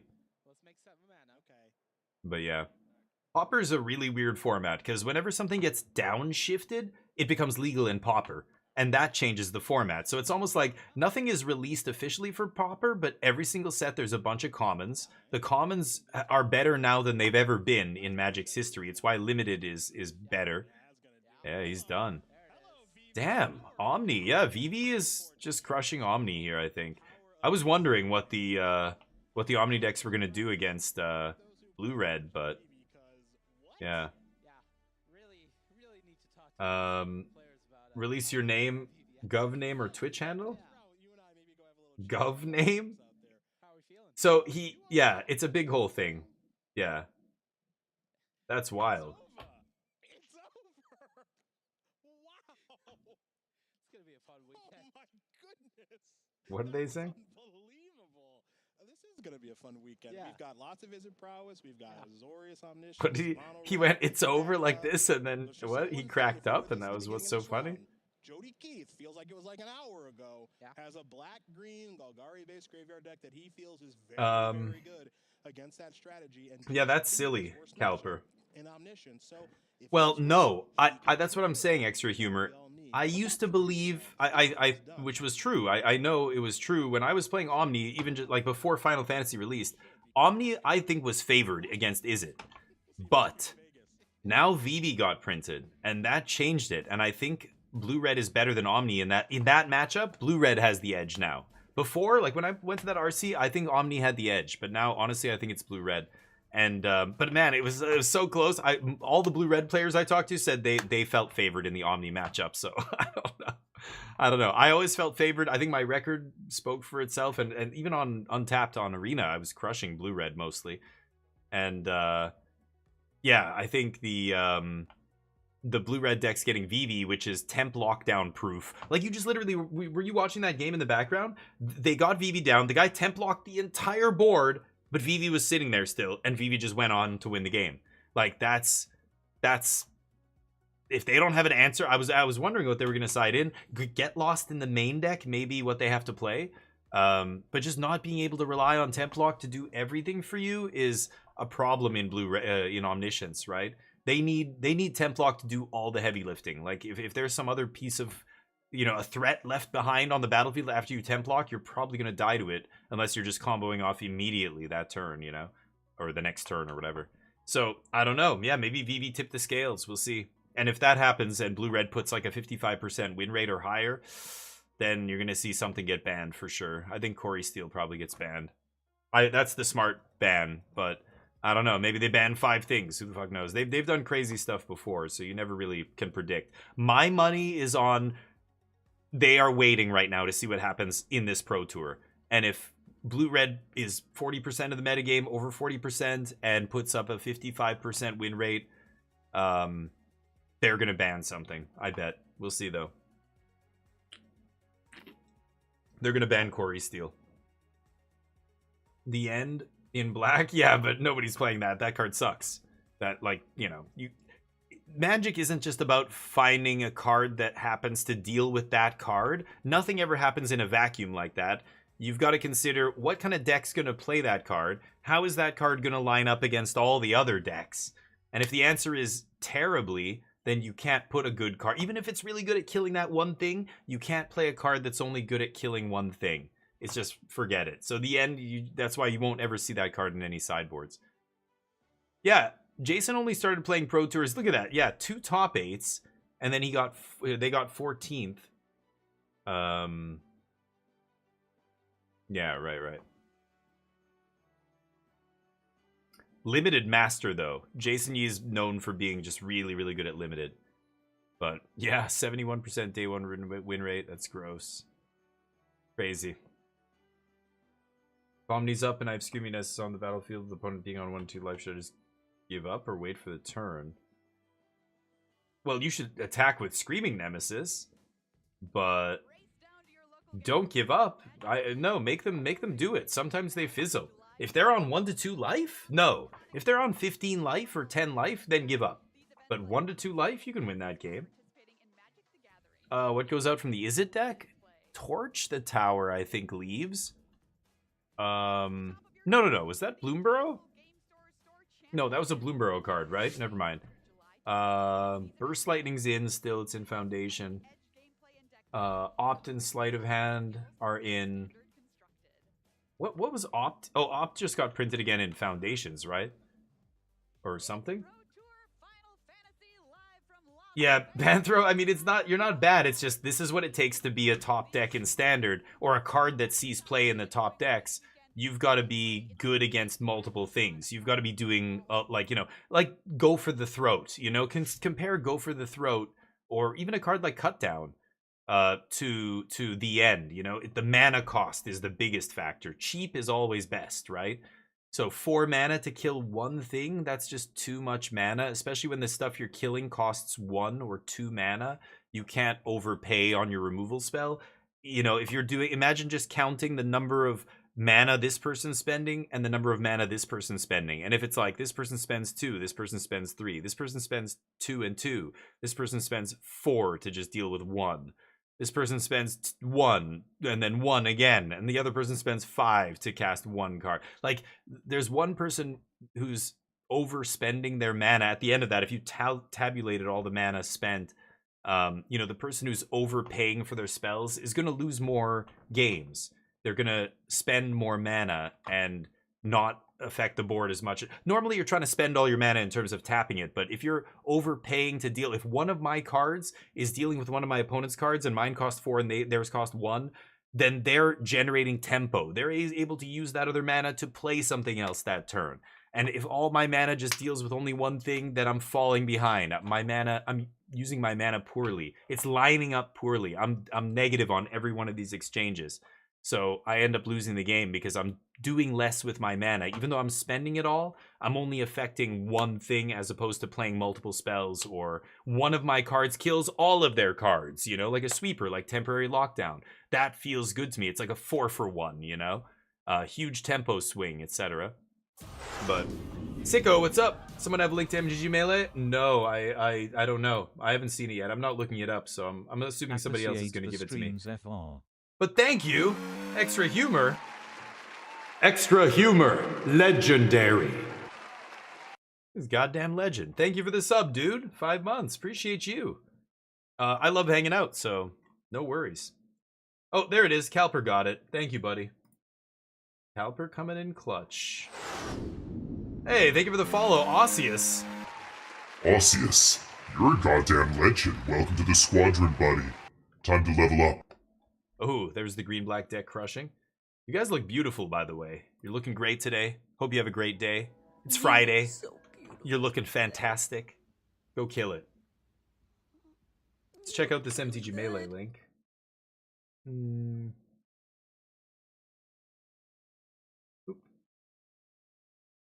So we have deck lists? Yeah. Round 4. Wait, no? Oh, we don't have deck lists yet? Hold up. Standings, matches. Oh yeah, we have deck lists, yeah. Okay. So yeah, a lot of these matches, like if I click on a couple of these Azorius Omniscience decks, I see the Jace version here.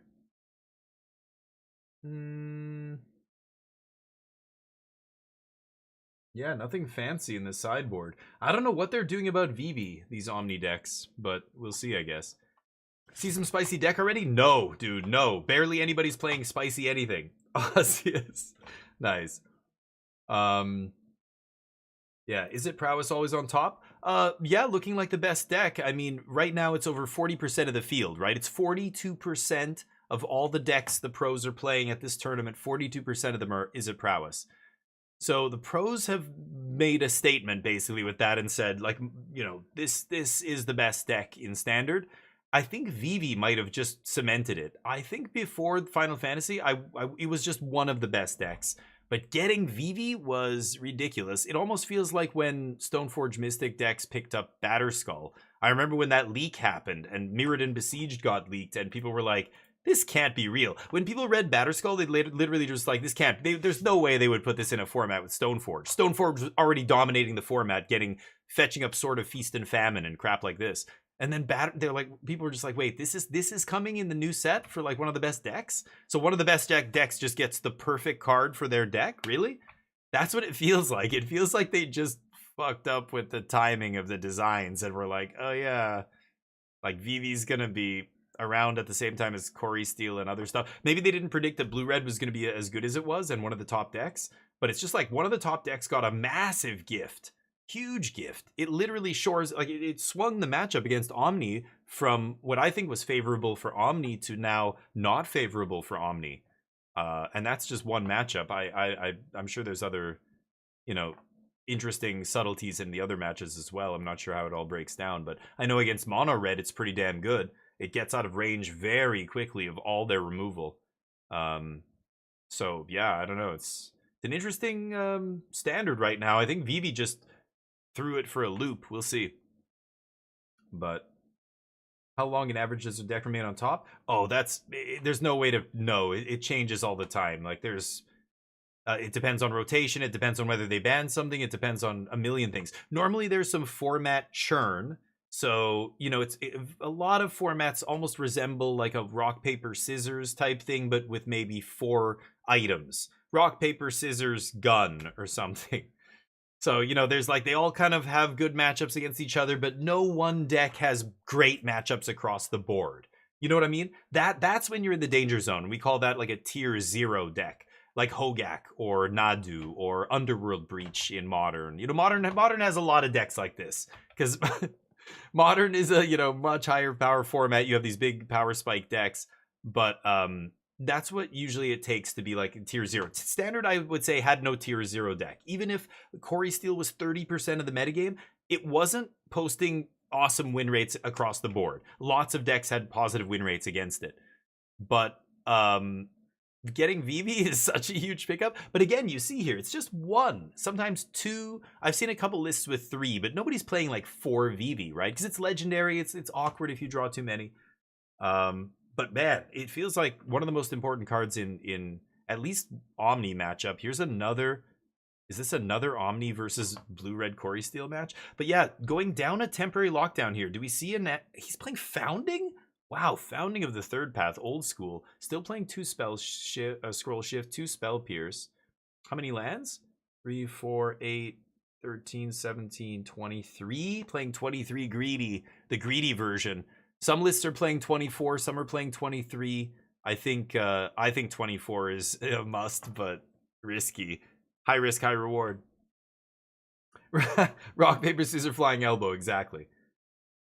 Naya Yuna. Yeah, there's people experimenting with Yuna. Yuna's one of the other very few cards in Final Fantasy that broke out of the limited environment and got into standard.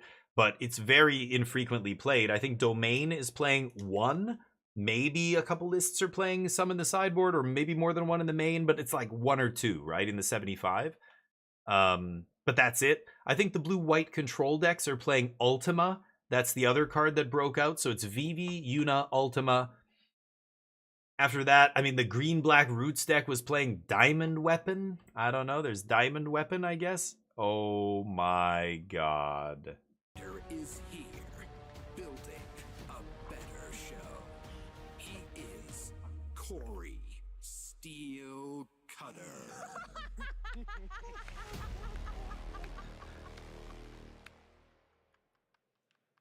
Dear God. Red Steel. Oh my god. Red Steel. Classic. Wow. Very nice, Corey. Red Steel, like, you know, Blue Steel from Zoolander. He's doing a little Zoolander reference there. Blue, give him the Blue Steel. Isn't that what he called it? Blue Steel? And he was like, ugh. Like, you do that, like, smoldering look. Yeah, poor Corey. He's a good dude. That's why they get him to do some silly thing like this. That's great. Good for him. Over 73% of the Pro Tour doesn't run a single black card. I know, right? That's crazy, Tony, right? It's not a great time to be playing Golgari, let me tell you.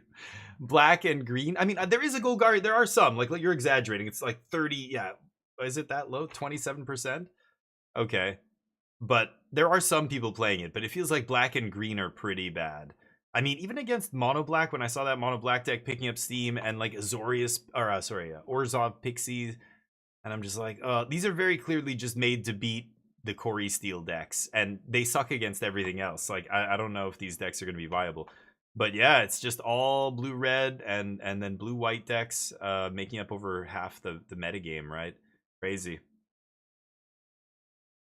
But hey, this is, you know, it swings. The pendulum swings. We've had Pro Tours where it was all green decks, and we've had Pro Tours where it was all, you know, black decks sometimes. Literally mono black everywhere as far as the eye can see. Theros Standard. I played through that shit. Mono blue, mono black. Those were the 2 best decks. Single color decks. And for people who bitch about, you know, 5-color decks and they don't want mana to be great and stuff in Standard, I just point them toward Theros Standard and say, there's another side to that coin. You don't want it to be single-colored decks. It fucking sucks. I hated that Standard. Mono Black was the best deck with Thoughtseize. Playing against Thoughtseize on turn 1, everybody hates that shit. People bitch about Deep Cavern Bat. Remember how many people cried about that card? There were people calling for that card to be banned at one point, which is bananas now, of course. But it's just like, dude, have you not played in the Thoughtseize format? What do you mean? You're bitching about a 2-mana creature that you can even get the card back? Shut up. Shut up, you baby. Oh, I hear sirens. I still hate that bat. I mean, I know. What you hate is having your hand messed with. I hate having somebody bend me over and give me the raw deal. I know. I don't like it either. But, you know, it's never a 2-for-1. They get one card and that's it. It's annoying when they have it at the perfect time when I'm about to cast a sweeper or you have, you know, your big 4-drop or whatever and they do it and you're like, no, just if I only just, resolve that. But at the same time, this guy's name is Arch Dota, or his parents both like esports commentators or something? Jeez. Arch Dota. What are you doing playing Magic? Missed this calling.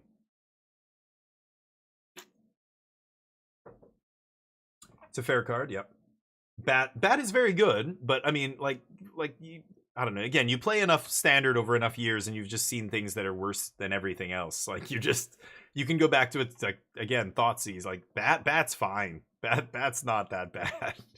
It's good, but it's, you know, it's not like so terrible that, you know, I don't know. People have the same reactions over and over to the same kinds of cards, even though the like, again, you just go back a little bit in history. You're like, actually, there was, you know, there's been worse versions of this printed. This is fine. Corey Steele is a good card, but it ain't Embercleave. It's not Jite or stuff like that back in the day. Skull Clamp. Somebody actually, you know, okay, Scoop made an interesting point that it is like Skull Clamp. I would say it probably is comparable because, again, it's so weird because those cards were good in a different era of Magic. Like the average card was worse then. You know what I mean? So maybe they just stuck out more. They just felt like they had such a ridiculously oversized, outsized impact on the game.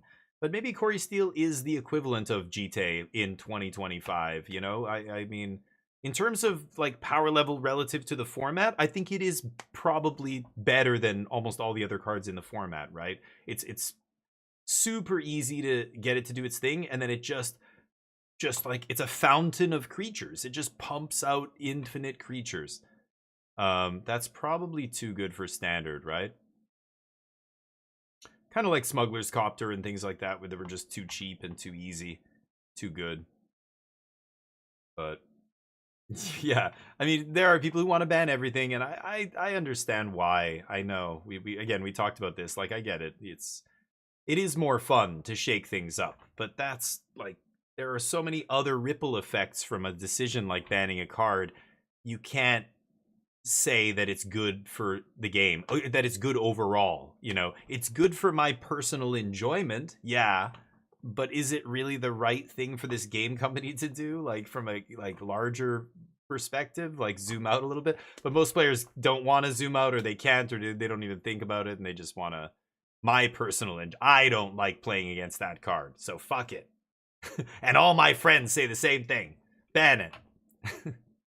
It's like, I get it, but it would make Standard more interesting. I'll give you that. It would make it a lot more expensive, and it might even cause people to leave Standard altogether if you do it too much. Like, those are the ripple effects that you got to consider if you're Wizards. Like, Wizards is not approaching this from the same as the average player at their F&M, right? Ban all the cards. Ban all the good cards. Yep. Omni. Backup Omni? What else does he have here? He should be able to win this game now. Ma Noah's like, what am I going to have for lunch? Maybe a hamburger. Maybe pizza. I'm going to narrate Mr. Ma Noah here. Oh, is he scooping? Oh. God, do I have a scoop? Yeah, temporary lockdown resolves. Fucking temporary lockdown. I can't win this game now, can I? Is he gonna fizzle? I have this Draycatcher here. He has another Omni? Oh yeah, how many cards? 4? Oh, he's running out of gas here. He passes the turn. Okay. Oh my god, I have a chance. He passed the turn, what the fuck? Let's see. Necro, you almost quit playing. I had friends who quit playing when Saheeli combo got banned. Saheeli and Felidar whatever that Felidar cat was called. The cat combo, you remember. That was another moment in Standard when we had an insane combo deck that was much better than every other deck in the format. It wasn't even close. That was the best deck, tier 0. And they correctly banned, you know, one piece of the combo and just totally killed the deck. And one of my buddies who was all in on that deck, who had been playing it a ton and doing well with it and winning, and he was really, and wasn't your average, like he was kind of new to competitive Magic, and he you know, this was kind of his first time playing a tier 1 deck and really crushing. Like, it's funny when you see, you know, players who like to play rogue decks and everything get their hands on a real deck, like a tuned deck, like a tier 1, tier 0 deck, and they play it, and at some point you see the kind of like light go on, and they're just like, yeah, I get it. This is why me brewing at home, I'm never gonna come up with, I can't beat this ever in a million years. And it just makes you go, oh yeah, this is, you know, ooh, all the dispersals. This is Magic at its peak, right? Like, this is like the powerful shit. But anyway, so he was playing that Saheeli deck when that combo got banned. He was so pissed off, he stopped playing Standard. He got rid of all his Standard staples. He's like, I'm only playing Modern and Legacy from now on, and he did. He stuck to that years and years later. When I started streaming, he was in my channel for a little bit, actually. And then yeah, we went separate ways. Just leave it at that. But he's very, you know, like the kind of person like that who does these all-in kind of all or nothing decisions. He was basically like, fuck it, I'm done with Standard. And even years later, I was like, dude, I know there's been bannings, but there hasn't been bannings in a while, and Standard's good again. You should try it. Nope, never again. Like, you do that enough to enough players, you're gonna lose your player base. You can't just ban things willy-nilly. Anyway, interesting. This guy's still putting hits on him. Omni, get your shit together. He's got another temporary lockdown, but all he has is a dispersal here? He's as if he's not going to disperse something. He's just seeing which one's bigger. Obviously, you want to disperse the Monk, but let's see. Swap to Modern? Yeah, I mean, look at Historic. When they introduced Alchemy to Historic, that pushed a lot of players out. I know when these Universes Beyond sets got announced, a lot of Standard players were just like, this is going to be fucked up.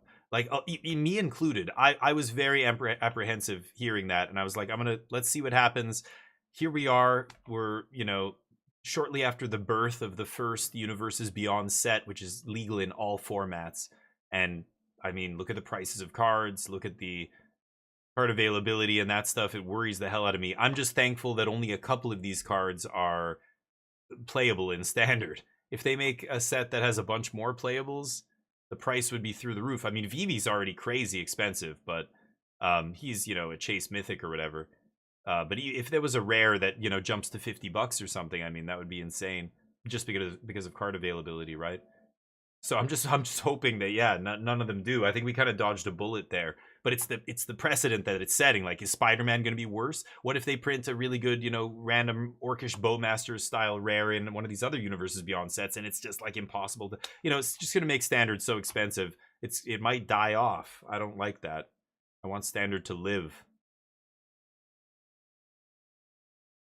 Yeah, I understand. Yeah, Snively, I know, and me too. Splinter Twin, when Splinter Twin got banned in Modern, I basically stopped playing Modern. I was just like, well, I don't want to buy another random deck, and like Pod got banned, and it was like, I don't want to even fuck with this format. It's too expensive, and then if stuff gets banned, you get effed. So I played Blue-White Control for a while, and it was okay in Modern for a little while, but once Modern Horizons came out and the metagame shifted, I was just like, I'm priced out of this format. How expensive is Ragavan? And I need 4 of them? Fuck this. What? The Money Pile deck is the best deck in Modern? What's that? You know what? I don't even want to know what's in it. It's called the Money Pile deck. Speaking of Money Pile, look at this fancy-ass Glitter Bomb he just dropped. Holy crap. Is that a real card? Or is that, like, modded? I would be very careful with a card like that. He's looking at it going, wow, it's a cool foil. That's the Snowflake foil or whatever they call it. I have no idea. Better than Yu-Gi-Oh! Snake Eyes meta? Oh, see. Oh, yeah. See, I don't... That's... Yeah. That needs to change. They need to work on balancing that stuff, but... Anyway. Nice, Snively. Just bouncing around the aggro, yeah. Makes sense. And it's cheap, right? That's God, if you want to save money playing Magic, just play aggro. Play a mono-colored aggro deck. Obviously red, usually the go-to, but sometimes mono white. But Vivi's 50. Okay, I bet you it's gonna spike after this tournament. Watch when blue-red crushes. I bet you it's gonna go way up. We'll see. All roads lead to red liquids. Goblin Looter. I remember Goblin Pile Driver and stuff like that in Legacy, and Gem Palm Incinerator and those kind of goblin cards. What was the Pile Driver? Was the pro blue guy? There was another guy that was cheap. Oh, I can't remember now. There was another good one drop. I mean, Goblin Guide probably saw the most play across the most formats of any Goblin. Goblin Guide was just the best one drop, aggro one drop in Standard, then in Modern, and Legacy and everything. And then Swift Spear got printed, and some other good. There was other good one drops came out, but yeah, Goblin Looter. I don't even know if I know Goblin Looter. What was Goblin Looter?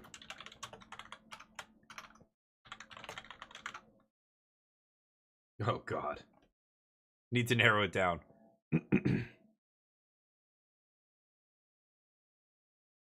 Did he just read his own card?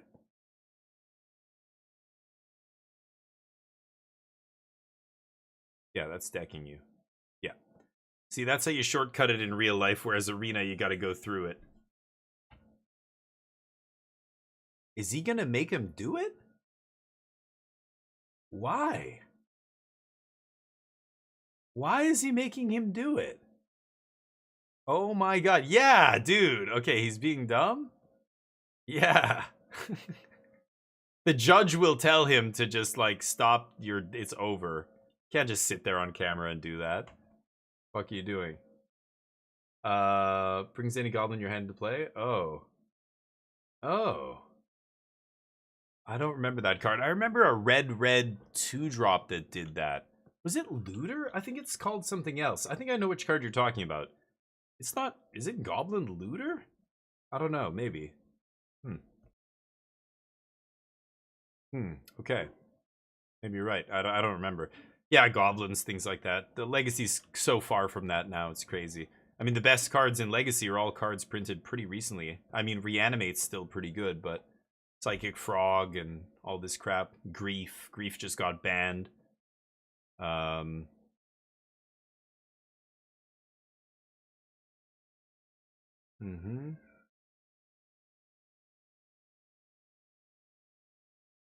Ma Noah. South Korean dude.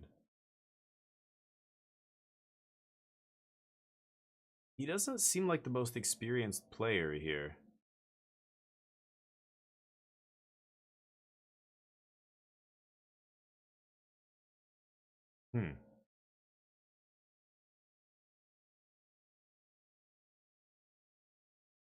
Foil Japanese philology archaeologist. Nice. Goblin Lackey. That's the one. Yeah, that's what I remember it being called. Yes, I know Lackey. Yeah. Yeah, Goblin Lackey. I remember. That was the one. Yeah. It puts, and then you can slam a huge thing into play. Yeah. Right. There was another 2-drop that kind of did the same thing. I think it had double strike, but just the difference between 1 and 2 is like not even in the same ballpark. But much later, there was like I remember a red 2-drop that did something similar. It's almost 4 o'clock here. Wonder when this goes till. This is actually the 5th round, right? I think it's actually over after this. They play 8 rounds day 1? Or is it... It's 5 rounds of Standard. Oh, what am I saying? That's counting the draft round, so they still have 4 more rounds, right? Yeah, there's 4 more rounds. Or 3 more after this, I should say. Storm Chaser. Not bad. With the stock up in the yard. Could just, Vivi... Did he use the mana from Vivi there? Could just VV up and then flash back, like go straight to level 2 on Storm Chasers, pick up that stock up. But, or I guess, no, that's 3. What am I saying? It's only 3, right? Yeah, he doesn't have an extra point of power on top of that. Okay, combo deck, comboing. Kind of really surprised to see this guy playing Founding the Third Path is wild. Like, are these Omni decks not doing the Builder's Talent stuff? Kind of crazy. Goblin Lackey, yeah. But that's, I mean, but it's only legal in Legacy. I'm pretty sure, yeah. It's only legal in Legacy and Vintage and stuff like that, numbers. So I don't know if you're going to be able to find anybody who wants to play against the card like that, or unless it's just kitchen table Magic. Commander, it's legal in Commander. Everything's legal in Commander. You can do whatever you want in Commander. It's like Westworld. Bunch of lands. Yep. God, are those 4th edition basics that Omni player is using? Those look like 4th edition basics. Or is it... Maybe it's like Mirage... No, Mirage was black bordered. Some core set basic. Blech. Gross. They say basic lands are the eyes to the soul. That's how you know somebody's true self. I know, you know, every first date I ever went on. Hi, my name's... Oh, it's nice to meet you. You look great. So what should we order? Okay. But first, what kind of basics do you play? What? I said, what kind of basics do you play? People are like, what? Basic? You calling me a basic bitch? I'm gonna fucking kill... I'll stab you. Those are usually the dates I would go on. And if they don't know the answer to the question, if they go, what are basic what? I just go, you know what? I'm not going to waste anybody's time here. You seem lovely. It was very nice to meet you. Why don't you get an appetizer on me? I'm just going to bounce. It's the basic question. You couldn't answer that question. It's kind of a deal breaker for me. So peace. So when I met Yoonjung, my wife, and I asked her what basics she played, she said, I like islands. That was it. Love at first sight. It's true. She's like, I like going to islands and sitting on the beach and drinking fancy drinks. And I was like, I also love islands. That was it. It's a basic question. What basics do you play? You sure about that? You sure about that? You sure? That's how I remember it. I have to ask her. I'm pretty sure that's how it went down. She likes islands. We did go on a lot of tropical vacations together, so yes, I agree. I mean, yes, I believe it. But the answer, and there is only one correct answer, John Avon Unhinged basics. That's the only correct answer. Okay? Now, you may like other shit, but it is objectively incorrect to play anything else. You may play your fancy Guru Islands, you rich son of a bitch. You may play your white bordered Garbo if you want to be a rebel. Okay. Fine. You can do whatever you want. But if you want to be correct, if you want to actually do what is correct, you play John Avon Full Art Unhinged Basics. Foil, if you're so lucky. Acceptable. I recommend just paper, baby. Paper it up. VV's pretty good, Zorak, yeah. Judge Foil Basic Islands. Judge Foil Owl Basic Islands? I need to see them. Monkey card, yeah. It's pretty good. Yes, in numbers. A Magic Love Story, yeah. I mean, she had me at basics. She had me at John Avon. John Avon's like, leave me out of it, dude. I don't want to know what kinky shit you're into with my art. Just like, I don't care. I'm like, I'm sorry. It's just, everybody knows. Everybody knows this. It's John Avon Unhinged Basics. They combine all the best elements of a basic land in Magic. All art, of course. No need for borderless. The border is good. The land is the color, immediately recognizable as the color of mana it produces. It's gorgeous art, of course. And it doesn't have any symbols or words or anything else on it. Just no blue mana symbol, nothing. Just like the land. As lands should look. It's really, they're the finest lands. And if you're a connoisseur, you know this to be true. But of course, you know, when I go buy wine from the store, I don't buy a $200 bottle of wine. I buy the cheap shit. I buy $10 bottles of wine. So you may use your white border lands. You may use your unstable lands and your other lands. Some of them are very pretty. Unstable lands, that's like a $20 bottle of wine right there. That's no, people are like, man, this guy splurged. I get it. But if you're a true connoisseur, you know there's only one fine vintage. It's the John Avon Full Art Unhinged Basics. Are you DMing me your cards? Okay. These look lovely.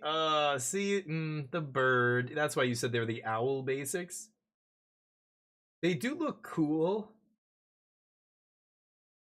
But what is that island? It's like an ice cavern? Okay. The bird, okay, the bird's a little much though. Those are nice, but again, they're not better than John Avon Unhinged Basics. They're just not. They look very nice though. Alpha, beta, okay, beta lands are nice. Yes, I agree. Beta lands are very pimp. Not alpha, but beta. Alpha is pretty much just unplayable in sanctioned Magic. Like the cards are physically different. You can't really play alpha anything. But beta basics, respect. Beta, I have a bunch of Korean basics here. They look like beta lands. I love those as well. Those are awesome, but only because they look like beta lands. But the John Avon Unhinged, Noah, settle down. Look at him just tossing his shit across this table, buddy. He's fired up. You can tell by the way he handles his cards and everything that he's not the most experienced player. He's done that a couple times, just kind of sloppily thrown something on the battlefield, it spins around. The players who place their thing very precisely, often you'll hear a snap when they put the card down. Usually those kind of players are very locked in on the game, zoned in. Their every movement is focused and precise and deliberate.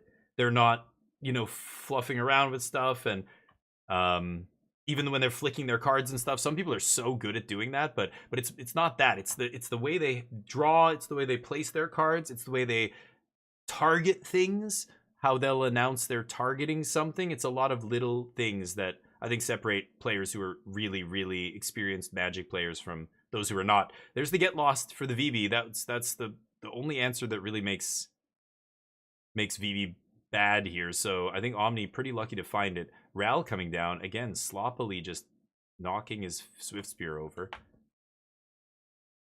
Prowess trigger.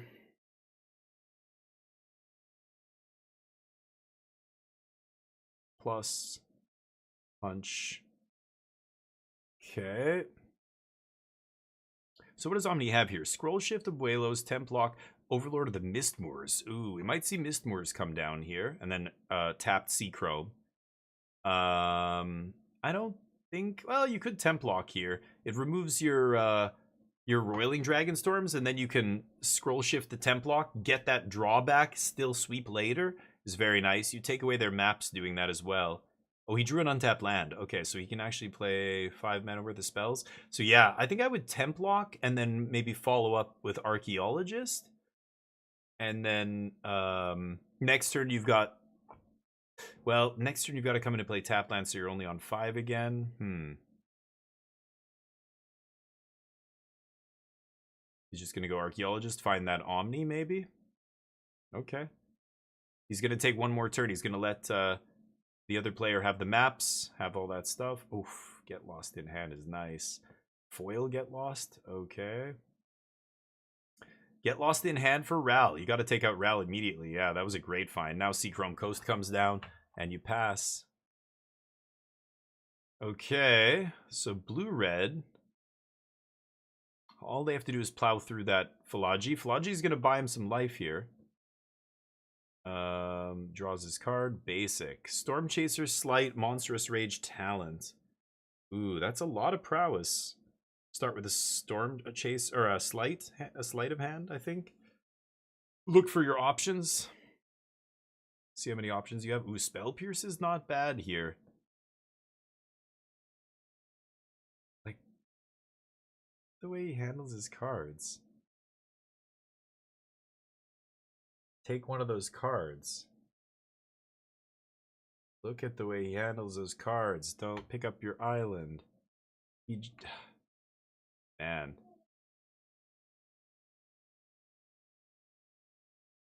Maybe he's nervous? Just kind of really sloppy play. Maybe he's an arena player. Maybe he qualified online.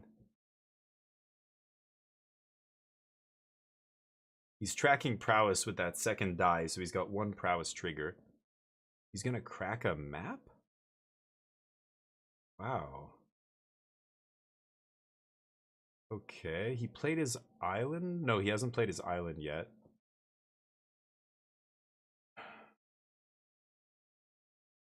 This is where you'd shuffle your hand a bit, mix it up. The other guy watching him? Okay. Storm Chaser is leaving up 1 mana. He's got Monstrous Rage here as well. So he stopped tracking Prowess. I think Prowess is at 2 here. Plays his land.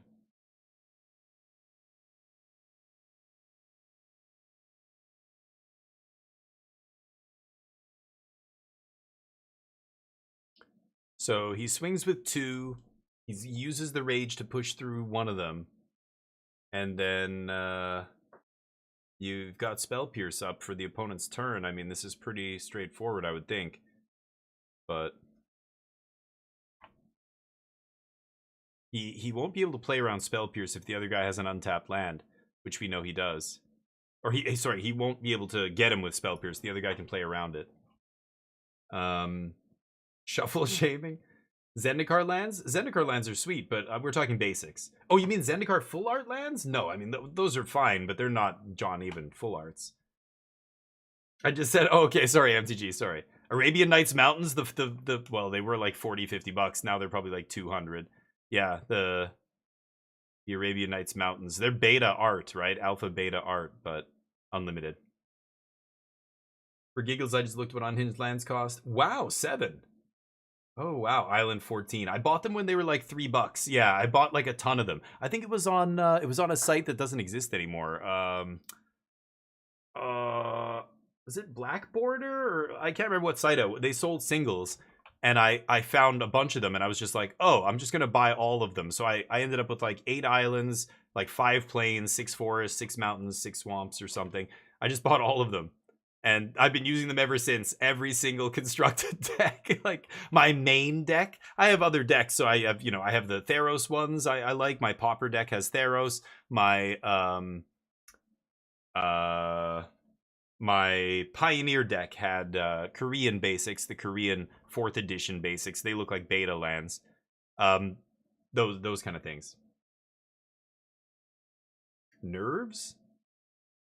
Oh, this player? You're right. His hands aren't really shaking or anything, but he's just playing very sloppy. I don't know. Maybe you're right, but I think a lot of players are still like, the way they handle cards, this isn't nerves. This is just this person. It's almost like they play a lot of arena and very little paper Magic, and they've never learned to like handle cards in an efficient manner, and that's what I mean. Tell me if I'm wrong, but come on, you're looking at this, right? It's not like nerves, like his hands are shaking or anything, right?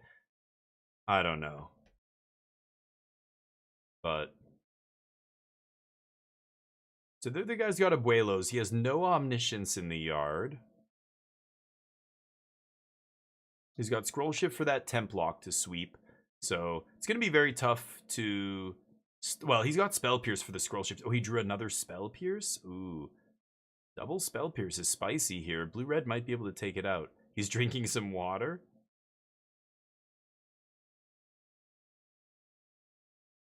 It's taking a lot of time here. He took a drink before he finished leveling up Storm Chaser's talent? What are you doing, man? Okay. Spell Pierce, the Moment of Truth. This person's still on Moment. Oh, wow. And they're playing Founding of the Third Path in their deck, too. Wild stuff. I thought the deck evolved beyond that by now. I mean, all the versions on Magic Online, we're not doing any of that shit anymore. Interesting.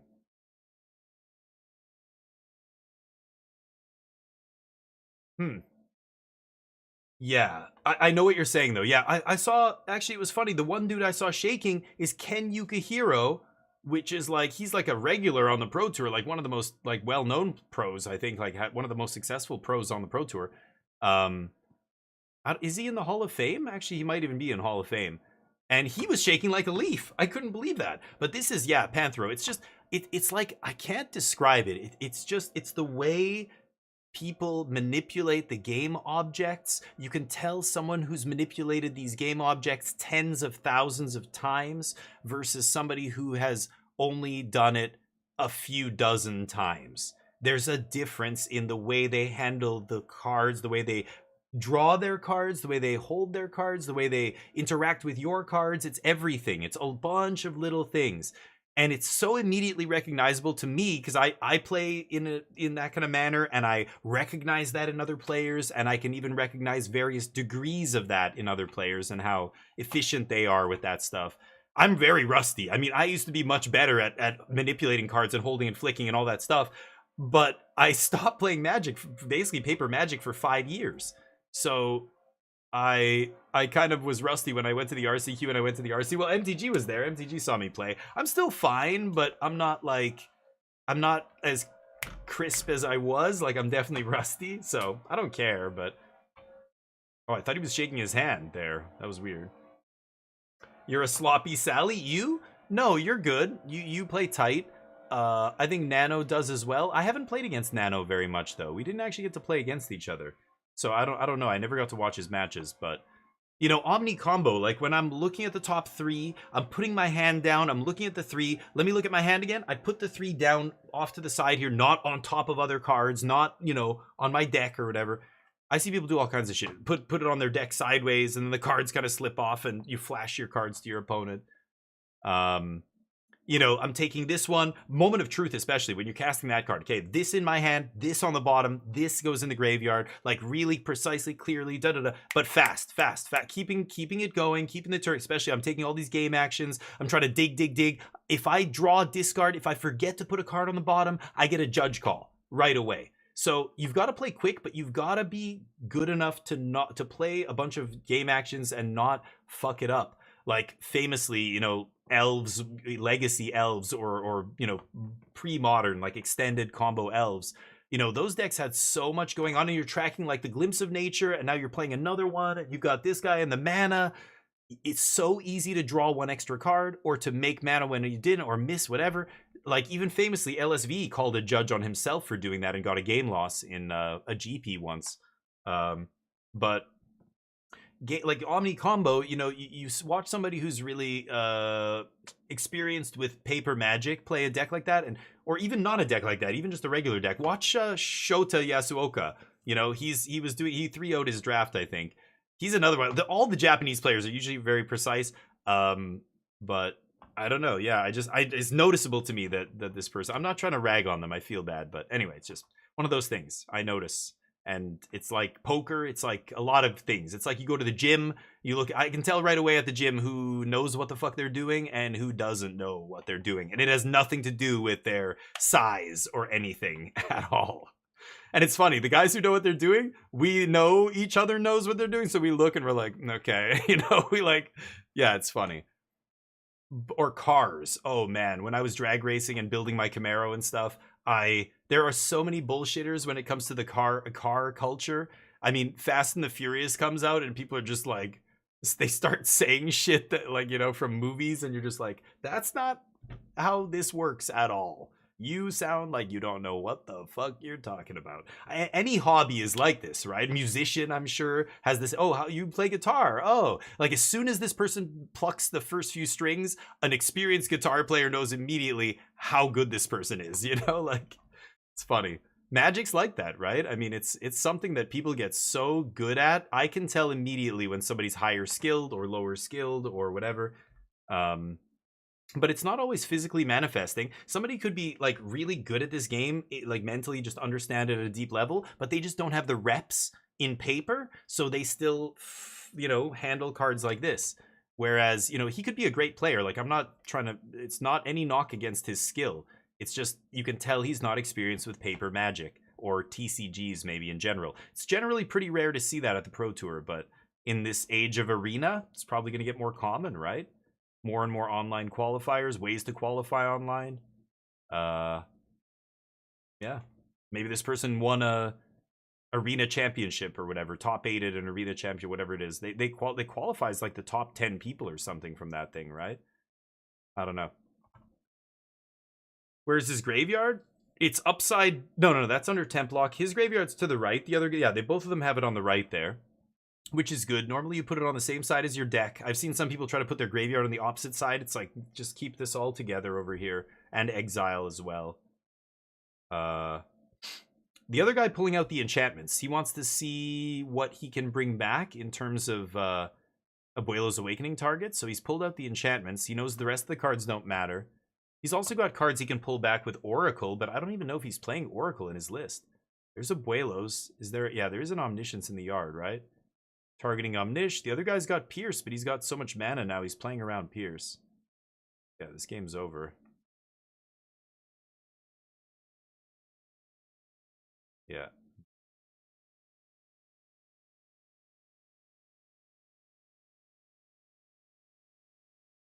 Okay. Yeah, he's counting his deck, but Noah, the deck size is irrelevant. The other guy's not going to deck himself. I'm sure he's got, oh, D-Stroke. Okay. Ooh. Does he have a second Awakening? Gotta tap the mana, Ma. He hasn't tapped mana yet.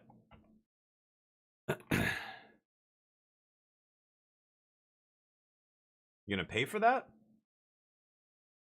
The fuck's going on? Do you have an Omniscience in play that I can't see? He just straight up forgot to tap mana. Can we get the judge to step in and correct that? Wait, what? Oh, he just cast another one. Yeah. And he's got mana to pay for Spell Pierce. Yeah, tap your mana, homie. There you go. Do that before you put your spell on the stack. Stock up. Okay. Yeah, I think this game's over. If he's got a Founding left in the deck, it's over.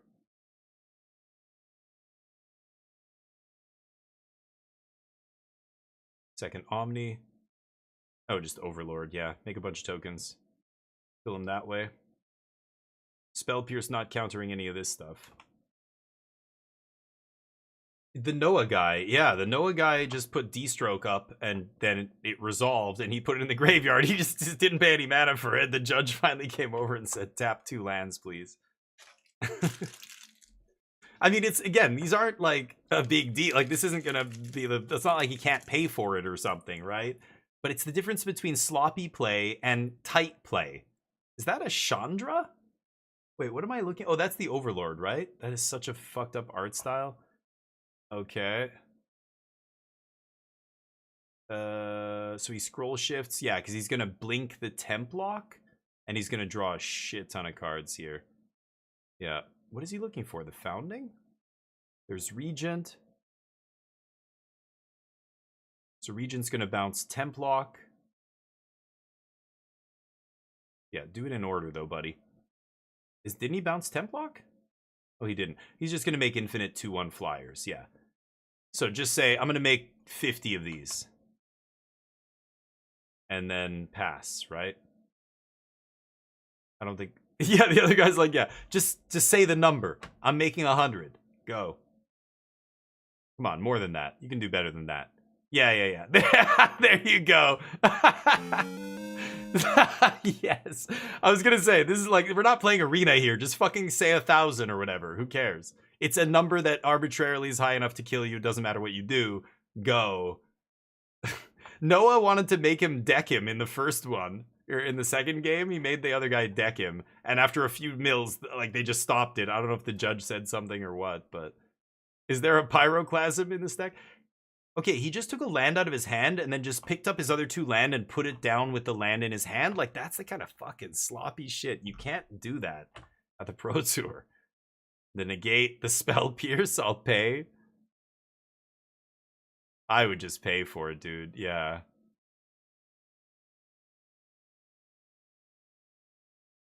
You scoop now. Oh my god. I swing for... Oh, come on. Yeah, you monstrous rage. Okay. Like, I get it. He's a nice guy and everything. Come on, we're at the Pro Tour here. Like, this is what I mean. Like, it's... You can tell he's not a very experienced player. Anyway. This guy's just like, sure, dude. Yeah, Omni is a good deck. You can kill people with infinite tokens. You can just gain infinite life with the other thing. He needed to kill him, though, because obviously the deck thing would have killed him. He would have decked himself. Anyway, it's interesting to see. And I love to see that. There's, you know, I like to see new players at the Pro Tour. Like, I want to see new players at the Pro Tour. I think that's a good thing. And I think those kind of players obviously just get better and better. And someday they come back and they are top notch, you know.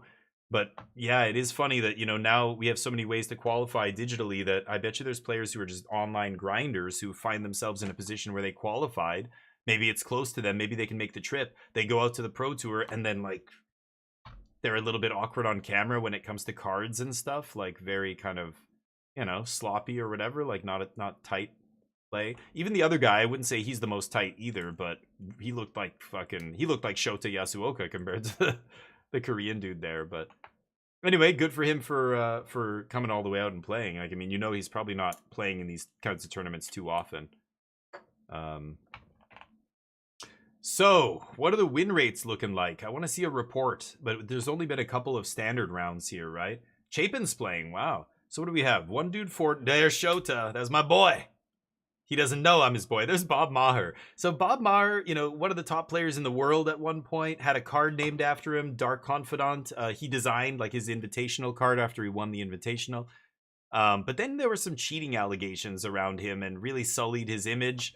So he's playing again, but he does have kind of some shade on his record. He's got a couple black marks on his record. Yuta Takahashi's there. Every time I see his picture, that smile, I'm just like, fucking fairy mastermind. Look at that face. You can't mistake that face for anybody else. I've seen so many fairy masterminds. Every time I'm just like, yep, there he is. Yuta. Jason's, yeah, one of my top picks to win this tournament is probably Jason Yee. Ken Yukihiro. Yeah, he's a pro. He was shaking like a leaf on camera on his round. It's kind of funny. I think some people just get nervous on camera. Like, he's a like well-established pro, Ken Yukihiro. But yeah. It was quite a while ago. Yeah. Crispy, what's up? How you doing? The cheerleader. I love it. You have such awesome animated emotes. Do you get, like, where do you get them all? Do you, like, subscribe to a bunch of channels? Or is it just, like, I don't know. Yeah, Bob Maher. Well, look him up. Go look at his Wikipedia. I think there was some shady things that happened. Like, it wasn't as bad as some of the shadiest people over the years. Like, remember, this was back in the day where everybody was cheating. I don't think a lot of people these days realize how crazy it was back then. It was like the Wild West. Like, it was just a matter of how much you could get away with. Literally, tons of pros were cheating. Anybody who did well consistently long enough was almost certainly cheating at some point. That's how it was that bad. But there were some standouts who never did, of course, Kai and John, and, you know, but there were pros that were pros for a while, and then they got caught cheating. I mean, this is even happening to this day, but back then it was so much easier to get away with it. I mean, we didn't have matches on camera. Can you imagine someone like, you know, like Bertoncini or somebody back then? Somebody with that kind of mindset who's that, you know, proficient with handling cards and stuff, and just cheating their way through a tournament. I mean, Mike Long and people like that, right? Max Door 3-1. Oh, who's Max Door? Is that the dude from your group? Yeah, he might be your new favorite pro. I love the dice move, Zenimatrix, right? Okay, you have this many. He just dumps a bunch of dice on the table. What the fuck, dude? What are you doing? Like, the other guy just went with it because he knew the game was over and he was gonna win, but he's like, okay, yeah. This guy's got to get a new picture. He's been in a few pro tours. He's actually pretty good, but way too angsty profile pic. That's nice. I love that emote is sweet. Eva's bald. Oh yeah, but there weren't enough judges, Panthro, and there was no televised matches. It was so, people were cheating, and it was like almost like a known thing. Like people knew that other people were. The whole game was you watching your opponent like a hawk to see if you could catch them cheating, make sure they don't cheat. Really? Okay, nice, MTG. Cool. Any local guy, yeah, sure. Guy or girl in this tournament, but shows the Hall of Fame players, right? Maybe they're not doing so hot. I mean, Shota's doing well, but I don't know who Pedro is. Like, I haven't heard this person. I don't know if they make content, but I know I've seen them in several Pro Tours now. So I know they're good enough to qualify for multiple Pro Tours in a row. So I know they know their shit. But, yeah. The Pedro kid started 3 years ago. Yeah, he's been in a couple Pro Tours. I've seen him before, like I said. So, yeah. So this is Omniscience versus Red. So this is an interesting matchup. This is why Omniscience went back to Oracle Philology Archaeologist builds. Ooh, getting that Omni in the yard. Game 1, this is almost certainly just Omni gonna win this game. There's no way. I don't even know what's in his hand. I see temporary lockdown. But Omni in the yard that early, and Mono Red just doesn't have a lot of ways to stop. Whoa, is that the dragon? Is that a card they're playing? I guess they kill Vivi? Wow, because it shuffles back in. You're just never casting the white side? That's wild. Twin Maw Stormbrood. Do you think there would be better answers? What about just because it's rebuyable? That's why it's better than Shocking whatever that thing is. Scorching Shot or whatever. I know they play witch whatever's witch thing 5 damage. Yeah, Templock's rough. Red's in trouble here. Oh, Joel. I don't know about Joel. Oh, you're saying he just started 3 years ago. Oh, yeah, great. Yeah. Good to see. Yeah, I mean, if you want to become an excellent Magic player... Yeah, you got to shuffle that in, homie. If you want to become an excellent Magic player... Did he miss the shuffle trigger? And he fucking drew the card? What the fuck? Oh. I looked away. I didn't see... He didn't shuffle his adventure back in? Isn't that why you're playing that card?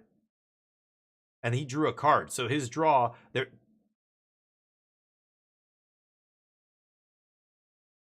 What?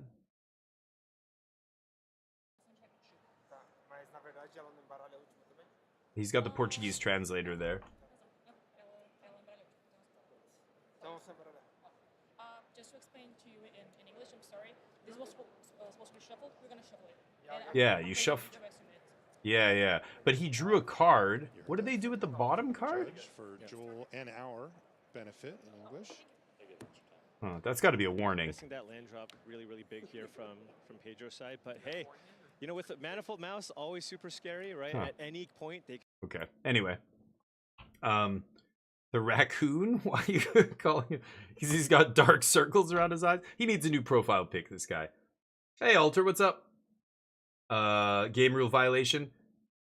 Need to shuffle it back. It wouldn't be a warning, you don't think? Okay. Game rule violation. Okay, you're a lenient judge, MTG, or maybe you just know more than me. I feel like it would be a game rule, but okay. That you're probably. I assume you're right. I'm overreacting maybe. But drawing a card when I guess it's not like he drew a card that he wasn't supposed to draw or something. That would be a GRV, right? But if he just didn't shuffle first. Yeah, maybe you're right. You do give a warning. Oh, okay, so I was right. Pedro, another new player, newish, but I've seen him before. I've seen him play on the Pro Tour before. I know he's qualified for multiple, but oh, just finished work. Good to hear. The weekend, baby. What do you got cooking? Anything spicy? The Pedro meme? Oh, you mean the emote, the Pedro the Frog? I know that meme. Yeah. But there's also real people named Pedro, so my go-to is not the frog, but yes. 4chan denizens. The frog. 4chan basically got dismantled. It's kind of crazy. Got hacked and the whole thing finally just imploded. Dragonstorm, looking for that Abuelos. Oh, this guy rocking the Jace. So I was playing the Jace build yesterday, and I don't know. I don't know if... I still think the Builder's Talent build is better in real life, where you can shortcut. It's a nightmare to play on Arena, but in real life, I think I'd play Builder's Talent. Okay, he's at 8? Holy shitballs. Can't find the Abuelos, huh? Jace gonna come down, shrink the... I would blast my own guy here. Just blast your own guy with Witch Claw, Witch Stalker's Frenzy, whatever. He's got to have Spell Pierce to save himself? Blast your guy. Yeah, go for it. You gotta go for it here. It's 4 mana, 3 mana. Yeah. Nice. That's it. Okay, no Abuelo's Awakening for Omni. Wow. I think red got a little lucky there to get away with that, but... Okay. Pedro's a raccoon? What? I thought Pedro the frog. Pedro the raccoon? Oh, is that a Bloomborough emote? Oh, okay. I thought you were talking about... Oh, it's Pepe the frog, not Pedro. It's Pepe. Yeah. What am I thinking?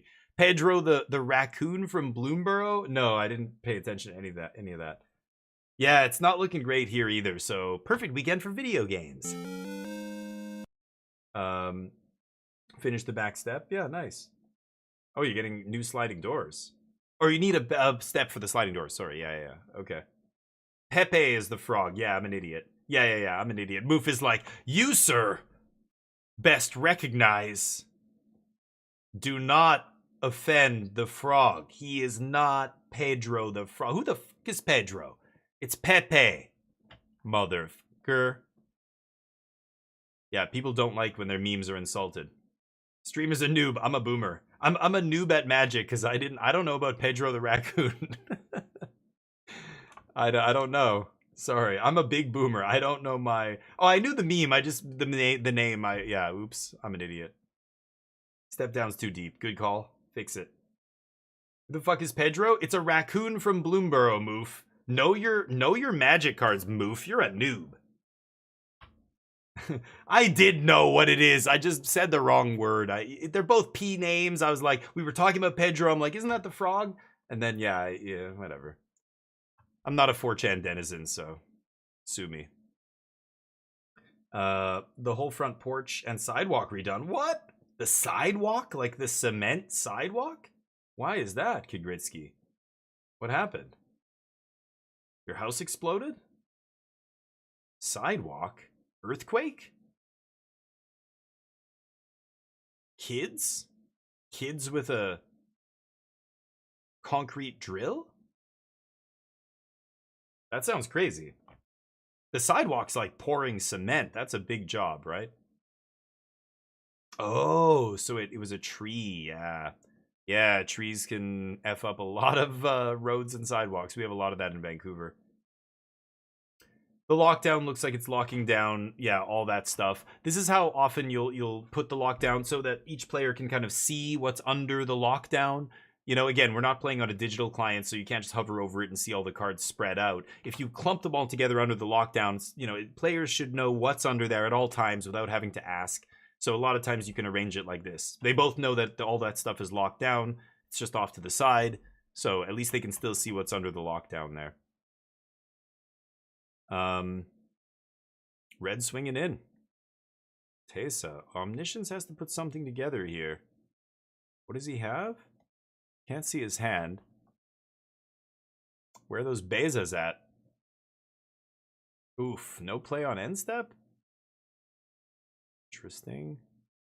Puts that card in his hand, but he does not shuffle his hand, so now I know the card that he drew is on the far right of his hand. If I'm the opponent, that's what I'm thinking. There's Beza. Gets the bodies, gets the life. Yeah, he needed that. And then land from the left side of his hand, so I know he just drew that land. If I'm watching him, if I'm the red player, this is the difference between an inexperienced player and an experienced player. He drew that land, immediately put it on the right side of his hand, or on our right, you know, his left side, and then he did the thing, cast whatever, and if I'm still watching that card, I know he immediately put that card down. I know he just top decked that land and he has no land drop next turn, if I'm the red player, right? Or if the red player is paying that close enough attention, you should know that. And that's why you shuffle your hand. Oh, hold up.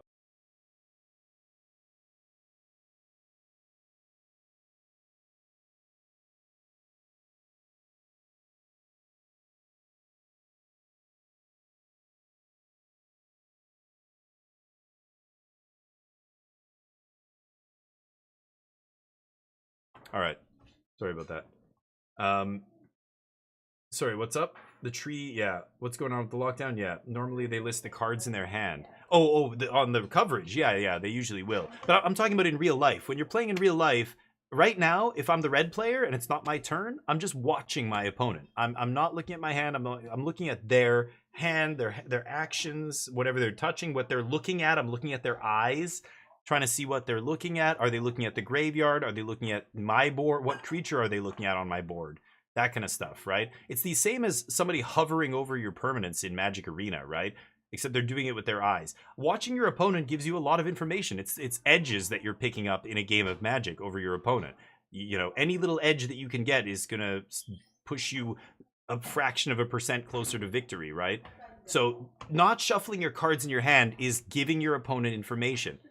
This guy's got some weird ticks. He's like drumming his fingers on the back of his hand. Do you see that? Interesting. Never seen anybody do that before in Magic, game of Magic. Azorius player still needs to find the action here. He's got Azorius Omniscience in the yard. Needs to find that Abuelos yesterday. Look at that. Puts it in his hand, keeps it on that one side. I know he didn't just draw Abuelos Awakening because he didn't play the card from that he just drew. The fact that he's not drawing, you know, it's not always relevant here, but oh, okay. They've got the tag now. But he still hasn't mixed his hand, so I still know that that card he just drew is on the right.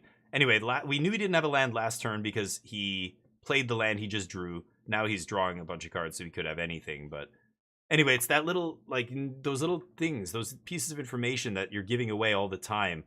A good player, when it's not their turn, will just watch you like a hawk because they're waiting for you to give them some piece of information.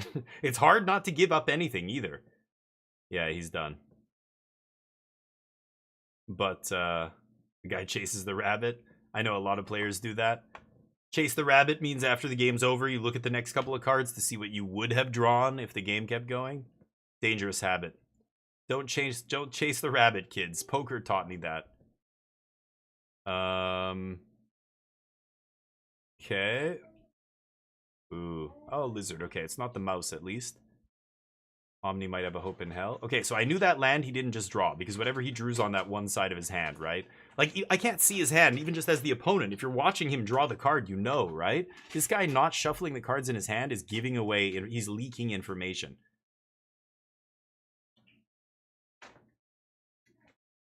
Oh, yeah. Here, you want these? There's jalapeno cheddar. I was eating them on stream.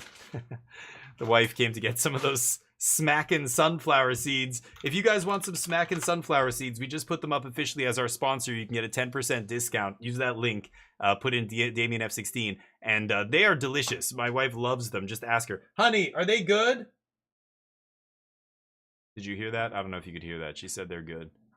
She loves them. I was just eating some earlier. They're delish, but come on, Joel, get it together. Yeah, like a little bit. Just mix it up a little bit. Like it's something that, like, other players should tell him, you know, if he's on a team, or, you know, he watches other players do it, and you get curious. Why do players do it? Like, look it up.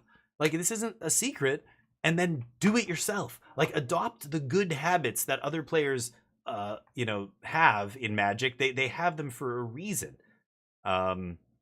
It's just, you know, so part of me is just like, it's like, it triggers me almost to see it, because it's like, it's a basic thing you should just be doing. And again, some players are constantly doing it, and that's the other extreme that is unnecessary. But every time you draw a new card, just do one little mix them up, and then take your turn. It just hides the info from your opponent of what you just drew, right? Really interesting. I've never seen someone hold their cards so still. He doesn't move any cards around at all. Some players will take the two middle cards and keep, like, flicking them around the middle. Some players will go like back and forth in their hand. I like to switch it up so that it's not just, I'm not just reversing the order, because players can follow that. But he's just sitting there, like, holding in the same order. He's just kind of doing this with them. It's very interesting. Okay. No Ifaras? Okay, he's waiting for damage, yeah. And Ifaras that guy. The other guy could Witch Stalker it here. Get the 5 damage on, trigger prowess. That's 5, 6, 7, 8. Oh, there is no prowess. What am I saying? Teysa doesn't have prowess, right? Tursa, whatever she's called. He's already at 15 from the ping, right? So 3, 4. Yeah, that's 9 damage. I would go for it here.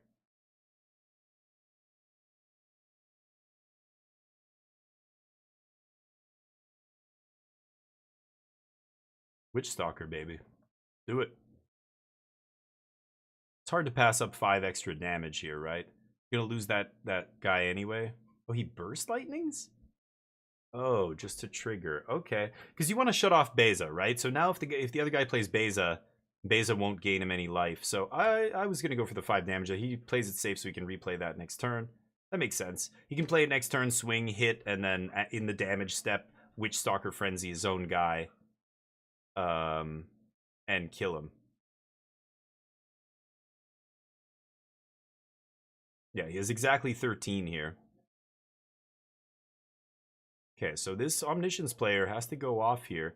Does he have the Omni in the yard? I can't tell because his graveyard's sloppy as hell.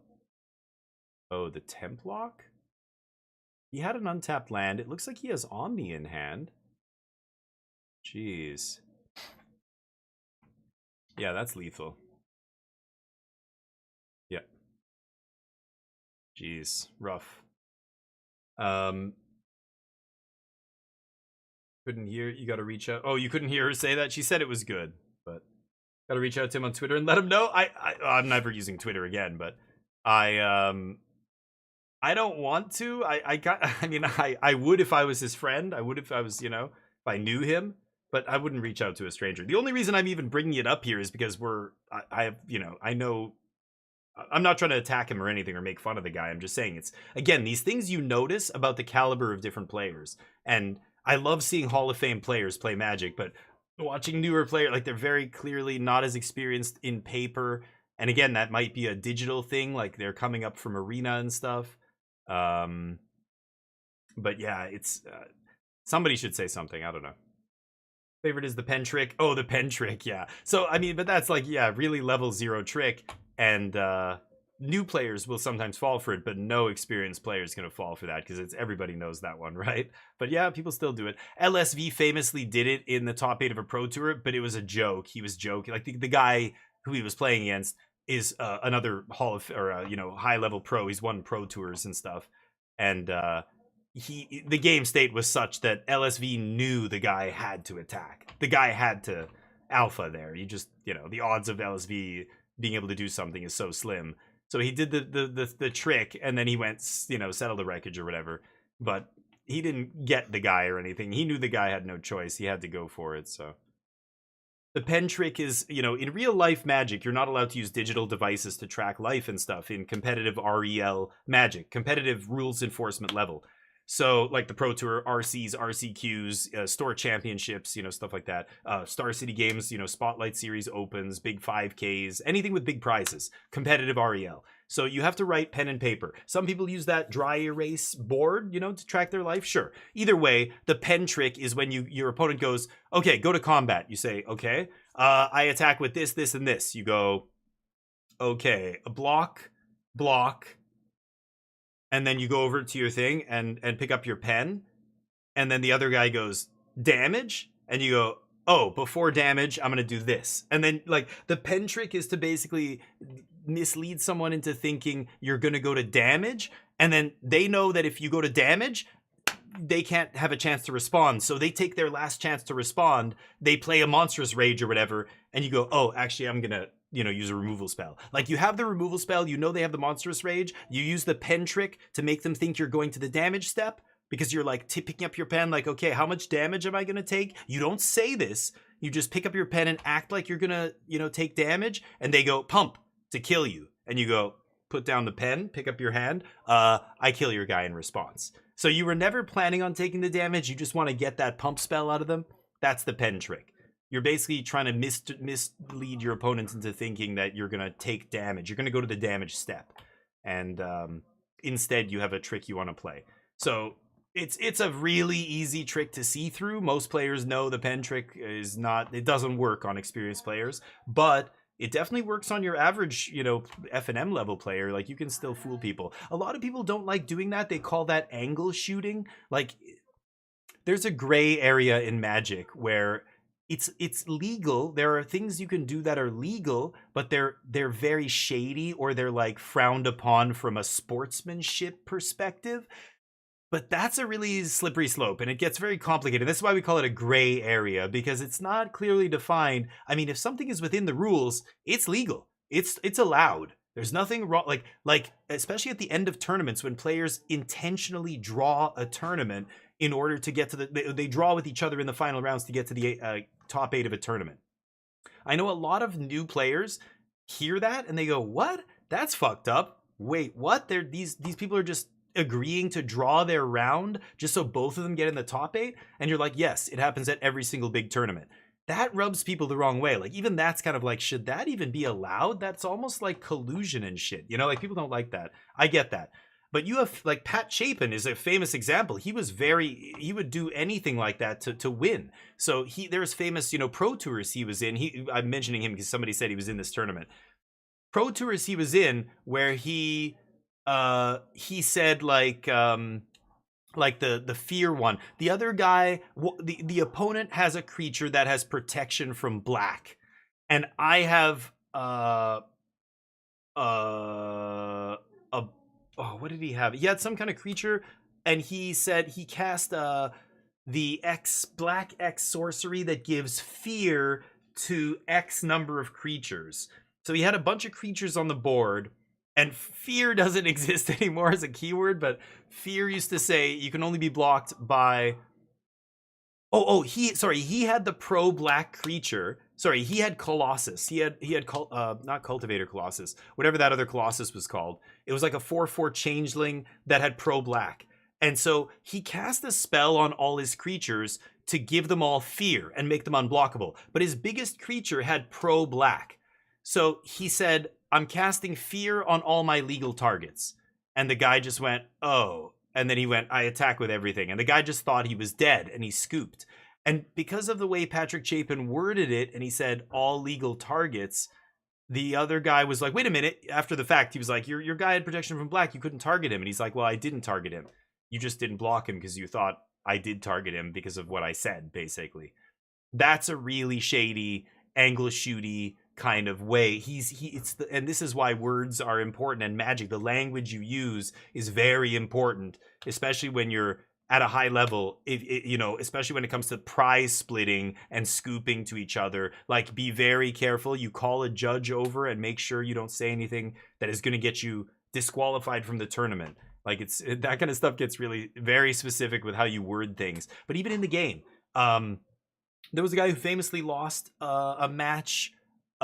He was playing Goryo's Vengeance, some tutor, reanimation deck. He had Borigmos Enraged, and he said, "I'm casting whatever the tutor was," and he's like, "You have to name a card," and he named Borigmos, and he didn't say the other version, and he lost because his opponent basically said, "That's an illegal target. You didn't say the full name." And the other guy went, "Well, you know what I meant." And it's like, no, there's two versions of that card. One is the card you said, which isn't in your deck. And the other one is the full name.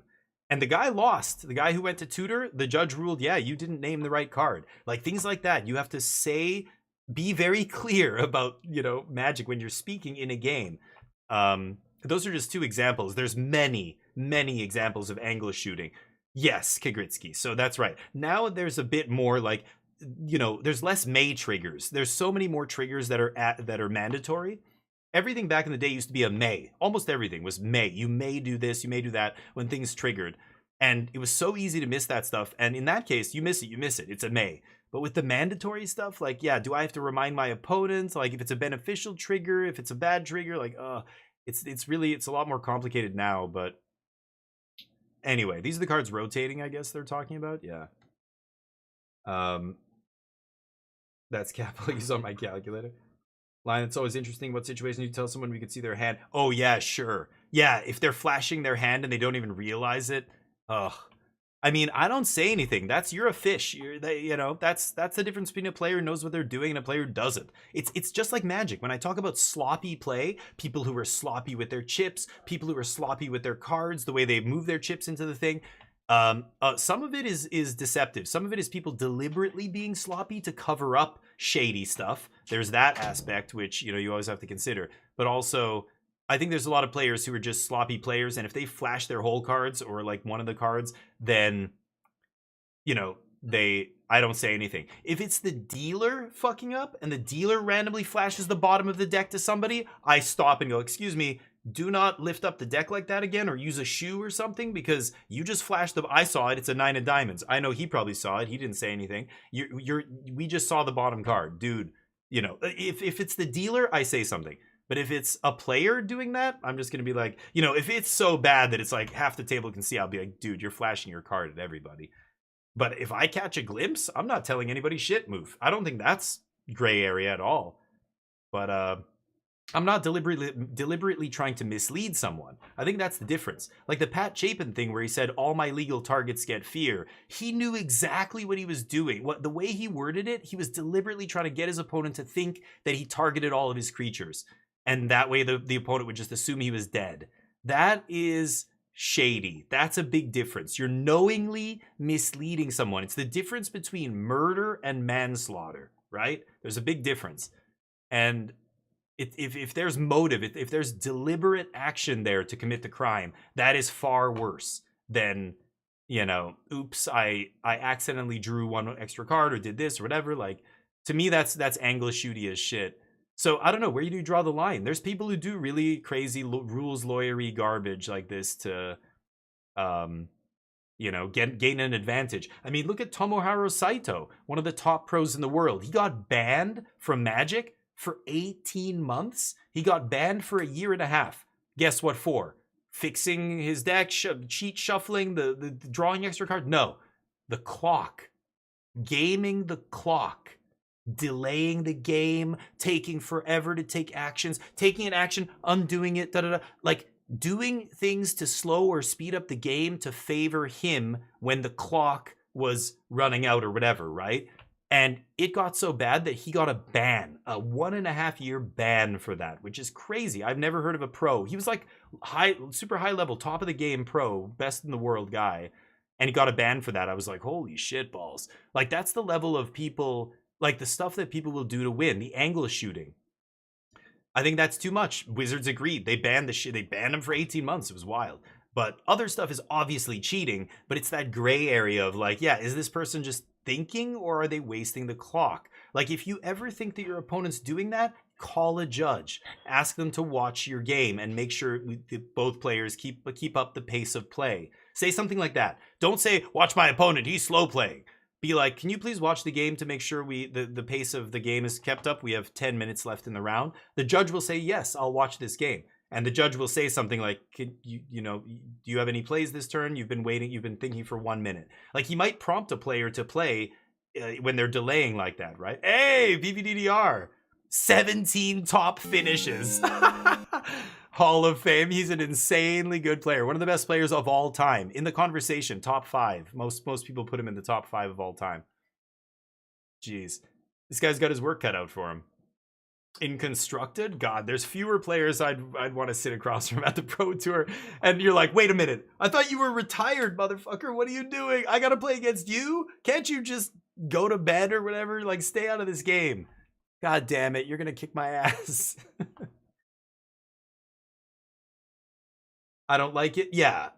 It's shady for sure. So what are you saying you should do, Moof? Like, let's say you're at a table of 8 players or 9 players in poker, and you see somebody's card by accident, but nobody else, like, it's clear nobody else saw it. Do you say something? Like, if it's just once, if there's a mirror behind somebody and I can see every time I would just say, whoa, buddy, like, I can see your hand every single time. That is not something I would continue to take advantage of. But if somebody randomly, I saw the corner of their card and I noticed it as they were picking it up, nobody else did. Do you announce to the table what this person had and redeal? I think if it's their sloppy play, I don't say anything. If it's the dealer that fucked up, if it's some other thing around them, it's not their fault. You know, there's a mirror behind them. Their glasses are reflecting. I've seen people do that, wearing mirror shades to play poker.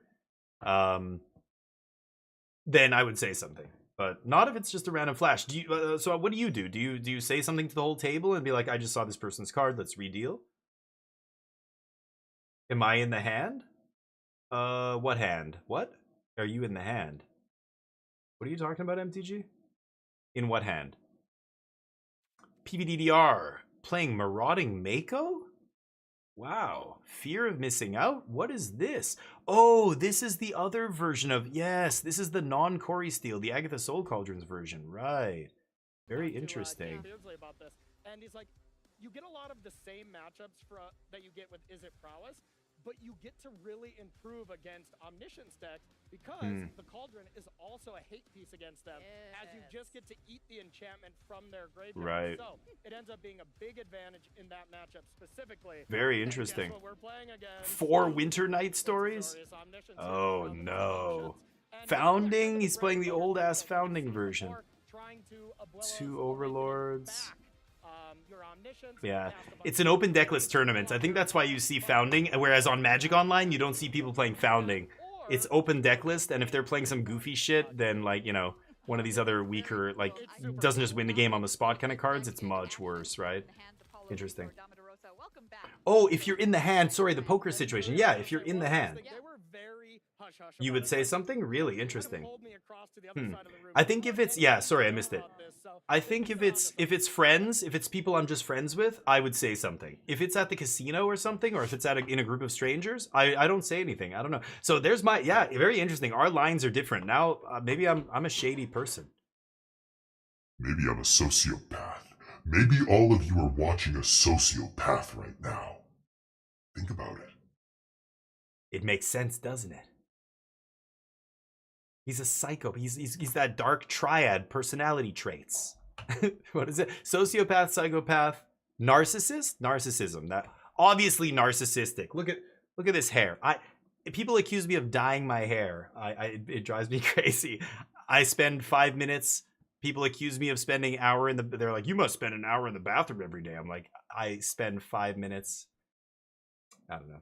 We got the eyes. I got those crazy eyes. Paolo, goddamn. He's like, why did I subject myself to this? I hate Vegas. Sorry, it's too hot in here, hon. My wife's trying to suffocate me. Maybe if I play a little bit more poker, my opinion changes. Yeah. Oh, are you going to play poker in Vegas? Oh, yeah, you're going there for Star Wars, right? You're going to play some poker? I'm jealous. The last time I played poker at a big casino was in Macau, in the Win at Macau, and I won. I ended up winning so much that I bought us a super dumb $100 breakfast the next day. It was like $100 each for this super high-end breakfast buffet, and we splurged. I did well the last time. I was very lucky. My friend was not the guy I went with, but cash game, nice. So yeah, the people you're going with all play poker. That's awesome. In the casino, I'm a savage. Yeah, exactly. With strangers? Oh, with friends, yeah, I would probably say something if it was my buddies and I'd be like, you sloppy idiot, I can see your card. Like, you know, I'd probably just give my friend shit. I'm going to tell him. I'd be like, next time I'm not telling you. If you flash that again, I'm not telling anybody next time. I'm just going to take your money.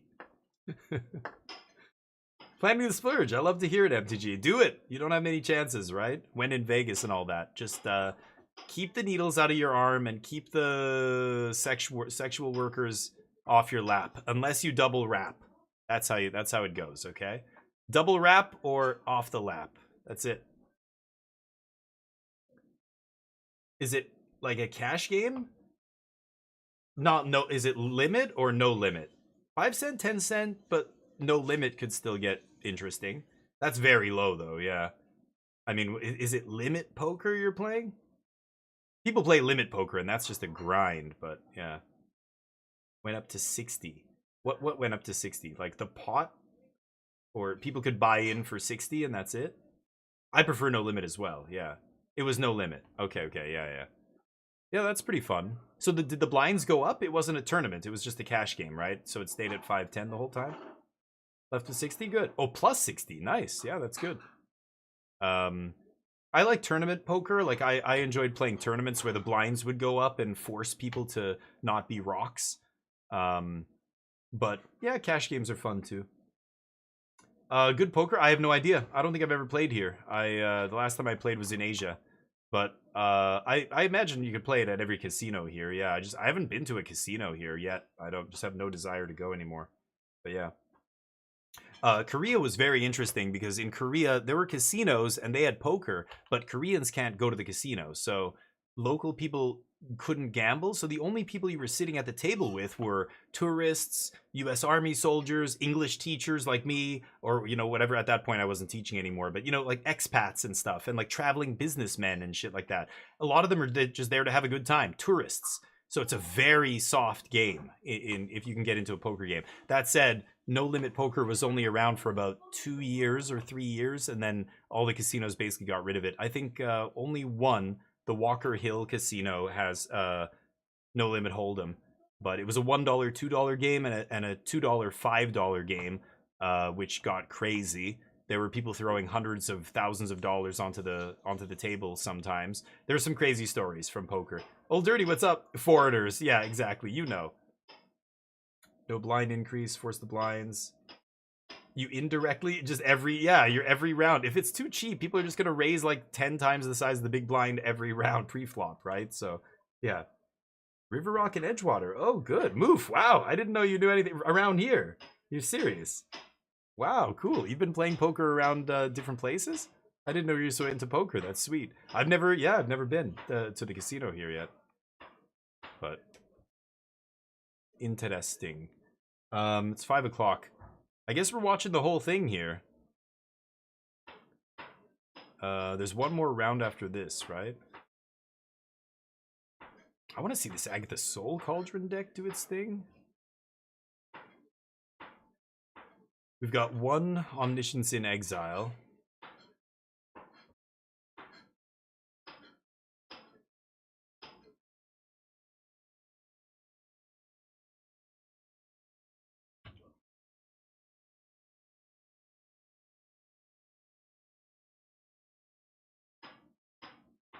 Yeah, PVDVR is very good at Magic because he's very good at Bridge. And he's written articles comparing the two, and it's really interesting. Like, it's that mentality. If you're good at Bridge, you will be good at Magic if you want to be. But it changes his approach to the game. It's really interesting. Like some of the articles he wrote about, you know, not using Thoughtseize on turn 1, like using information, giving your opponents the maximum chance to put themselves in a position where they're about to do the thing and then foiling them, rather than just trying to preemptively foil them, because then they can recover easier if you do that. If you foil them at the moment that they're gonna do the thing, it devastates them. Whereas if you try and foil them early, they'll recover, you know, quicker. Like this kind of stuff, like these kind of like philosophies about the game and gaming, like really interesting. I think Bridge is super cool. I don't play Bridge, but I know about it. I know a little bit about how it's played. Seems really skill intensive and very tough. Van a few times, more so in Alberta. Nice. Used to be. Cool. Don't play, yeah, that's like me. I used to play a ton. And then, well, when I moved to Asia, it was about a year, 2 years after I moved there. My online poker account, they basically said you can't use this in the country you're in because the gambling laws there, like if my IP address is coming from South Korea where it's illegal to gamble, they IP banned me basically. So it's not like I lost money or anything. I was able to, you know, withdraw money and stuff from my account, but that was it. I couldn't play online anymore. I used to play on Party Poker a lot, but there's so many sites back then. It was crazy, and they've changed so many times. But I stopped after that. This was like 2004, 2005. No, sorry, 2006, something like that. 2007, like beginning of 2007. Poker was crazy everywhere. Every bar had a poker game. That's how I met a lot of my friends. Hamo Oji! Arigatou gozaimasu! It's a red! Thank you very much! Hamo. How are you? Good? Pro Tour? Pretty good, pretty good. Go check out Hamo Oji. Give him a follow. Do it. Go check him out right now. He's awesome. Hello. I like that emote. Nice. Sabo Tenda. Oji-sama. Hamo Oji. Arigatou gozaimasu. Thank you, everybody from Hamo's channel. Arigato. Thank you for coming in here. I don't speak Japanese very well, but I love Magic. And this is the Pro Tour. I think this deck is very interesting. Agatha Soul Cauldron, No Corey Steel Cutter. Very, very interesting. I want to see more of this deck on camera. But a good tournament so far. The draft format is fun. It's sweet. I like Hamo, Final Fantasy? Yeah? Or money? Price? Bad. Terrible. Fun? Yes. Very fun. I think the draft is very fun. But maybe VV is too good, I think. Old Dirty, what's up? The Cosby emote? Dear God. Can't believe that's still allowed on Twitch. Thank you, Hamo. Okay, enjoy your weekend. Thank you. I'll raid you next time. I'll raid you. Hamo and I raid each other, even though I don't speak Japanese. He doesn't speak English.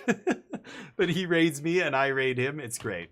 I love it. He loves Magic. Very good Magic player, so go give him a follow. But,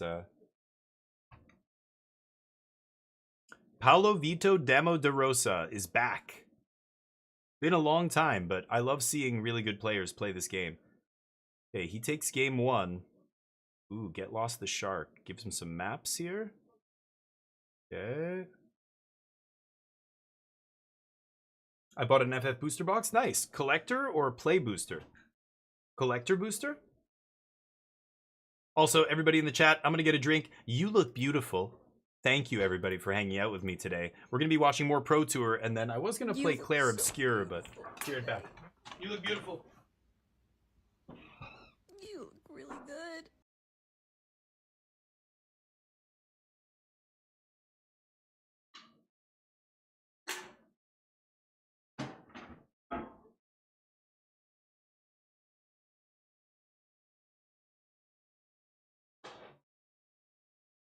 I didn't do fucking shit. I didn't rig shit.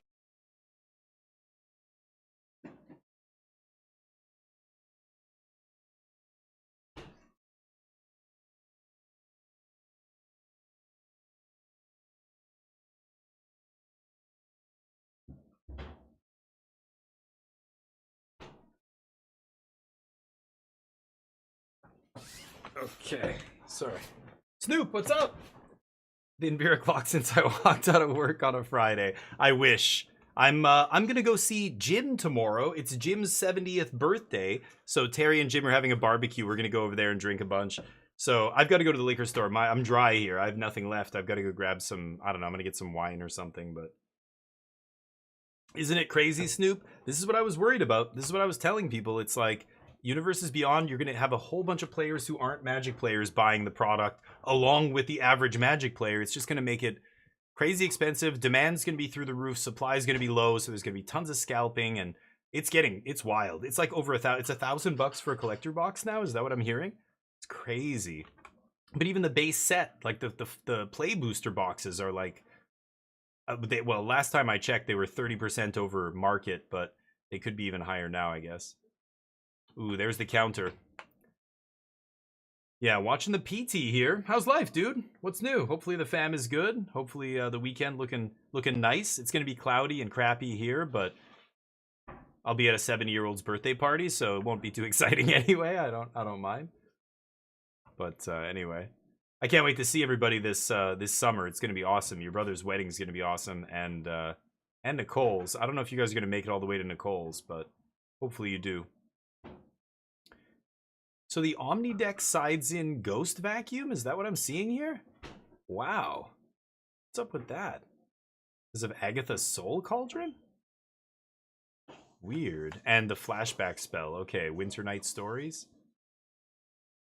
Pre-ordered. Oh, nice. There you go, Old Dirty. Yeah, that's good. You could easily sell that. I mean, MSRP, I think on TCG Player, they were going for 160, 170. Dragons of Tarkir, or no, sorry, Tarkir Dragonstorm never went above 130, and Aether Drift never went above 120 for a box of play boosters, and then Final Fantasy was 170 the last time I looked, but that was before it actually dropped. That was the pre-order prices. So 120, yeah, you got a great deal. Are you sure? That's super cheap. Whoever you got it off of, that's insanely cheap. distro pricing for a play box is like $100. It's like just under 100. That's crazy. On Amazon, yeah. Well, you got it in the mail, and it's like a legit box and everything, and it's not tampered with or anything yet, or anything. Because yeah, if you have ordered it and you haven't received it yet, I still would be a little bit leery, like Panther was saying. If you have it in your hands and you know it's a legit box, then you got very lucky, I think, because that sounds like it's unheard of. Unless, yeah, like people were pre-ordering right out of the gates and just eating up everything. So hopefully, if you don't have your product yet, I hope you get it. Oh, you have it already? Okay, yeah. If you have it already and you can tell it's a legit box, then you're good. But, yeah, I know a lot of people who ordered and are not getting what they ordered because demand. But we'll see. All right, so Omni with the Ghost Vacuum, probably gonna try and eat VV. Ooh, draw, trigger VV. Pierce. Interesting. A2? Why did he pierce that? Very weird. To shut him off of mana? Draws 3. Discard a card unless you discard a discard a creature or discard 2 non-creature. That's very interesting. That gets the VV in the yard for the Agathas to pump your whole team, make your whole team VVs. I think this deck looks sweet. This is the kind of deck I wanted to see. Something interesting. Not with Corey Steel, not with, you know, no established. It's a totally different deck than the established decks. But I guess that's why they said 40% of the metagame. Really, it's not 40% is Corey Steel. 40% is it Prowess. They're lumping this in with Corey Steel, but they're very different decks, I think. Interesting. It woke up, no problem. And decided to... Nice. Yeah, I'm saying I can't wait to see you at your brother's wedding. like when we all... I'm going to get together with you guys this summer, and I'm looking forward to it. It's been fucking forever since I've seen you. And Phil. Like, I haven't seen Phil in ages. I mean, the last time I saw you, that's when I saw him, right? It's been, actually the same amount of time. But... and Nicole, I was asking, are you going to be able to make it all the way to Nicole's wedding after that? That's a lot. That's a tall order. So I totally understand if you can't make it, but I still like for you guys to, you know, be there. I get to see you guys twice in a few months. Victim of a scam? You fake sellers online. Yeah, no, yeah, don't fall for that shit. It's the same with any high demand product. You're gonna have people trying to scam people online. Amazon doesn't do a great job of filtering out the scammers. Paolo's counting. Interesting. He's got... Draw 3? Okay. He's gonna discard 2. Profts plus... Yeah. Vivi's going to get huge here from the Profts, and he's going to do a ton of damage. How many cards did he draw? Like 5? Oh, he puts it on. Oh, yeah, she's got haste. Wow. Plus 5? That's disgusting. He drew 3, then he drew... was it just 5? Oh, I thought he cast 2... No, yeah, he just drew 3, right? Plus his draw step.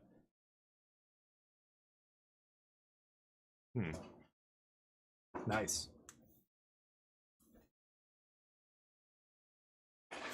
Berta? Oh, Alberta, yeah. Yeah. Yeah, I imagine it's got to be too busy for you guys. Yeah, Phil's wedding's gonna be wild. I haven't met his fiance or anything, so I'm looking forward to meeting all these new people. But it's gonna be fun. I'm looking forward to it. Anyway, thank you for the follow, Mega Morigo. Mega Morigo, you are legendary. Welcome to the squadron, my friend. Thank you for the follow. I appreciate you. Yeah, Snoop, it's gonna be fun. I'm looking forward to it. I miss you guys. I miss Tyler. I miss the kids. I miss Scott. I miss, you know, all the people I never get to see. I see Nicole often. I used to see Sarah all the time, but now she's in Calgary. But at least I get to see Nicole a bunch and my brother and stuff. But yeah, my parents are getting here tomorrow. Kaylin's getting here. I haven't seen her in ages, and we're all gonna go to Jim's house tomorrow. So we're gonna hang out. I'll have to post a picture. I'll send you a picture on Discord or something. I'll try and remember. Or just I don't know. We're not in a group chat. We should be in like a WhatsApp chat. I'm in a chat with my family, but I'm not. We don't have like a larger family chat. I think it's because half of them use iPhones, so we just can't. It's really annoying.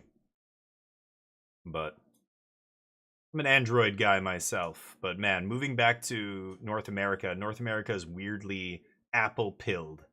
It's very weird. Everywhere else in the world, Europe, Asia, Africa, South America, it's Android. Like 90% of people have Android devices. Here it's like half the people have Apple. It's like, what? Why would you just cut yourself off of like everybody else? So weird. Yeah, it's gonna be great. Yeah, Terry and Jim are great. Jim, you know, this is kind of special for him because, you know, he's had health issues and stuff, right? So he's just, I don't know.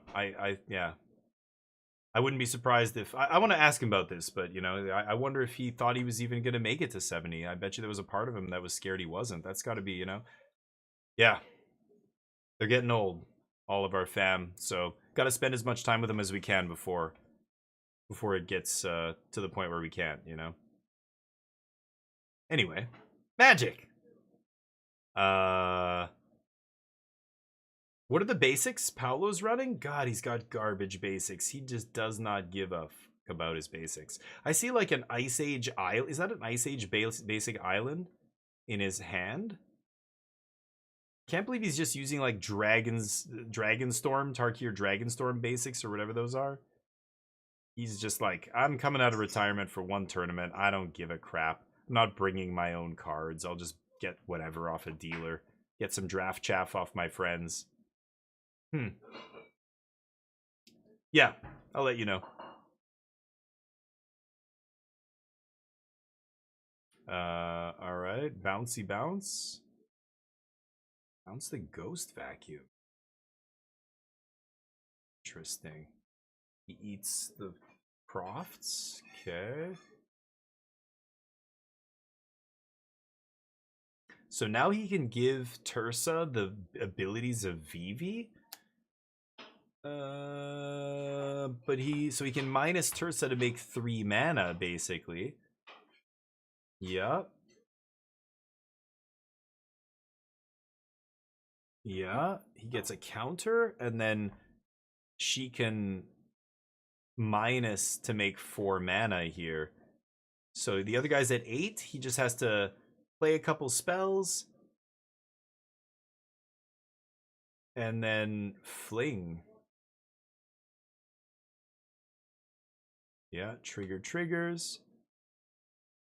And then he pumps, and then he flings, and that's it. Yeah. Wow, sweet. That blue-red Cauldron deck looks awesome. I really want to try that deck. That deck looks sweet. Okay. Paolo. Wonder how much they paid him to wear that jersey. Interesting. Yeah, I'll tell you offline. I'll mention it on Discord. I thought you'd know all this, but anyway, I'll tell you after. Anyway, one more round. We've got one more round, and then it's all over. So let's watch this last round of day 1. Day 2 is going to be another draft, and then more standard. I won't be able to watch all of it day 2 because I think I'm going to my uncle's birthday. But I'll be watching the first part. So we'll see how it goes. But that was awesome. Got to see Paolo, and got to see Paolo play a new deck in standard. That's kind of awesome. I can't really ask for more than that. Yeah, sweet. These guys are gonna say their goodbyes. Ely Cassis. Okay, good. We're gonna watch Ely Cassis play some Magic with a deck. Yeah, he's good. Oh, a deck we're not gonna expect? Really? Maybe it's the blue-red deck again? Ely Cassis is very good too. Love watching him play. He knows his shit. So that'll be good. Good final round. I've been there. Shota 5-0. Shota's my boy. He's gonna crush this tournament. Bob Maher's 5-0. No way. What deck is he playing, I wonder? Huh. Okay. Foreign ones. And Yukihiro.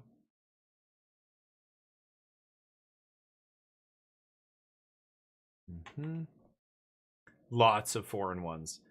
But Shota's 5-0, Bob Maher 5-0. That'll be a crazy. I want to see them play against each other. That would be insane.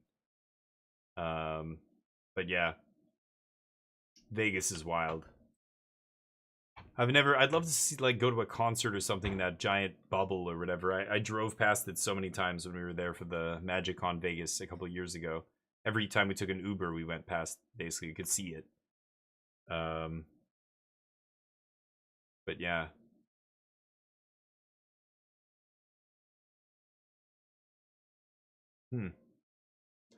I don't know. People say it's not a great place to live. Been to Vegas twice? Yeah, a lot of people, like, I mean, I can't imagine living there and just, like, you know, look at Barcelona in Spain right now. There are mass protests against tourism. They're sick of tourists. Like, when you live in a really touristy place, Venice is like this. A lot of cities are just like, enough. Like, tourists, they don't give a shit. They leave trash everywhere. They're drunk. They act like assholes. They break things. They wreck things. They treat the locals with no respect. The property values go through the roof because all these Airbnbs pop up everywhere and short-term rentals and stuff. And then you think about Vegas, a city that's built on that shit. It's like everybody's drunk, everybody's angry or whatever, or just like the weather is way too hot. Like, this is a place where humans shouldn't live. Normally, this place would be unlivable. It's a desert. It's a literal lifeless wasteland desert. But because of will and a lot of money, we've turned it into a livable city, but it's still in the desert. So you have ridiculously hot weather. I would not want to be there right now in June or whatever. But Bubble wasn't there when you went, yeah. Paolo won, yeah, Panthero. Sick deck. The deck looks really, really interesting. I'm really curious about that Soul Cauldron deck. And that makes me feel a lot better about the metagame and why data is so easy to skew and mislead someone with, right? I mean, when they said 42% is it prowess, I just assumed that meant 42% Corey Steel Cutter, and I was like, fuck. But if half the decks, or if there's like a 10% of those decks or more are this Cauldron version, that's totally different. You get it, buddy. You only live once. Get on that goddamn dinosaur and ride it. And he's like, oh god, I didn't know they were gonna put the fucking camera on me. Shit. Bugsy? In Reno. Nice. Saw a great documentary about Reno. You guys have probably seen it. Reno 911. It's fantastic. Vegas. You were robbed 3 days in outside my apartment? Oh my god. Really, Snively. In Reno. And when you moved to Vegas, you robbed in Vegas, though. Yeah, I mean, that's rare. Like, I went there. I wasn't robbed when I was there, but like that sucks. That's a bad coincidence, but I don't know. That could probably happen in a lot of cities, right?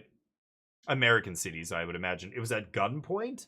Or I don't know what they... Yeah, I don't know. Anyway, that's fucked up. I'm sorry to hear that. When I hear that shit, it makes me really angry, but humans...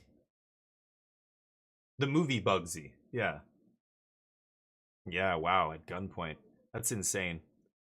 Yeah, I'm sorry to hear that. That's it's fucked up. Humans shouldn't have to go through shit like that.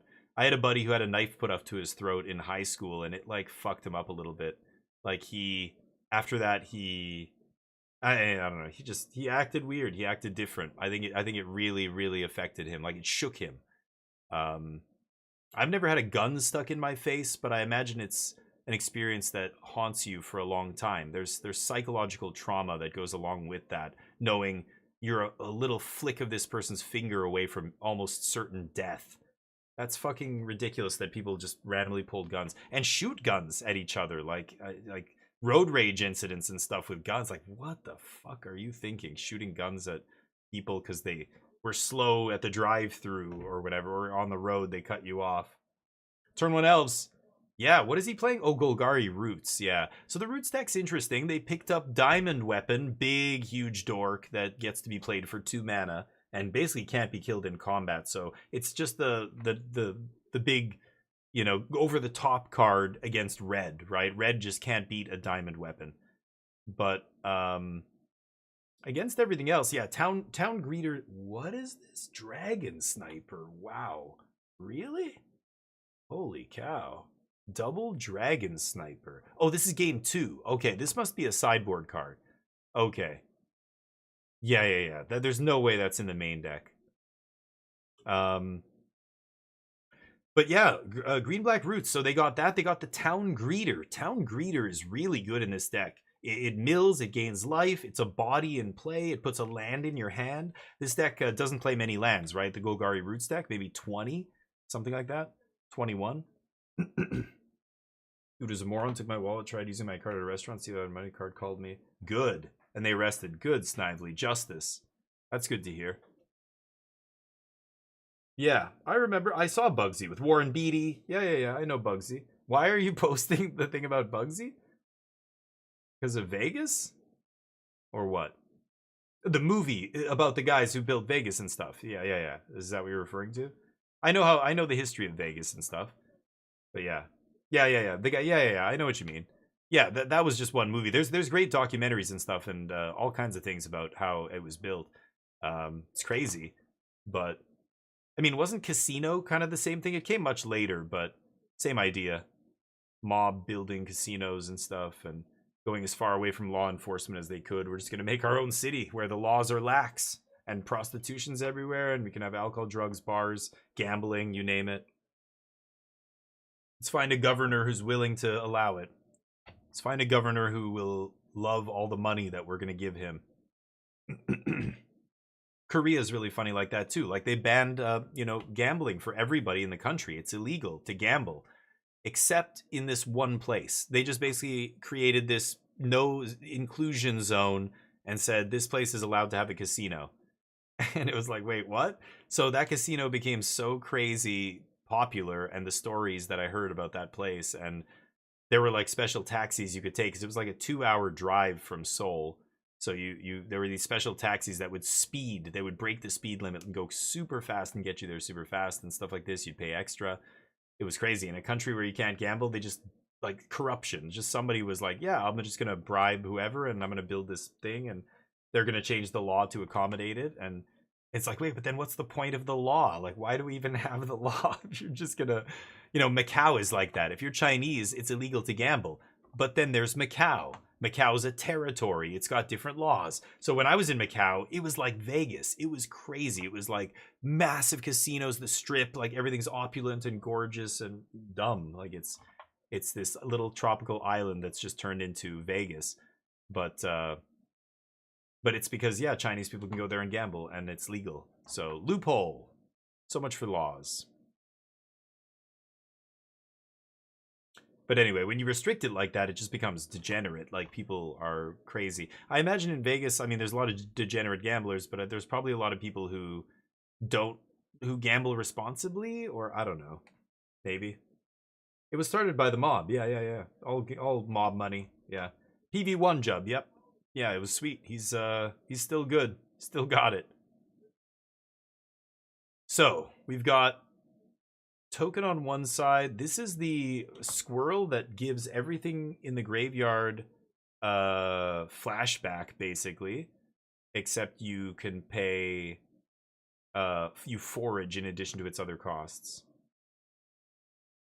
But he just passes the turn. Oh, I guess he attacks. Yeah, passes the turn.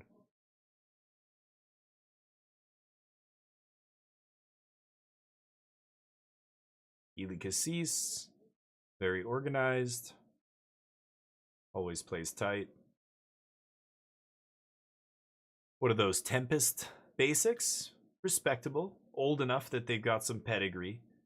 Sadly, Ely Cassis. Ely Cassis, it was known for the craziest lands. He's got one of the most insane miscut and misprint collections that I've ever seen. He would show up with dual lands that were like half volcanic island, half underground sea and stuff like that. Like misprints that were, I just can't even believe they exist. But he would show up to Star City Games tournaments and stuff when he was first kind of grinding Magic. He had just the most ridiculous collection. So he would show up with a legacy deck that was all foiled out and with all miscut lands and like just like it's got to be worth like over $100,000 or something. Like, I don't know if you could even put a price tag on some of those ridiculous miscuts. But I like how slow and methodical he is. He's very slow and methodical and deliberate. Doesn't waste any movement or anything. You can see he's flicking, but he's flicking his cards, but that's it. Puts his cards down, keeping shit organized. Yep, I do the same thing. The other guy's graveyard nice and organized as well. You can see it at a glance. Both players know what they're doing, you can tell. Mm-hmm.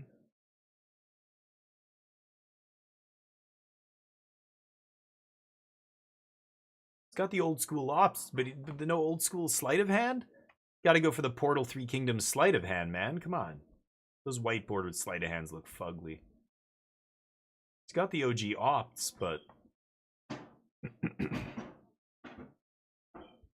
a lot of old timers here in Vegas say it sucks now. Really, better when it was run by the mob. Yeah, I imagine if you're a straight white male, then it probably is much better the further back you go. They probably had the run of things back then. But probably better now for the average person. Dex builds like this make me happy. I never got too involved in Magic Hydroth. Yeah. Well, I mean, that, like, I was using an example. He doesn't have to play. When I'm talking about that guy having like $100,000 deck, he's pimping it out with like chase and like very hard to find versions of these cards. Most decks are not that expensive. In fact, this guy's deck in real life, the guy on the bottom of the screen here, is less than $100. I'm betting, like maybe 100.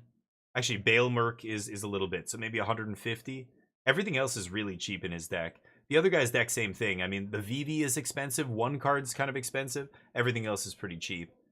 So no, I mean, you can make Magic expensive, but you don't have to. It just depends on what format you're playing and how much you want to pimp out your deck. Now they have, I mean, you heard about Post Malone, right? Post Malone paid $2.5 million for one Magic card. One. Because it's this one of one, the One Ring from Lord of the Rings, a one of one printing. So basically super rare, just artificial scarcity rare. And, you know, does that make Magic an expensive game? Well, it is the most expensive card ever sold, but Magic is not expensive because of, like, for the average person because of that, because some fucking guy wants to pay $2 million for a card. I mean, hey, it's his money, but I'm still spending not anywhere near that on Magic, right? Same kind of thing. If you want to spend a ton of money, you can. Oh yeah, oh yes.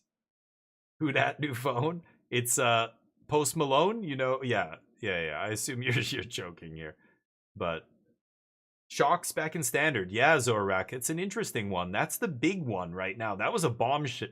Oh, I just bit my lip. Bombshell. I bit my lip earlier today, and I've got like it's like swollen now, so I keep biting it over and over because it's sticking out. VV's $50. Shocks in Standard are a big deal. It is going to be with Verges, like the way they interact with the Verge lands. Suddenly the Verges got a lot better. They are not amazing dual lands. They're pretty good, but they're not amazing. Now they're much better. So the mana just got much better in Standard. That said, they released a weird selection of shocks, right? They didn't announce 10 of them, they announced 5, and somebody said they were enemy shocks, but then when we looked at it, like Watery Grave's in there, so they're not all enemy shocks. Like it's Godless Shrine, Watery Grave, I think Steam Vents is in there, the white-green one's whatever the white-green one is called. Temple Garden. Exactly, Panthro. He's got the money. Hey, do it.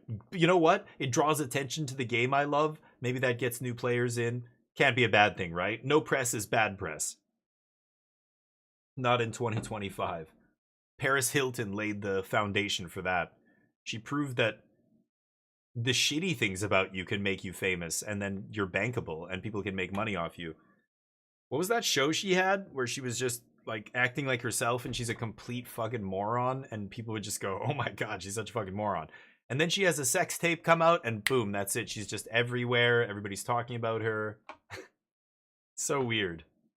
What makes you famous? Kardashian is another one, right? Kim Kardashian. Sex tape famous. Crazy shit. I hate celebrities. I hate celebrity worship. Same with sports. I think a lot of men, especially, will say, "Oh, yeah, celebrity worship, fuck that," and then they turn around and worship athletes. It's the same fucking thing. But I don't know. I don't care who you are if your fame means nothing. Unless you're famous for, like, saving the world for some reason. I want to meet, like, the guy who came up with, I don't know, solar panels, or someone at NASA or something. Canker sore? No, this isn't a canker sore. I literally bit my lip, and it, like, as it sticks out, I keep biting it, and it's just not going down again, because it's like I keep irritating the tissue, you know? I can't, of course you can't stop touching it either, but canker sore I've had once or twice inside my mouth, but not on my lips or anything. Sex tape works good, Tonio Antonio. Yeah. It's a way up for some people. It's a way to get your name out there. It's just that expression, right? There's no such thing as bad press. Any press. It doesn't matter if it's good. Look at fucking Conor McGregor or some turd. Look at Donald Trump. I mean, the news can't stop talking about him because he constantly says and does dumb shit. So it's just like, I'm so sick of hearing his name. I don't want to hear it anymore. I just wish this person wouldn't exist anymore so I didn't have to keep hearing about him. He's such a turd, you know? But that's why he's famous, for being this fucking moron. It's like I said, I think Paris Hilton started that whole, you know, thing, and then Kardashian. It's like people who are idiots, who shouldn't be who shouldn't get any attention, get attention because of how big of an idiot they are. It's like that became the most bankable thing. Reality TV and Paris Hilton ruined everything. LeBron James. It is the same. It's irritated tissue, so it is. Yeah, it sticks out. So in that way, it's the same. Yeah. And I mean, I don't follow. What you mean follow? I'm not sure, but like follow on Twitter or something, on some social media site maybe. But I don't like. You mean follow their career? You mean like, yeah, pay attention to whatever the moves they're making. Yeah, I don't know. I think some people like they wear the jersey of the person, and I'm like, I don't know. I remember wearing a jersey of an athlete when I was young, and I was playing sports all the time in like high school and shit. But I stopped doing that a long time ago. I don't know. When I meet like, I don't know, like a 45-year-old dude, my uncle's brother-in-law, this guy that's like vaguely related to our family, named his kid Chicago because he loves the Blackhawks so much. I don't know. That's batshit to me, but you know, it's a name, I guess. So celebrities with their weird ass names always blows my mind. Like, what is it with celebrities and their dumb ass names? What is Elon's kid's name? It's like a mathematical formula or something. Fucking God, idiots. A sad reality. I don't know, Tonio. You know what I like, though? You know what deceived everybody? They put out an image. I posted it on our Discord. They put out an image. Here's the metagame for the Pro Tour. This. And I was like, oh, shit. I'm like, 42% is it prowess? Oh, my God. They even have the picture of Corey Steele Cutter there. But the reality is, it's not all is it Corey Steele. There's a whole bunch of people playing this Agatha Soul Cauldron version, which actually gives me hope that it's actually, you know, it's a different enough deck that I think it actually is fine in the format. If it was 42% Corey Steele Cutter, oof, then maybe a banning. But really, we can't say until the end of the tournament. We need to see win rates, because right now these records are meaningless. These are the players who had 3-0 in draft, basically, or 2-1 or something like that, right? So until the end of the tournament, when all the standard rounds are finished, and we can look at the data and say, oh, Corey Steele made up 30% of the metagame, not 40, because the other 12% was this other version of Corey Steele, or, you know, not Corey Steele. It's this other version of Blue-Red that has totally different cards and Agatha Soul Cauldron and all that stuff, right? Until you can look at the win rates and say, are any of these decks above 55%? You know, if Corey Steele is just 50%, 51% against, on average, against the other decks, that's fine. I think that's totally fine. I think Omniscience is not going to have a good day. If a bunch of these blue-red decks are playing Agatha Soul Cauldron, I think it's a bad field for Omniscience. And I think the Omniscience decks you're going to see at the end of all this, Omniscience is not going to have a 50% win rate. I bet you it's going to be sub 50%. But meanwhile, if Izzet is split between two archetypes, I think that's safe. I think it's much better than if obviously all of those decks are Corey Steele and VV just pushed them over the top and now we have a tier 0 deck. Then, Tonio, you're right. They would ban Corey Steele, I would hope. But I don't think that's what's happening here. I think there's a split in the Izzet decks. Defunct team no longer exists. Championship team, nice. Yeah, or if it's your jersey or something, sure. But like, I don't know, just like having other people's names on my clothes. I don't like shit like that usually, but I don't know. Yeah, it's getting lumped in. No, I mean they're calling it all Izzet Prowess. I'm pretty sure. I don't think there's a because otherwise. Well, is there another category there? I didn't see that Cauldron deck. Maybe it's only like 2 people playing it, but I think the whole, at least one whole team is playing it, right? Oh, why are you being so mysterious, Hydrith? Why don't you just tell me what it is? Are you trying to make me guess? What sport are you talking about that these athletes? You said, you gave me a bunch of hints. Neither is from the US. They play a sport that is international, but the US and Canada only got involved in recently. Huh. I'm going to say field hockey. You're a big field hockey fan, aren't you? Yes, but too much aggro? I want to see. Yeah, I know. But, you know, think about it this way. Like, if you zoom out a little bit and look at the last 3 years, aggro didn't exist, right? Like aggro, it was mid-range was king, control was king, domain, aggro was not existent until the last rotation, and Bloomborough dropped at the same time as rotation. Suddenly aggro got the tools, aggro was good. It took a bunch of Rafine and all this other shit rotating, and aggro getting a bunch of tools. So now aggro's been good for the last not even year. It hasn't even been a year yet.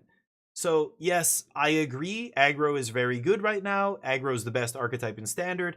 But why are we crying about it? Aggro was just non-existent for 3 years. Now it's finally good and we're bitching about it already. Like, it's fine. Let aggro be good for a little while. It's not a big deal. We're getting another rotation soon. Another set dropping in like 6 weeks.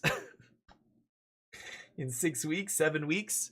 I can't believe I'm saying that, but Final Fantasy just came out. So I think it's fine. I think you're going to see aggro. The format's going to shift. Aggro will lessen somewhat at some point. We have the tools to beat aggro. Now, again, rotation's interesting because temporary lockdown. What happened there? Judge call. I'm about to concede. I look at the card I drew and decide. He said he's about to concede. That's why. Okay, yeah. So he was looking at the top card just to look? Very honest, if nothing else. I'm about to concede. Can I please look at the card that I was going to Yeah, he wants to chase the rabbit. Just fucking concede and then look. Concede and then look if you're that desperate to look. Okay, the fist bump. Pappy, what's up? But, you know, what's scary, though, Tonio, is aggro might get too good if temporary lockdown rotates out and then there's no good replacement. That could push aggro through, but we don't know what's going to happen. I mean, people were bitching about, you know, Esper Pixie 3 months ago. Where's that deck now? People were talking about banning This Town Ain't Big Enough. Where is that card now? You know, like, it's this knee-jerk. I think if aggro's good, it's fine. It's only been good for a little while. Let it be good. If any deck is on top, it's probably safest if it's aggro, because aggro has the most tools to beat it. We have tons of rats. We have Authority of the Consoles. We have Beza. We have Beza in Standard. Just play white. Just like white. So I don't know. You're gonna see the metagame shift, and yeah, decks will rise up against aggro, and we'll see. We'll see how it goes. But you're not wrong. Aggro's very good right now. I just don't think that's a big deal, and I don't think it's not like aggro's been great for very long. Like when you zoom out, but people are incapable of perspective. They need to zoom out a little bit and think about mid-range was king forever, and then control was really good right at the end of the last rotation. I mean, domain is still kicking around, right? That deck's still like 4th most played deck of the Pro Tour. So even though aggro is the best archetype, it's still not like 60% win rate against anything here. It's just like another 50% deck, or a bunch of them are just around 50, right? I don't know. VV might have pushed blue-red Corey Steele into the 55+% win range. If it goes above 55, they're going to ban Corey Steele. But I hope they would. But like if it's the most played deck at the Pro Tour and it posts a 55% win rate, now we're in the league of like Underworld Breach in Modern, or Blue-Red Phoenix in Pioneer, for example, at the last Pioneer Pro, or the Pioneer Pro Tour 2 Pro Tours ago. You know, when it's like 30-something% of the field, 40% of the field, and posts a 55-something% win rate, like by far the highest win rate deck and the most played deck, that's danger zone, right? Just like the Underworld Breach deck, everybody knew it was the best deck. Everybody targeted that deck. It still crushed the big tournaments and still posted an insane win rate. And it just once it's a deck's at that level that people know it's good and they just can't beat it, that's ban time, right? Hogak, etc. All those Nadu, all those moments in Modern. You got judge called once for picking up your cards you conceding. He jumped on you. The judge told him to chill out. Really? Jeez. Esper Pixie was an arena thing. I mean, it was still good in real life. I played an RCQ and it was right after Pixie was kind of blowing up and it was everywhere. And on Magic Online, like it was crushing the Magic Online tournaments and stuff, but it just quickly got outclassed by other decks as new sets came out. Omniscience became better and better. That deck kind of became, one of the premier decks in the format. Even Ride's End, in Domain, like kind of pumping that deck up. That deck's still doing powerful shit with Zur. And then, of course, Corey Steel coming out. Bam. Suddenly you've got this brand new, very powerful, very low to the ground deck. Crushes Esper Pixie. So that deck just falls off completely.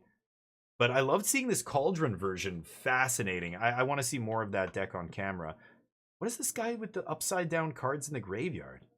Well, very interesting. To show that his cards are not like in play or something?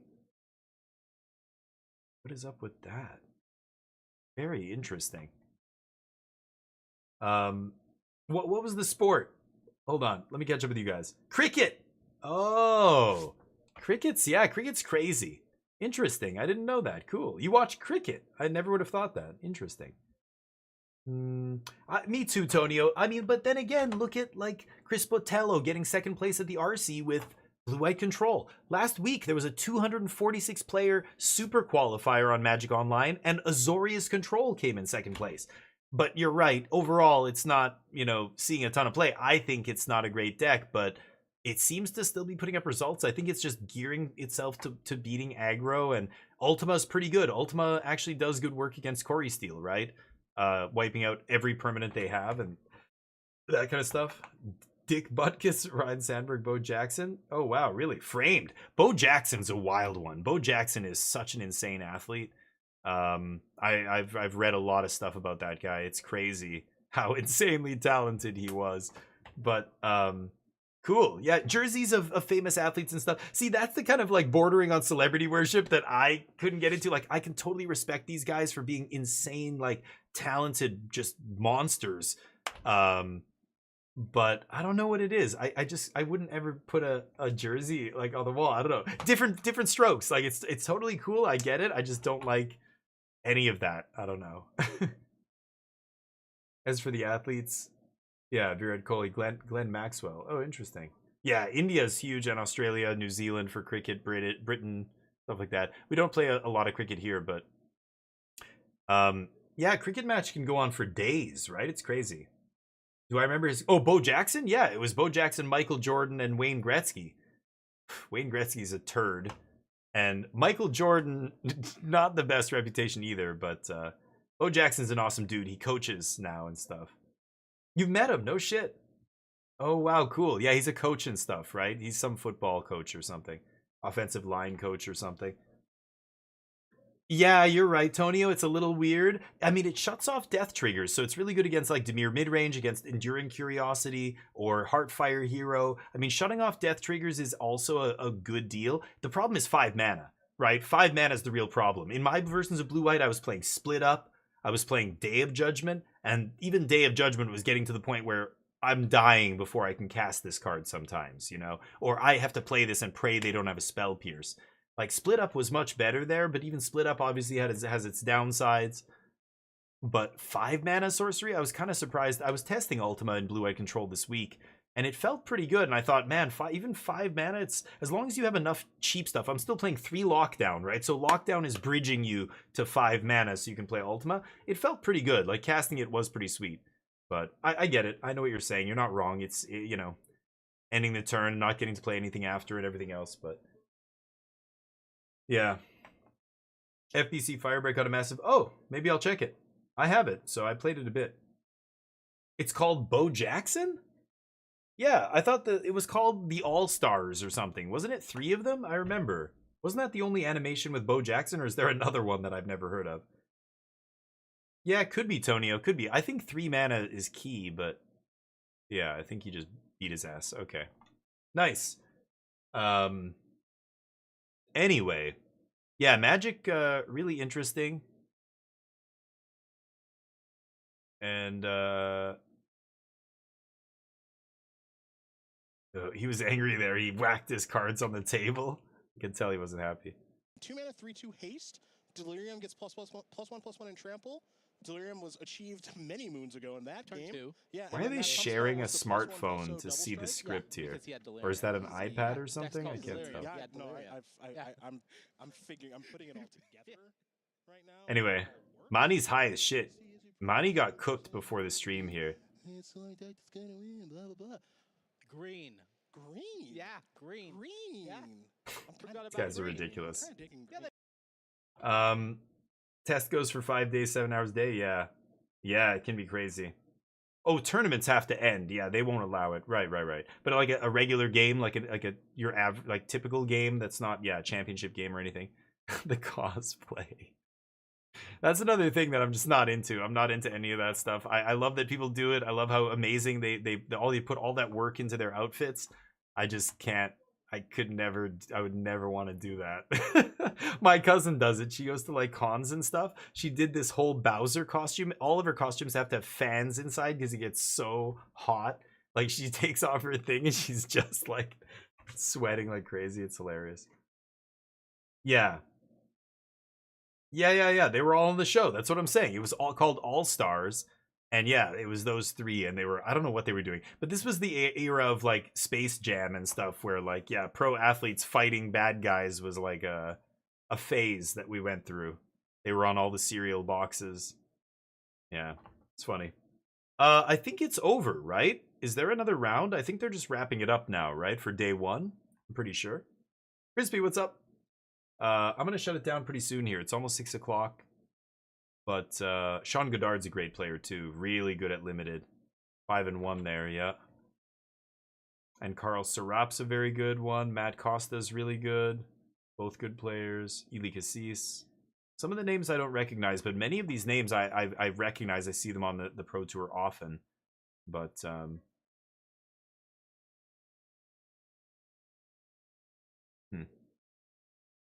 Bob's 5-1, nice. Yeah, a bunch of people. I think Shota's like 5-0. I don't know if he won his last round, but he's right at the top here. I don't know any of the people that are in this range here. I don't recognize any names. Arne Huschenbeth, I recognize him. He top 8'd the last Pro Tour. Ben Stark, of course, very good player. Pro Tour winner, Hall of Fame pro. Simon Nielsen, of course, one of the best players in the world right now. At least top 2, I want to say. It's either him or Javier Dominguez for me. One of those guys. Yep.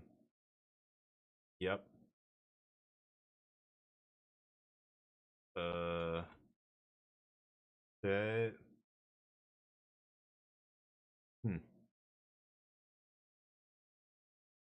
League of Legends Worlds.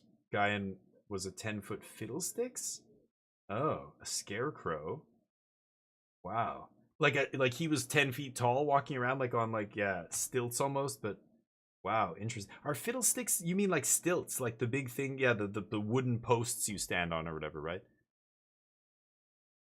Yeah. Interesting. Shota 6-0, fuck yeah. Shota is so goddamn good at, I love watching Shota play Magic. The last Pro Tour, I think it was Standard Pro Tour, he was playing blue-white, Oculus. And he goes, like, turn 1, he just draws his card, and goes, pass. Doesn't play a land, and then discards Oculus, next turn helping hand, put Oculus in play. I love that kind of shit. I love when pros do interesting plays like that. Name of the character is Fiddlesticks. Oh, in the League of Legends game. Okay, see, I didn't know the character name. I see. He's your main, nice. So a guy was cosplaying as Fiddlesticks at the League of Legends World Championships. Yeah, World Championships for those games get so crazy. Dota and League. When I was in Korea, video games are just a huge part of the culture there. So they had World of Tanks and like this thing, and it was a huge like arena full of seats and like promo posters and dioramas and just all this stuff. It's wild, but yeah. Nice. Favorite players from South Korea? No kidding. Yeah, it's big over there. But I remember when I moved there in 2006, way before esports was even a thing, and it was already a thing there. Like the Mecca, the video game Olympics were like in South Korea. I remember turning on the TV and there was like TV channels showing StarCraft, and I had never seen a TV channel showing a video game. I had seen like G4 TV and stuff where it was like a comedy, or not a comedy show, but kind of a review show, and they're talking, it's little segments of different things. I had never just seen the gameplay. Like the whole television is just like, this is the gameplay, and I can hear two commentators talking, and then when the game's over, they'll switch to the commentators and they'll recap what happened in the game and blah blah blah. But they were like jumping around, like the camera's jumping around, you're watching from one player's perspective, then you're watching from the other. I had never seen that in 2006. That didn't exist in any country, I think, except South Korea. And I was just like, damn, they love video games here. Awesome. I also love video games. Yeah, and I used to watch it on my phone. My phone had an antenna. This is long before smartphones. This is like old school chocolate bar style phone. Had an antenna because they had this DMB network. You can Google this, the DMB network. And it was so crystal clear. I could basically tune into this television network, even at the lowest subway station. Just pull out the antenna, get crystal clear, no lag, no buffering, just bam. It made immediately watching a bunch of channels. It was awesome. I mean, Korea was on a next level. My old phone was the first 5G phone ever in the world. It came out in South Korea first, and they started using it. People could use 5G in Korea before anywhere else, right? And even years later, I moved to Canada. We still didn't have 5G in here when I first moved here. It's brutal. Your hometown's Vegas, Hydrith? I didn't even know that. Damn. Crazy. Game Gear. Yeah. G4 TV and all that stuff. Yeah. Game Gear, the handheld thing? Oh, I thought Game Gear was a segment on G4. Never mind. You mean, yeah, it had an antenna. Sega Game Gear. Yeah, you're right. You could watch sports with it and stuff, I think. I don't know what it was locked to. I think it I don't even remember. I never had that, but we had a Lynx, I think it was called, Atari Lynx. We had Game Boys at one point. Oh wait, no. I don't think I had the Lynx. No, I'm imagining playing with it, but it wasn't me who owned it. Somebody had it. One of my friends had a Lynx. We never had a Lynx. My brother and I had Game Boys, and then we had Nintendo, we had Sega Genesis, and then PS1 after that, and then we moved apart. I got a GameCube, then an Xbox, then I moved to Korea, I got a PS3, Xbox 360. I never owned all of these. I only owned one at a time, and then I still have my GameCube here, actually. It was at my parents' place in the basement. Lynx is Atari? Jaguar is Atari, I think.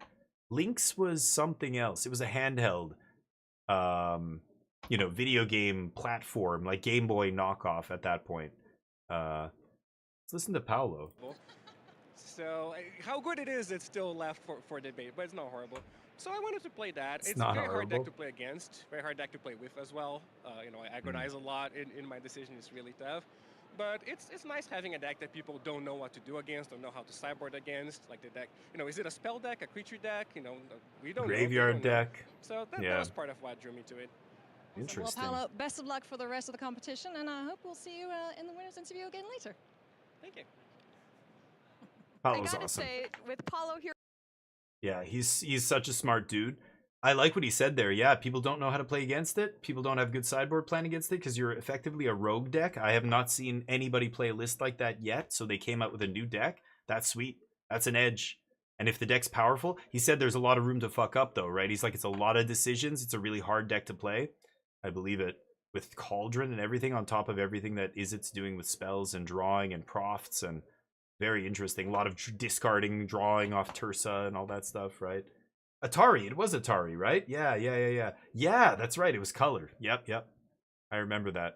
I think it was, I don't know who had it. I don't think it was me. I feel like I used to play it a bunch. It might have been my cousin or a friend. I can't remember now.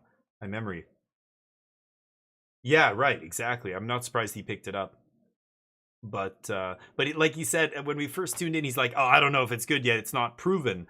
Yeah, like even he knows, like even if this deck does well, it might not do well next week. It might be dead after this. Maybe it's just a one tournament deck, but people are definitely not ready for it, right? And that gives it a big edge. But the downside is, how good is this deck really? How, you know, are we sure that these numbers are correct? Like the deck's not developed, right? If it's a brand new deck, they basically had to do all their in-house testing and that's it.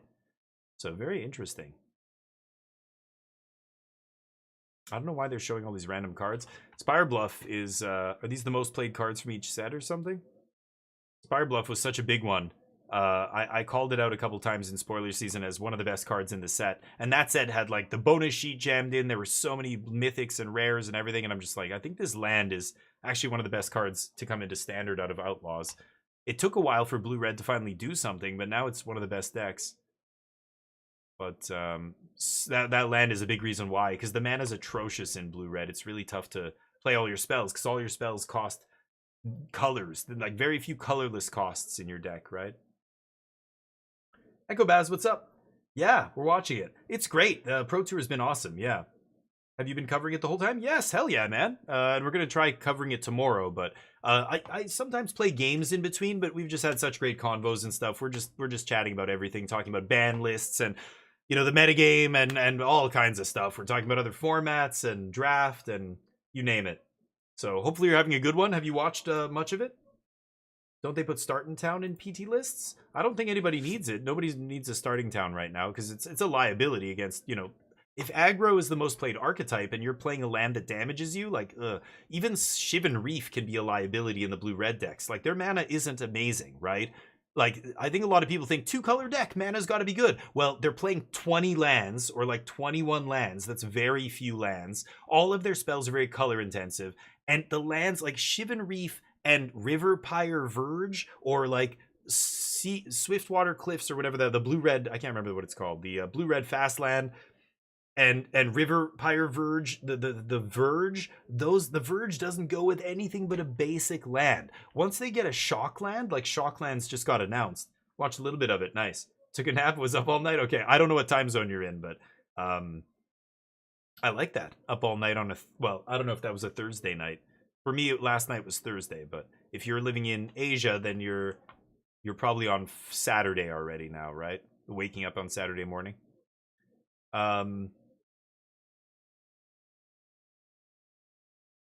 Don't recognize anybody there. I think they're wrapped up. I think that was the last round. I don't think we have any more rounds after this. Everyone's still in it. All right, there we go. Okay. Number to come back and battle here on day 2 of competition. 4 wins. Although 6 and 2 is really where you want to be at if you're thinking about top 8, which a lot of players. You're in the US? PST. Hey, right on, buddy. Same here. I'm not in the US, but PST. Just north of you. Do we have one more? Oh, Shota Yasuoka, the 2 6-0s. Okay. Yeah. Love Shota. Let's see what kind of lands he's rocking. Shota has excellent taste, alright? What kind of basic lands is he rocking in this deck? Let's see. Basics. Yeah, so you missed, so wait, so it's 6 p.m. where you are, and you took a nap, you were up all night. Okay, so yeah, that makes sense. I was gonna say, have you been sleeping till 6? God damn. Went on a bender. All right, let's see this one last round. Yeah, I'm in Canada, in Vancouver, just north, on the west coast. But looking forward to a rainy weekend here, so yeah. Started before the current millennium. Yep. DF16 has excellent taste. Abaddon, what's up? He knows Saito has excellent or Shota has excellent taste. Yes. How you doing, man? Hopefully you're doing well. Yeah, so let's see here. Well, these aren't the basics that he's playing necessarily, but they're playing. They put them in the picture. Ooh, Azorius Omniscience. So pre-Vivi, I think I would have favored Azorius, but now post-Vivi, yeah, I don't see Get Lost in the main here. All they have are the lockdowns, and lockdown doesn't hit Vivi, so Vivi's the real problem. This deck looks almost identical to the one I played at the regional championship last month. Wow, really? And that version has not been updated at all. I think founding in the third path you're seeing at the Pro Tour, as opposed to, you know, on Magic Online you don't see it because of the open deck list thing. And, you know, if your opponents know that you're not playing a hard win con that just ends the game on your turn, they can take advantage of that, right?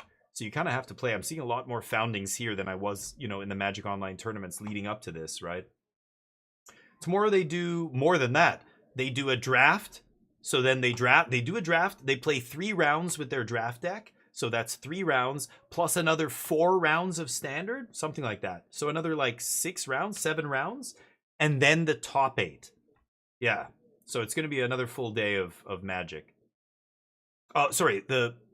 Tomorrow will be the limited and another bunch of standard, and then the top 8's on Sunday. But there's 2 more days of the tournament. Tomorrow's going to be another draft, another bunch of standard rounds, and then the top 8 on Sunday. I think that's usually how they do it. Yeah. Vivi. Oh no, Vivi is one of the new cards from Final Fantasy. He's the black mage in like OG Final Fantasy. He's the, you know, big wizard hat. All you can see is his eyes. Is all shadow basically. He's the new card in Final Fantasy that went right into this deck that fits so perfectly with this deck. I like how Shota just, see how fast he did that? Just put the deck on top. What is the basic? No! Oh, he's using his Guru Islands. Okay, he's pimping. He's straight pimping. That basic island that he's holding, that basic land is worth like 200 and something. Last time I checked, it was 200 and something US dollars for one island. So if you're pimp enough to have that, then okay, fine. You get away with those, but John Naven unhinged basics still objectively correct. So Vivi's a new creature that's kind of going in the best deck. This blue-red deck is considered one of the best decks, but Vivi might have just put it over the top. This guy's sleeves. Yana Toy TCG. Okay.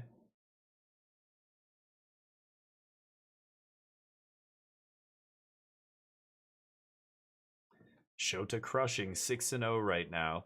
So he's going to try and double spell this turn. He's leading with Slight. Playing the land first. Could be playing around Spell Pierce. He knows there's Spell Pierces in the opponent's deck. Goes for the Opt. Trigger. It's the Monk. Scry 1. Bottom. Draw. Swing. Playing very quickly. The other guy takes 3. Passes the turn.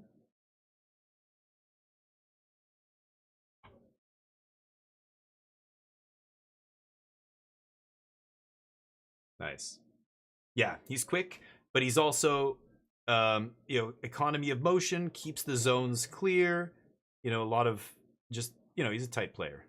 Puts the card on the table before he draws it so that he doesn't accidentally draw 2 cards. I do that as well. I tried to pick up that habit a long time ago. Especially in the Miracle days. You always look at the card first before you put it in your hand. I still do that from the Miracle days of Magic. Vivi's blue-red. Vivi is blue-red, colorless. Oh, God.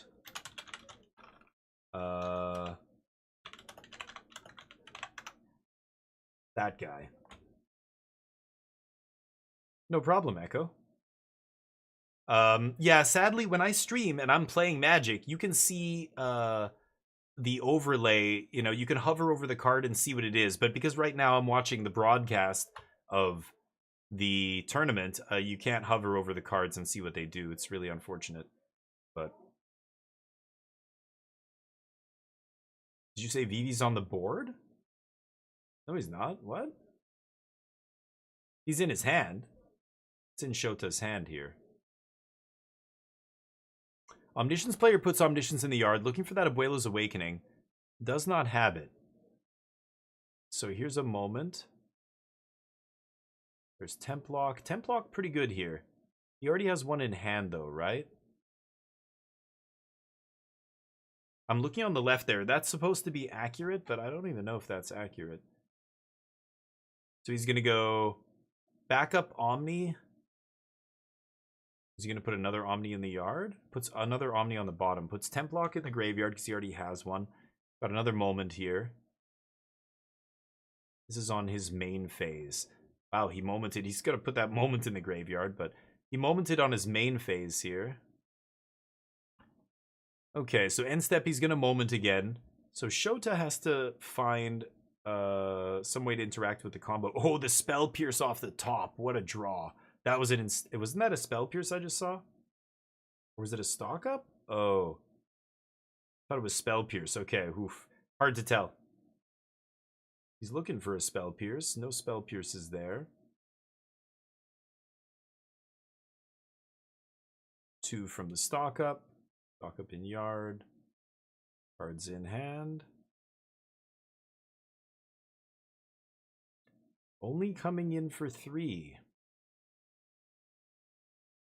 So he's got Into the Flood Maw plus Torch Up. He's trying to stop the other guy from comboing. So now on Shota's end step, he's going to go Moment of Truth.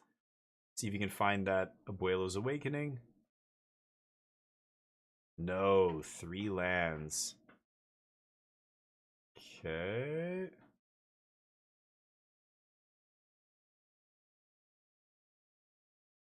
Another land. Main phase moment. Looking for that Abuelo's. He finds it. So, he can play untapped land, he can play Abuelo's Awakening, but then he has nothing to back it up. If you know, Shota has Spell Pierce, if Shota has a removal spell, a bounce spell, he's just gonna wreck him here. So I wouldn't go for it. He's got 13 life. So yeah, he just surveils. He's looking for more interaction. He needs to find either his own Spell Pierce. He dumps the Abuelos. So now Shota knows that he has Abuelos. Because he wouldn't dump one here if he didn't have one already, right? So he just told Shota what he has. I'm surprised. He's got Mistrise Village as well. I'm kind of surprised he didn't play Mistrise Village there. Because then next turn he could just go for the uncounterable Omni. But he still has to worry about a removal spell here, right? So yeah, Vivi and Shota's hands. So Shota's gonna go... What? Stock Up again? Oh. Okay, 5... Quarry Steel. He's looking for Spell Pierce here. And he does not find it. 2 Storm Chaser's Talent, 2 Monstrous Rage, and a Quarry Steel. So he's going max damage. Takes double Monstrous Rage here. But does not pull the trigger on anything. Interesting. Pass the turn? No, he didn't make a land drop yet. Does he? He didn't take a land. Wow, triple Monstrous Rage. He didn't pull the trigger? He's got to protect himself from the stupid combo here. So he passes the turn. He's going to go to cleanup and discard what? Slick Shot? He's got double Into the Flood Maw. Yeah, he's going to discard Slick Shot here. Yeah, he's got to leave up 2 pieces of interaction for Omniscience and hope it's good enough. He knows the other guy has the combo card in hand.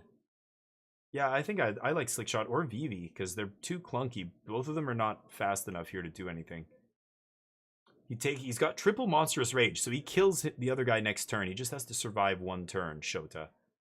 So, yeah, Slick Shot's not going to matter here, right? Interesting. 2 different perspectives. Yeah, I mean, I don't know what the actual commentators are saying. I could turn them on, but it's just kind of confusing. But yeah, so again, Shota, yeah, he tosses Slick Shot. So Shota is trying to set up a turn where he's just going to go, I kill you.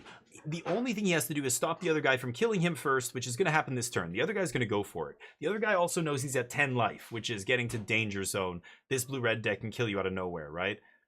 He has no Ifara's Dispersal to interact with the board. He plays a land. I am shocked he didn't play Mistrise last turn. That's wild to me.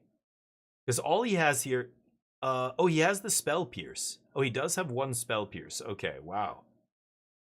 So he's going to go for it. Is he passing? He's passing the turn. Wow. He has Abuelos in hand. He has Omniscience in the graveyard, right?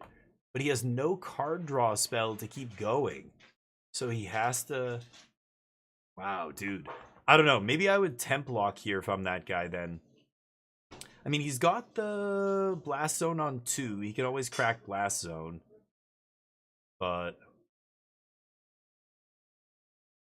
what is Shota doing? Is this on end step or something?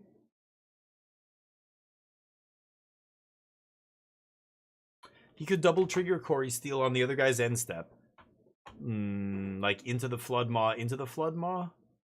No. Yeah, that's crazy, right? To make another Monk. Draws a land. That's actually pretty good here. Because now he can play basically his whole hand. The question is, can he kill? So Shota knows the other guy has 6 cards in hand. If the other guy has multiple Ifara's Dispersal or 5 cards, it says 6 over there, that's wrong. He's got 5 cards in hand. Yeah, he looks through the graveyard. Omniscience is there. There it is. Yeah, it's at the bottom. So he knows that the other guy could combo off. So maybe the other guy doesn't have a draw spell, but if he goes for it here and doesn't kill the other guy, like if he taps out and the other guy bounces and is able to deal with everything, then Shota's going to lose because he won't have mana up to interact with the combo. Both of them have like an axe above each other's head. And whoever blinks first and doesn't kill the other person is going to lose. So Shota's been chipping. Wow, so he just swings for 2. He doesn't even pump it once. Crazy. And he passes. Being super patient here because he's the one with the ball in the other opponent's court here, right? He's got the Monk token. If the other guy wants to do nothing, Shota just punches and leaves up Torch, bounce, plus the mana to pay for Spell Pierce here. The other guy passes it back. Playing a game of chicken here. Both of them, like I said, with axes above the other's neck. Whoever fucks up first is just going to lose. They're going to kill each other in one shot. It's just a matter of, if you go for it and you fail, I guarantee kill you. If I go for it and I fail, you're going to guarantee kill me on the next turn. So whoever goes for it has to make sure they can succeed, and both of them know that the other player is playing very conservatively. Look at those beautiful Guru Islands. Those are $250 each. Oh, nice, Echo. Yeah, I try to be a good commentator.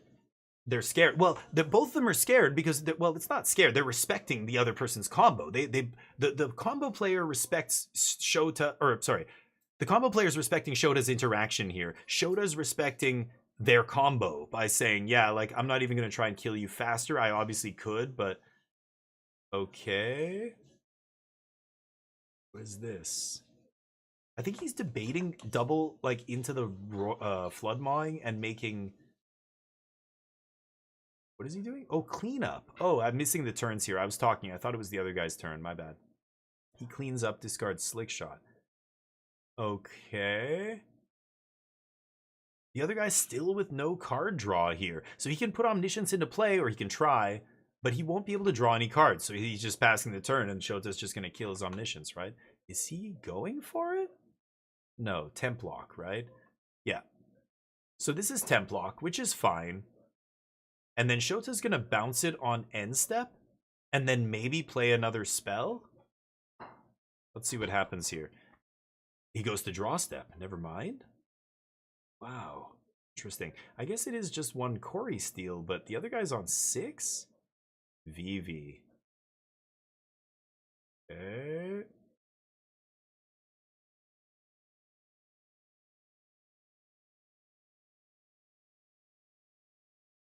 Oh. Yeah, you know what? He can equip Vivi with, if he generates enough mana here, he can equip Vivi with the Corey Steel to give it haste and kill him. But doesn't that play into Ifara's Dispersal? How does he know the other guy doesn't have Dispersal here? So Monstrous Rage. So Vivi's power is 5 now, right? Oh, 4. 4. So he can make 4 mana. If he pumps it, yeah, he just went 4. If he pumps it again... Oh, he's adding double red, double blue. He's not pumping it again. Okay, so he's got 7 mana. He can dump his whole hand here. He can bounce that temporary lockdown and then equip Vivi to give it haste. So this is going to tick up Vivi. Oh, wow. Is he responding? He's responding to his own card on the stack? Oh, wow, and he killed him. He just showed it? Did the other guy say, yeah, I don't have a Dispersal, can you kill me? Maybe they just shortcutted. We missed them talking, but he basically went, I'm just going to do this, this, this. That guy's going to get haste, and I'm going to kill you. That's funny. I guess there was some verbalization of what was going to happen there, and they just went, okay, yeah, I'm dead. He probably went, like, do you have a, like, or, like, the other guy said, I don't have a Ifara's Dispersal, so just do what you're going to do. And he just went, okay. That was interesting. So blue-red Corey still taking it down. The other guy waited so long for that the Abuelo's Awakening. I think I don't know. I think he might have fucked that up. This is perfect start for him, though. Omni in the graveyard already on turn 2. He's got the Voice of Victory in hand. Voice of Victory is going to prevent Shota from interacting at all with the Omniscience at Jan's turn there. So does Shota go for... Oh, he has triple... Oh, no, he goes Slick Shot. I was going to say he has another Corey Steel in hand. 2 Corey Steels in hand. Yeah, so it was a Slick Shot. I thought he had triple Corey Steel. So you want to save Corey Steel for turn 3 if at all possible, right? Because you want to play it and immediately get that Monk token swinging by playing another 1-mana spell. Yeah, Voice. This is dangerous for Shota, though. He knows now if the other guy has Abuelo's Awakening, he can just win the game and I can't do anything about it. So he goes for Sleight of Hand first. Trigger on Slick Shot. Take land.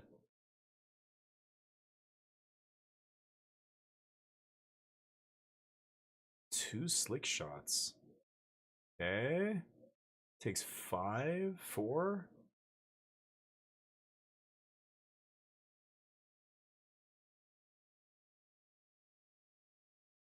Okay. He has the Awakening. That's GG, right? Yeah. Show him the Marang River region and he scoops. Wow, lucky. Turn 2, got the Omniscience in the yard, had the turn 4 Abuelo with the Voice backup. Yeah, he shows him the Marang, it's over. Yep. Game 3. They have... Did he say play it out? Wow. Is he making him play it out? Really? I mean, there is a time consideration, but I think he probably just wants to see the actual win con here. Like, show me the founding the 3rd path or whatever. Otherwise, maybe it comes back to him. I still think this is a little bit silly, but... Interesting. Shota had a good hand last game. Now, this guy's got the nut draw, the Omniscience player, and he was on the play this game, so he gets to turn 4 before Shota does. He gets to go off. The Voice of Victory, like, that was literally the nut draw. Had turn 2 Omniscience in the yard, and then turn 3 Voice into turn 4 Abuelos. You can't interact with me, so I can just go off. Like, it's guaranteed win here. There's the founding. Now you scoop. Yeah. Okay. He just wanted him to show him the win con, yeah. I think it's unnecessary because I thought this was open deck list, but maybe it's not open deck list? I don't know. I thought it was. Maybe not. I mean, it must be. It's on melee, right? You know you're about to lose, you can concede with no extra penalty, right? You can go play your next game, right? Some players like to drag it out because they're salty. Some players will, you know. But a lot of players just sometimes disconnect without stopping the game, and then that is... You're roping the other person when you do that, and they don't even realize it. But it could be Chuchi. Yeah, you are at the Pro Tour, right? So you might as well do it. But I think it's more like this is post sideboard. I think it's more to say like, let me see if you sideboarded out founding. You know what I mean? That's really what it is. Did you side it out? Like I would side it out often. You saw me play Omni on the ladder many times. I would side out the founding. You don't need it. And once you show your opponent you can kill them like that, they don't make you do the combo. And, to be honest, sometimes you just put 4 dragons into play and pass the turn with all your counter magic, and that's good enough on turn 4 against a blue-red deck. But Shota wants to know, right? It is info. Now he knows. The guy has founding in there post-board. I know that now, you know? I don't know. He's thinking about this game on a much deeper level than we are, so there's probably things he's considering that I'm not even thinking of here, but that's a big one, I think. Did he... Oh, he spell pierced the Corey Steel. Okay. Slick Shot, or a Sleight of Hand, I mean.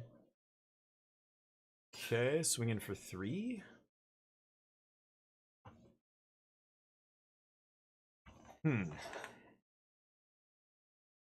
Well, this is a much slower start for the Omni deck. He's got to find an Omni. Looks like he has an Abuelo's Awakening already.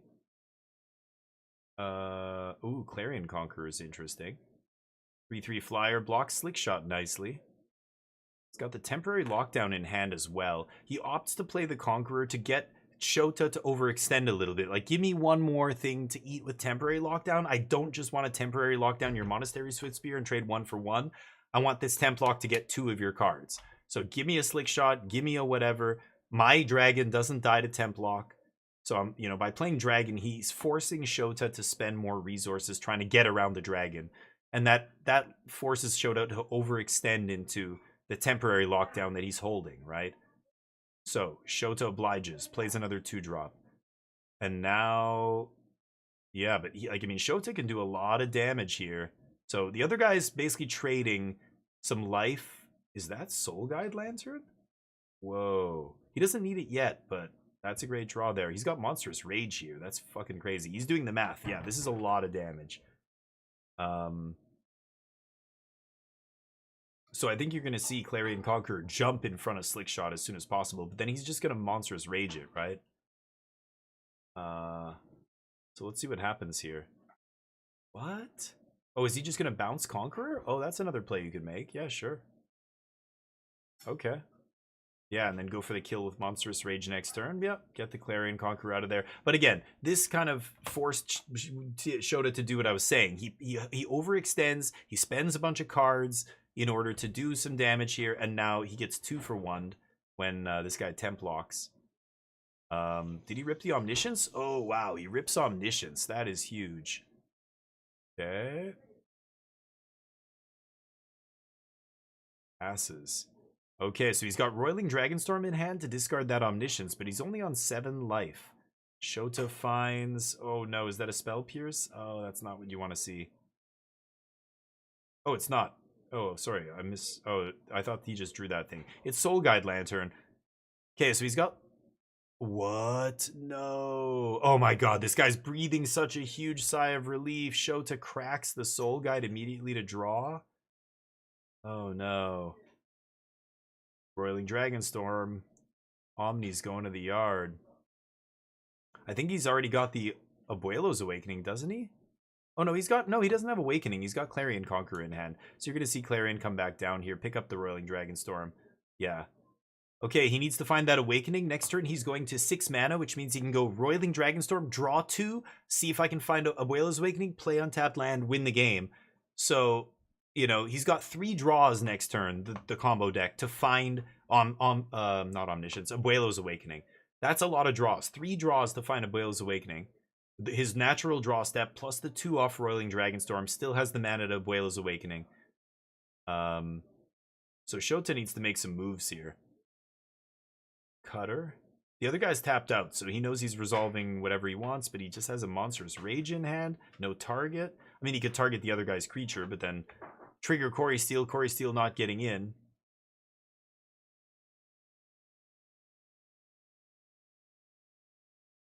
Can't believe this guy's 6-0 with this old... This is an old version of the deck. It's exactly the list I was playing like weeks ago. It's wild.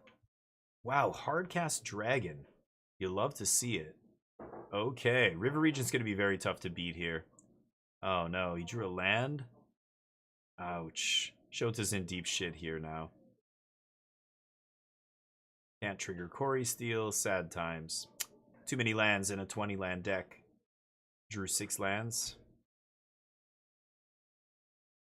Yep.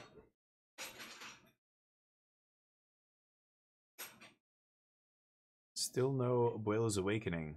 But at this point, it's tough to just even get through the dragon. I think this guy's hands are shaking a little bit now because he knows he's very likely to win this game. Stock up. Pretty nice.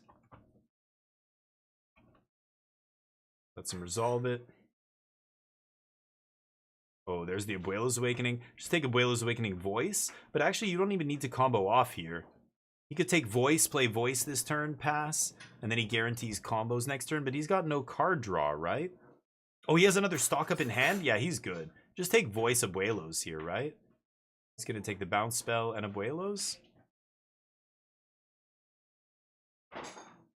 Interesting. Not going for the Voice. Yeah, okay, there you go. He got there. There you go. That's what I said he should take. Voice and Abuelo's.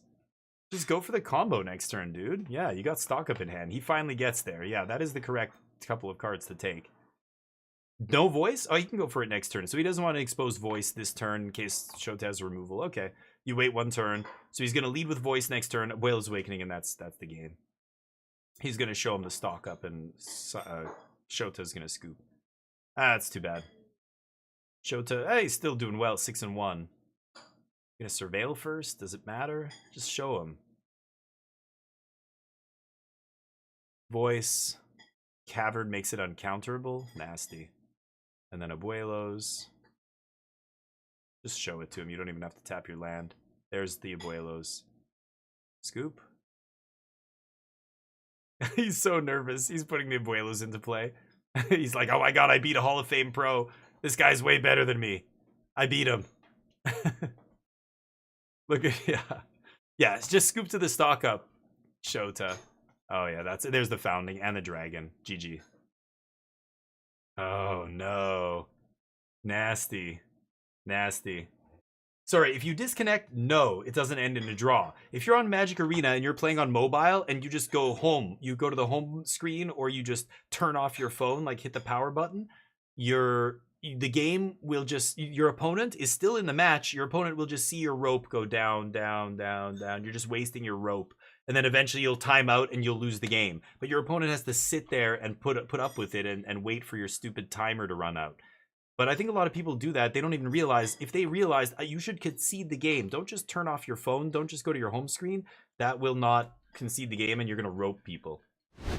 So I think a lot of people don't know that. But anyway, let's go give somebody some love. That was the Magic the Gathering Pro Tour.